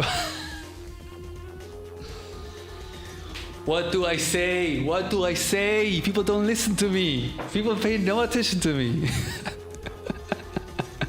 Look at that. Look at that. Man. If Arya makes it to the main event with a secret identity and you see someone making a Neo tank, Arya confirmed. Day 9 Neo tank. What? Oh my god. But yeah, Arya just has to hold this income disparity for 16 more turns. Just has to keep this neutral for 16 more turns and win. Tal's gonna try to go for this city, which is the one that he has over here, but possibly not gonna be able to hold it. Oh, I guess he could make a copter, really. That Newton could pose somewhat of a threat. I think he's gonna want to make a copter to hold the city, try to secure this one. But honestly, Arya could easily interrupt and then make a copter. So Tal is kind of split between decisions here. Do you make an anti-air to support this attack? Do you make a copter over here to defend the city? Okay, he goes for the copter. I guess he can make an anti-air also due to the funds. Wow. But he does not. He's going to save up. He's going to save up 7k in the bank. Next turn, he's going to get 23, but with repairs a little bit less. So just 22. So he's going to be able to base skip for a medium tank. And just keeping everything out of range of that Neo tank. That is one scary Neo tank, especially from Kindle. It's gonna be a bit tough for Talos to deal with if he doesn't make his own Neo tank. And she's just gonna sacrifice an infantry there. And yeah, there we go with a copter to make sure that this doesn't go through. Position there, totally fine. And that's not, yeah, she's not gonna go over here. She's gonna have to wait for the anti-support to try to flip the city. She's probably kind of happy with just holding this neutral, right? Still holding a neutral with this artillery. Trying to outmaneuver Talos as he sent a few vehicles over here. No infantry in range of any property just yet, but it looks like he's going to try to position for that. Send that one to repair. Whoa, even putting this one in range of an infantry, but protected. So this one is in range of 3 properties. So kind of putting the pressure onto Arya. Let's see, copter gonna swing towards the middle. Now he is able to make that base skip in Neo tank. Oh, I think did he join something? I think oh no, never mind. It's just the base skip Neo tank. Okay. Oof, just has to really pull back, keeping everything in range of that Neo tank. Even these troops over here, like this Neo tank has such a presence. It's insane. She clearly has ownership of the middle. She can maybe swing everything towards over here, right? Towards the strong side with copter support. Talos doesn't have an anti-air. Like, it's forced a Neo tank. I think that's what Arya tries to do with the Neo tank. She tries to force the other one to also have to save and make a Neo tank, and then maybe she gets a copter, like tries to force builds like that. I think it's super interesting. So let's see. Gonna position over here to lock down these two really with as well as this one, but she might get overwhelmed here a little bit. Oh wow, okay, swinging the Neo tank towards the bottom. Oh, I thought maybe towards the top would have been much better. I think she's just scared of this infantry, but I think this is a mistake. Ooh, I think this is definitely a big mistake. I think this Neo tank and everything should have swung over here to the top, and then you start threatening with the copters and with these infantry, and then you keep these infantry kind of defending these properties. There's only 2, maybe 3, not that many vehicles. I think you can definitely defend with an artillery and a tank. Oof, I think this might be a problem for Arya, really. We've seen it on other matches here, like the incorrect tank movement it can make or break a match here. And now Tal is going to be happy that the force didn't go up here. Nothing is in range of his properties, and he can actually bank everything, right? Even sending the Neo tank, sending all of his forces down to here to his strong side. No, Arya, what have you done? Now has to make it. Okay, yeah, he definitely has to have an anti-air. Because this copter is going to keep shooting at stuff. But yeah, this is definitely going to benefit Talos much more, having the airport spam right here. Remember, you can do double base airport spam into this area. So just the airport is so strong. Now those are going to get taken out. She really wants to hold this. Maybe like even if she loses one property here, but as long as she could flip 2 or 3 over here, it would have been so good. Oof, this might end up being bad for her in the long run. We're gonna get a shot there, gonna take that out, and then just gonna keep this artillery pointing at that comm tower. There is this artillery is very bold. is trying to keep the infantry away from the city. This is very funny, so that they're not like 3 tiles away. So then, but I mean, they can still be 4 tiles, right? And she moves it up, she starts capping, and tiles will still be able to reach to interrupt. But still, I think that's funny. Anti-air gonna be uncontested. There's no tank over here, so now she has to send a tank, so it's gonna be 1 turn too late. It's just the army movement here is I don't think very good for Arya. We're now already at day 13. Arya does have that urban blight, so, but I think Tal is doing a great job. Like, he's not even positioning within this city, not even within this one. He's being very careful, just using that time. Look at it. Wow. He definitely used the move planner there to make sure that nothing is in range of a devastating urban blight. And now we go, Arya's going to start this capture over here. Copter going to have to be out of range of this anti-air. And I think she's just going to have to play defensively here. She just can't really, you can't really bank on flipping this property, I think. Having the airport so close is so easy to interrupt. And now this Neo-Tank that started being as the aggressive Neo-Tank is now being a defensive Neo-Tank. I think she can definitely defend very nicely against all these things, but now Tao's going to start poking around. Okay, he gets an attack there. Whoa, what is Taos doing? He's just going full ahead. Maybe he's expecting to get a super next turn, putting this Neo-Tank right in range of this Neo-Tank. Wow, very, very bold. This is like not very Talos, if you ask me. But he is seeing perhaps his win condition now. Like, it's getting closer to that Rachel spike. It is getting closer to that super.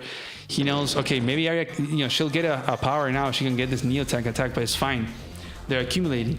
If she attacks all in here or whatever, like, those missiles are gonna drop and it can be devastating. And wow, is she going for a super? What? Oh wow, this is gonna destroy that Neo-Tank. Wow, what is this game? Artillery, wow, these are the 2. I'm gonna almost kill that Neo-Tank. And take that out. And start a few captures. You do not want to attack those infantry. I mean, you'll be able to interrupt it, but yours is gonna be gone. And just pulls back, does not attack. I mean, she could attack over here, boom. Or maybe take out this infantry right here. That's gone. Okay, oh, she's making the infantry missile. And she does have 12 minutes, so she might be trying to use that time. We'll see how much she's left with. Okay, not that much. Okay, she used 5 minutes. Oof. That was like a very big surprise. I was not expecting that. And this is a nice bait right here. 6 infantry. So possibly 2 of them land here, and then the 3rd one might land over here. There we go. Boom. Wow. I think that was a really great job by Arya, honestly.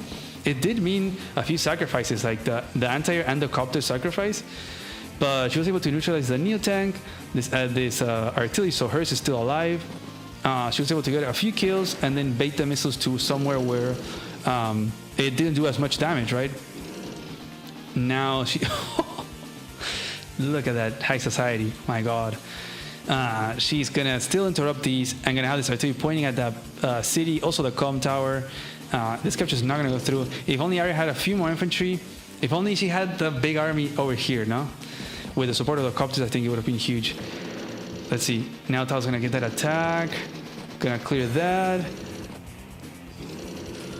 Okay, sending that anti or the top somewhat. Tao still has a good amount of copters though. He's getting that copter spam going. He's gonna get a tap there. He might get another one with his other copter. Okay, he doesn't. Still, even after that, it's still looking really good for Taos. I think the fact that he's fighting over here on the strong side with just the copter support, it's so awkward for Arya. I think that was a nice find of the high society, but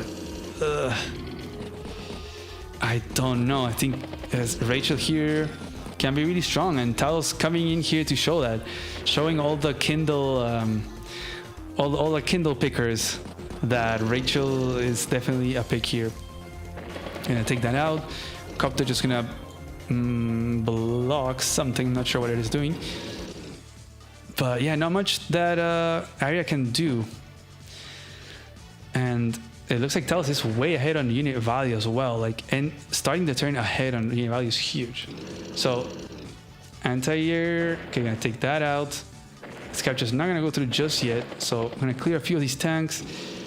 The other one, that anti-air, and just full sending. He does not care. Talos is just like, you know what? I'm just gonna go. Oh, does not get the lucky roll there, but he's just gonna attack everything, and then he's gonna start this capture, which could be guaranteed. There's Urban Blight possibilities. This copter could reach. He could make an anti-air here though. Okay, gets that kill. So really taking out the unit count from Arya. Does not go for the anti-air. Go. Okay, wow. Base skip copter.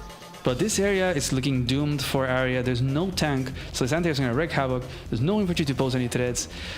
There's also a healthy infantry from Talos, so it could start posing a threat over here or here. We do have another new tank from Arya. Wow, she really loves those new tanks. So many cities on the thread. She definitely needs an Urban Blight. It's not looking good for Arya. It is not looking good for Arya. Not at all. Gonna get a few units taken out. Even that infantry. Oh, she cannot interrupt this capture right here. This tank didn't reach. Wow. The blocking. But she's able to get that Urban Blight, so that is going to interrupt these captures. And then, but we're getting close to another super from Rachel. We attack there. Can Arya bring it back? I mean, she still has the income lead, but you'd have to hold it for like 9 more turns. I don't know how realistic that is. That's gonna get a little poke. We are gonna have a little stare off here. These are two. But also kind of pointing at that airport, right? It's like you're not gonna make any more copters. No tanks again. She has not been sending any tanks whatsoever to contest this anti-air. So free reign there. Gonna position this infantry in range of the city. Gonna go to repair. And you know, those Rachel repairs are gonna come in clutch. It is draining a lot of funds though from Talos. Like, he's not being able to build a lot because he's trying to repair this Neil tank. But still going for this capture. Now starting this one fresh, and this one I don't remember. I think he killed that infantry. But oof, look at that unit count, just half the unit count. So, like, look at how many threats that Talos is putting, right? There's so many infantry capturing, so she has to try to stop them. Like, she can go for kills, but then Talos will have the income lead. And he's also very close to his super. It is not looking good. Does not get the clear there. Finally, a tank is being sent up there, but can get blocked. New tank towards the middle, stopping that cap, but this cap was not stopped. So Talos is gonna get that flip, boom, right there, and gonna get. Well, I mean, it's at 7, so yeah, not sure how good that is, but it does give Talos a good amount of charge. And here we go. Okay, he's capturing that, and he gets now enough charge. He might be going for some attacks to divert the missile somewhere where he wants. And there you are. It landed right here.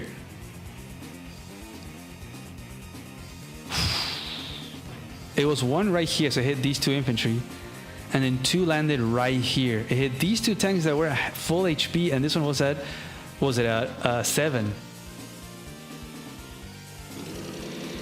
Ooh, this is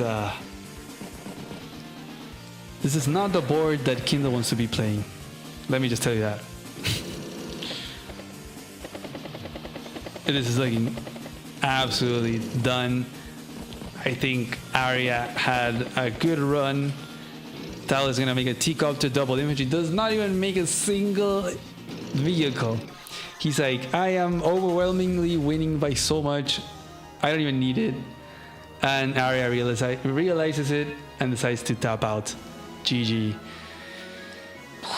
Stats. Yeah, the KD for Arya was just massive. Just almost 3-1. That's crazy. Oof.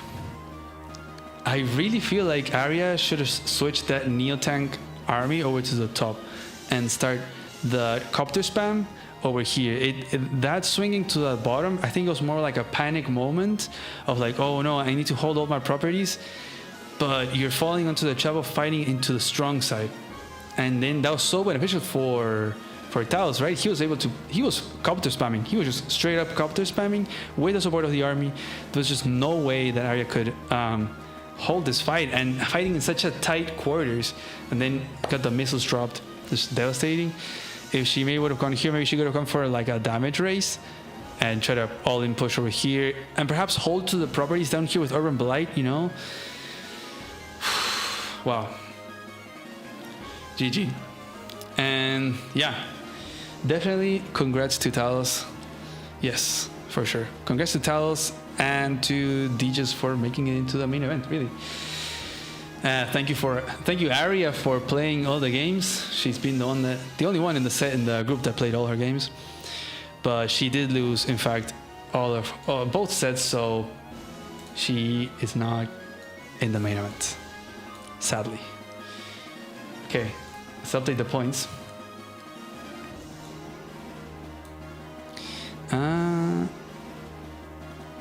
Talos 2-1. Boom. Okay.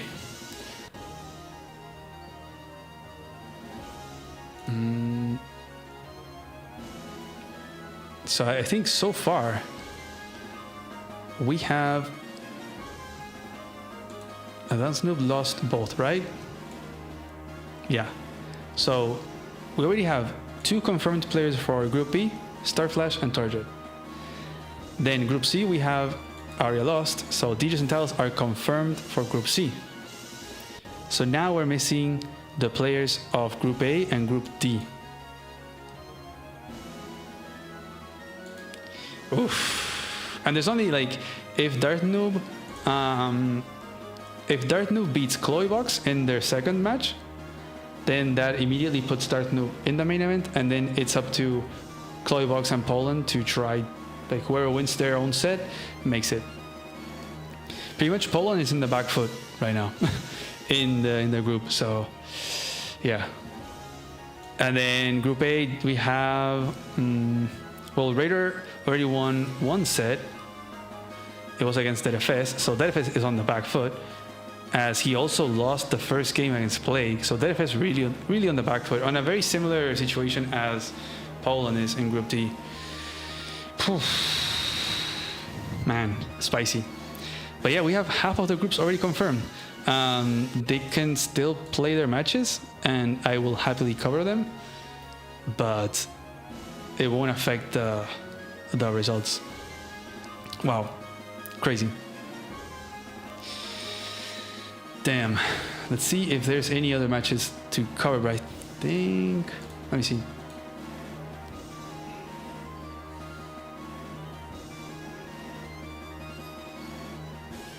DFS. Do this one. Yeah. That is all the games for today. It was quite a bit. I don't know how many games it was. Ooh, what happened to the...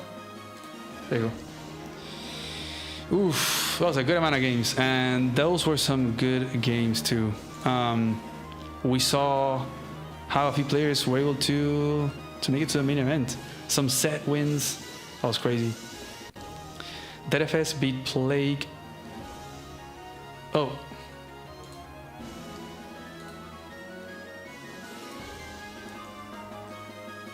Oh, you're right. Yeah. No, you're right, Talos. I think it was Talos? Yeah. No, you're right. Yeah, DFS had beaten Plague. I read that wrong. So... so I guess... Yeah, it's kind of anyone's game in that group, the Group A. It'll depend a lot on the results from Plague, DFS, like all the other sets. So the results are kind of up for grabs. If Raider can... Ooh. I hope we don't get a 3-way tie, please. Oh, ties! But, yeah, Raider lost his first game against Plague, too. Like, oof. So he's kind of all over the place. Oof. What a stream. What a set of games. That was a lot of fun. So let's go to this just chatting thing. There you go. I'll change the music.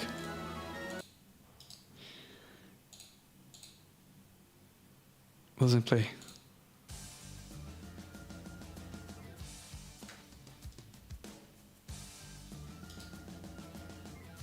How do I take off the reboot cap? I don't like the reboot cap songs. Do you guys like it?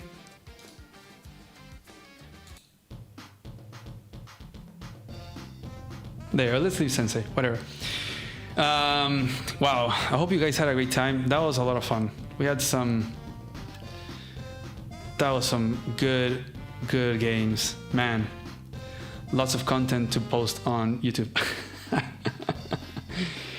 Oof, who do you guys think are gonna make it in the other sets? Like we have DFS, Plague Raider, and then we have Chloe Box, Darth Noob, Poland. Spicy. Poland having lost to Darth Noob is like definitely a big shakeup, right? Poland coming in as a big favorite. But Starflash, Tordred, Deegis, and Talos are confirmed for the main event. How hype is that? Wow, that's really cool. Group D is messy, yeah. It is. Oof. It's gonna be interesting. I think they're gonna play this weekend, like today or tomorrow. So we'll see what happens there. My God, these games.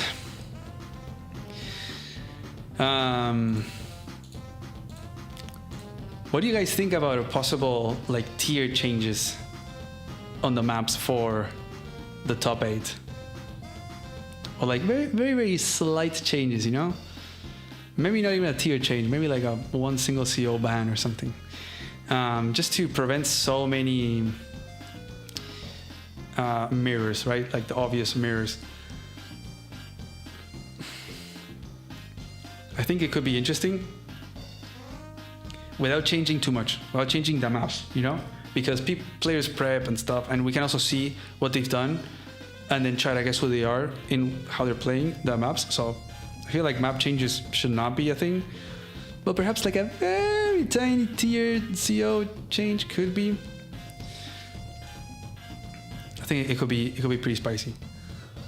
Like you could also argue like, oh, then you're gonna know who is not who or whatever, but not really, because if everyone's doing Kindle Mirror and Caustic Finale, it's like, does it matter really? Right? You don't get to know who is who if everyone's speaking the same CO. Same with Olaf and It That Betrays. Oof, what a day, what a stream. Is there anything else I can show you guys? I think that's probably it. Oh, there were a few donations that came in, I think.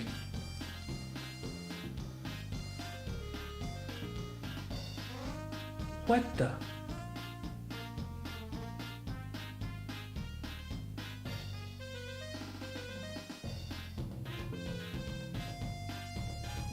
What? You're crazy.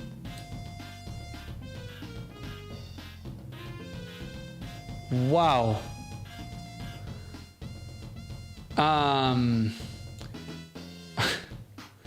That's insane. How do I... Okay. Sailor Moon, you guys probably already saw it. Yeah. Okay, yeah, you guys already knew. That is absolutely insane. Sailor Moon.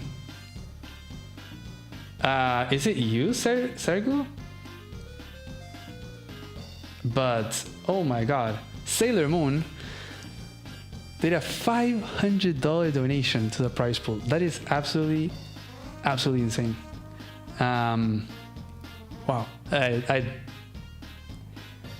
I was never expecting to get that amount. That is insane. We're probably getting super close, if not already, to the 2K mark. What? Man. And the message was 80% to the players for their dedication and skill, 20% to your good self. Umita, for all your hard work and creating this amazing thing. Can't wait for the finals. I've got 0.0015 of Bitcoin for the winner. worth $100 currently. Let's see where it goes. Wow. Now, Sailor Moon, if you're still here, wow.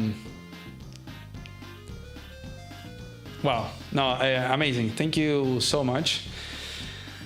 I guess 80% is 400. So we'll see after the PayPal little fees that PayPal takes, how much that adds up, how much it adds up to. There has been a few other ones today that I was counting out, so we might be at 2K. Do you guys want to see? Do you guys want to wait? Let me check on PayPal. Let's see.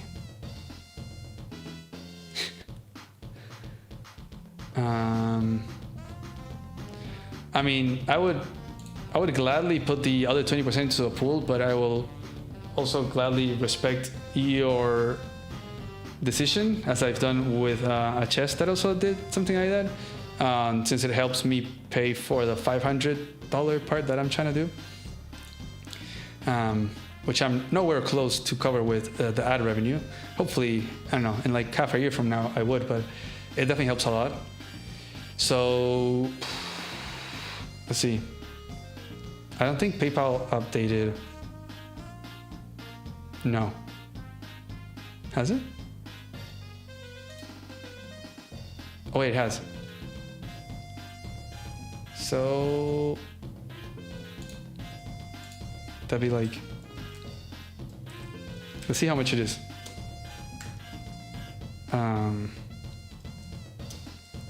Like plus. Oof. Oh, I did not do. Okay, we are like, I think we are either at 2K or like scratching 2K. Just insane, man. What? I was like thinking like, okay, 1.5, that's huge. That's probably the biggest price pool there has been in Advanced Wars by Web ever. I would need someone to fact check that, but I was like, okay, 1.5 would be huge, $30 for the qualifiers players, but 2K, I was like, okay, maybe if we make it to 1.5, maybe the next objective would be 2K, but wow, that was insane. Insane. I think, why is my math not mathing? Come on. There you go. Well, it's actually, it gives me 19.99 with 32. Let's just do it. Let's just update it. You know, whatever. I'll just mark it just for the hype. Just for the hype. Boom. Actually, let's add the cents.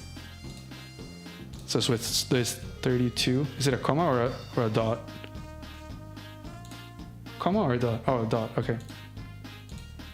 Dot 32. Boom! There you go. 2K price pool. What the hell? Wow. That's insane. That's insane.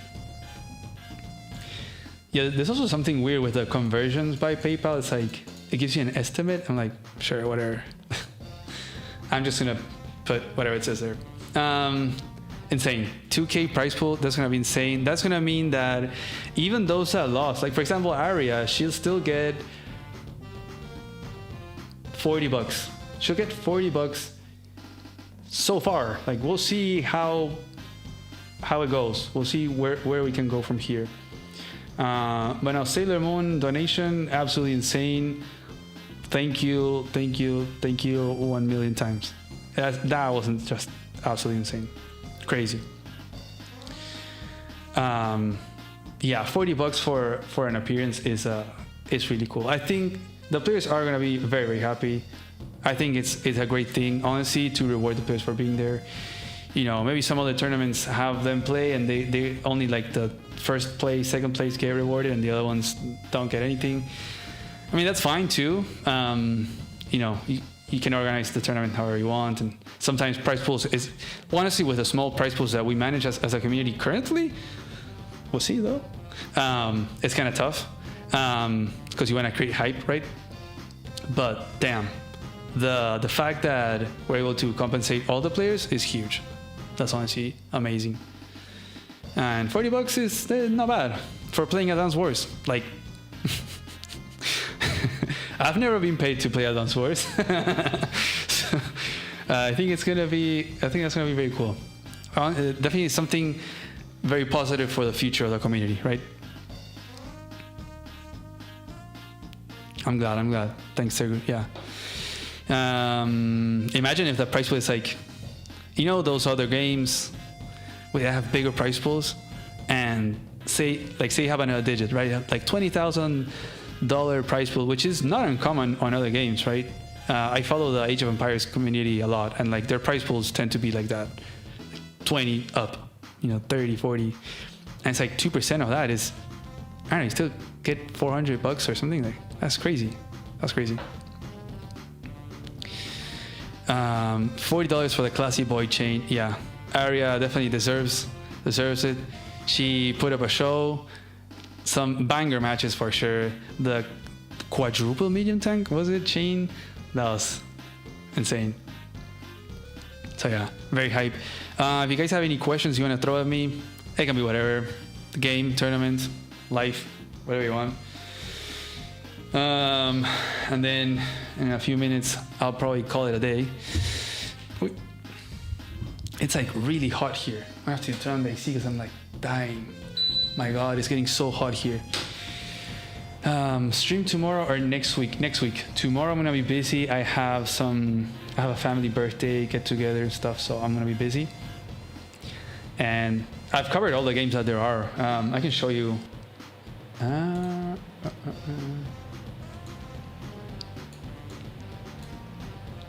Let's do like this. Oops. It's like this. So I kind of just do this. I look them up on the Mool site. I don't know if you guys know about it. I just look up the APC Qualifiers and I got them all listed. So I've already covered all of these. They've all been covered in stream. So yeah, we've covered 18 because these were test games. Actually, 19 because there's one that doesn't show up here. 19 games we've covered so far of the qualifiers. It's pretty crazy. There's one game 3 which isn't in that list. In this list? Is there a game we haven't covered? I'm pretty sure I've covered all of them. Raider. Oh, yeah. No, yeah, you're right. Yeah, it's the third game. I think it was Poland against Darth Noob, because we had an issue. There's actually a map fix that we did. The one that you've got to know nothing lasts forever. A very small tweak because of the date. There was like a day 3 recon that player 1 could do to interrupt the airport. I mean, they could both do it, but player 1's was a little bit more favored just because due to the timing. Just the threat of it was kind of really strong. But yeah.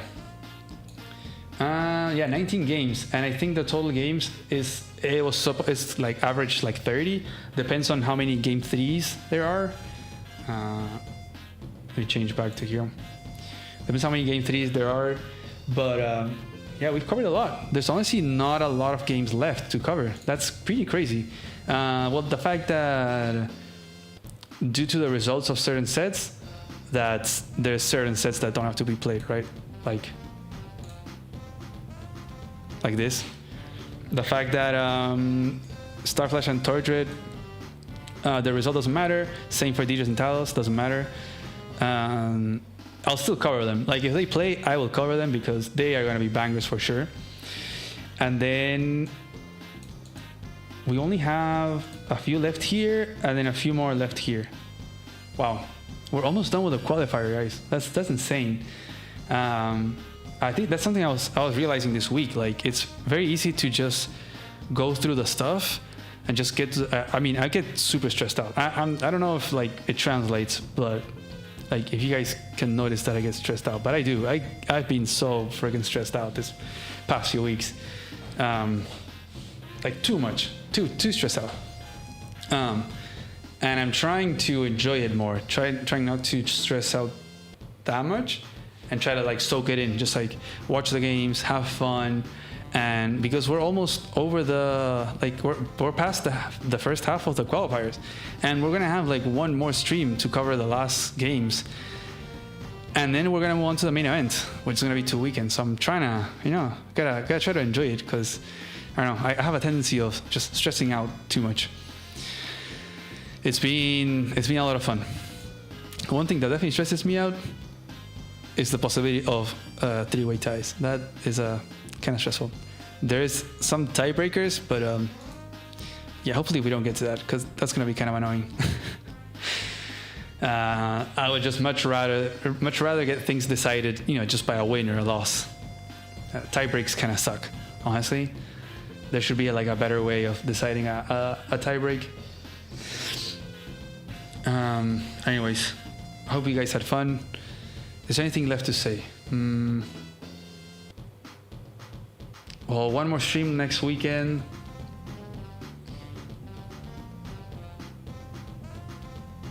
Three-person game to break the tie. Yeah, that could be fun.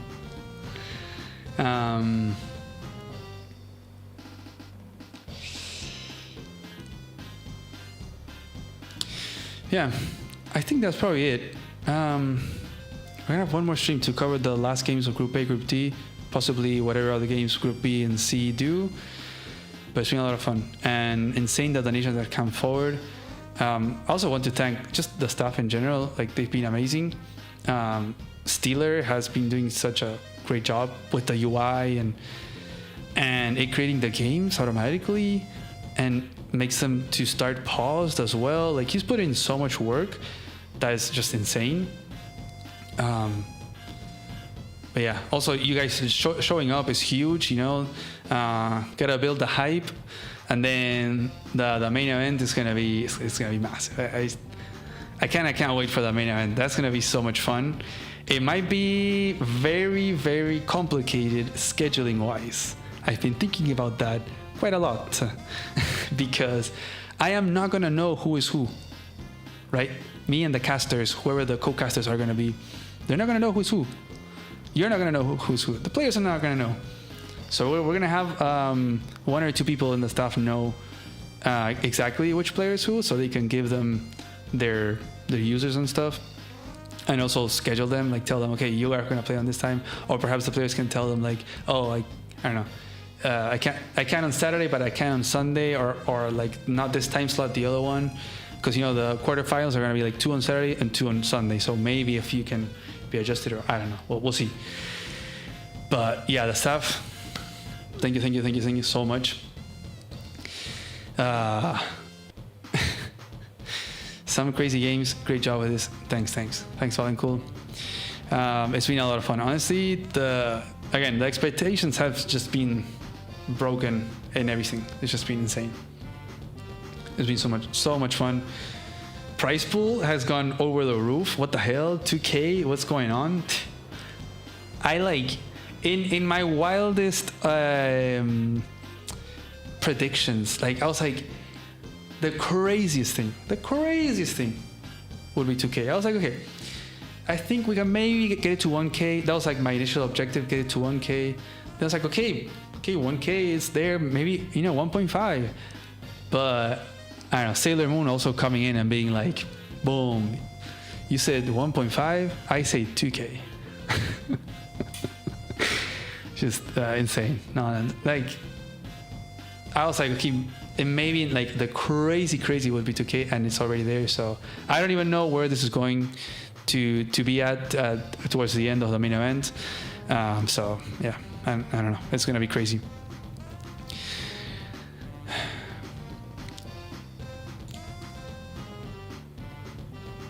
If you guys have any other questions, shoot them out. And if not, I'm gonna have to leave you with the Sensei theme or a Grim theme. Nah, I'm just gonna leave the Sensei theme. It's too much of a pain to shuffle until I get the right team. So yeah, shoot at me, and if not, I'm gonna leave you with the ending screen. It is currently 6 p.m. Okay, I'll do like 2 more minutes, so it actually hits 6 p.m. and then I'm gonna end the screen. What football team do you support? My own country, Argentina, best team in the world. I'm technically of River Plate. That's a team over here, but I don't really follow like league games, you know, like football league games. I'm more a fan of the national team. Like whenever the national team, I kind of cheer for that, whether it's cups or not. Looking for World Cups. Kind regards, friends.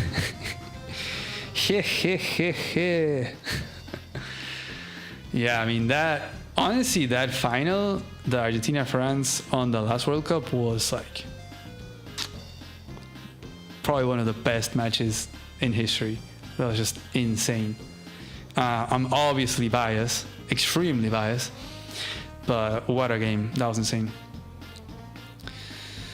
Okay, 1 more minute.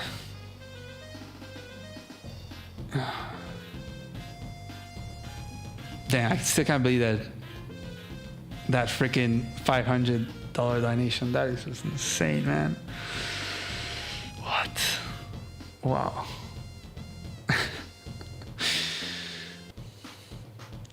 We have JJ here cheering for USA. Man, I thought USA was gonna get further ahead, but I was kind of sad seeing them lose. Anyway, great stream, great matches. Hope you all have a good one, and great job organizing the media.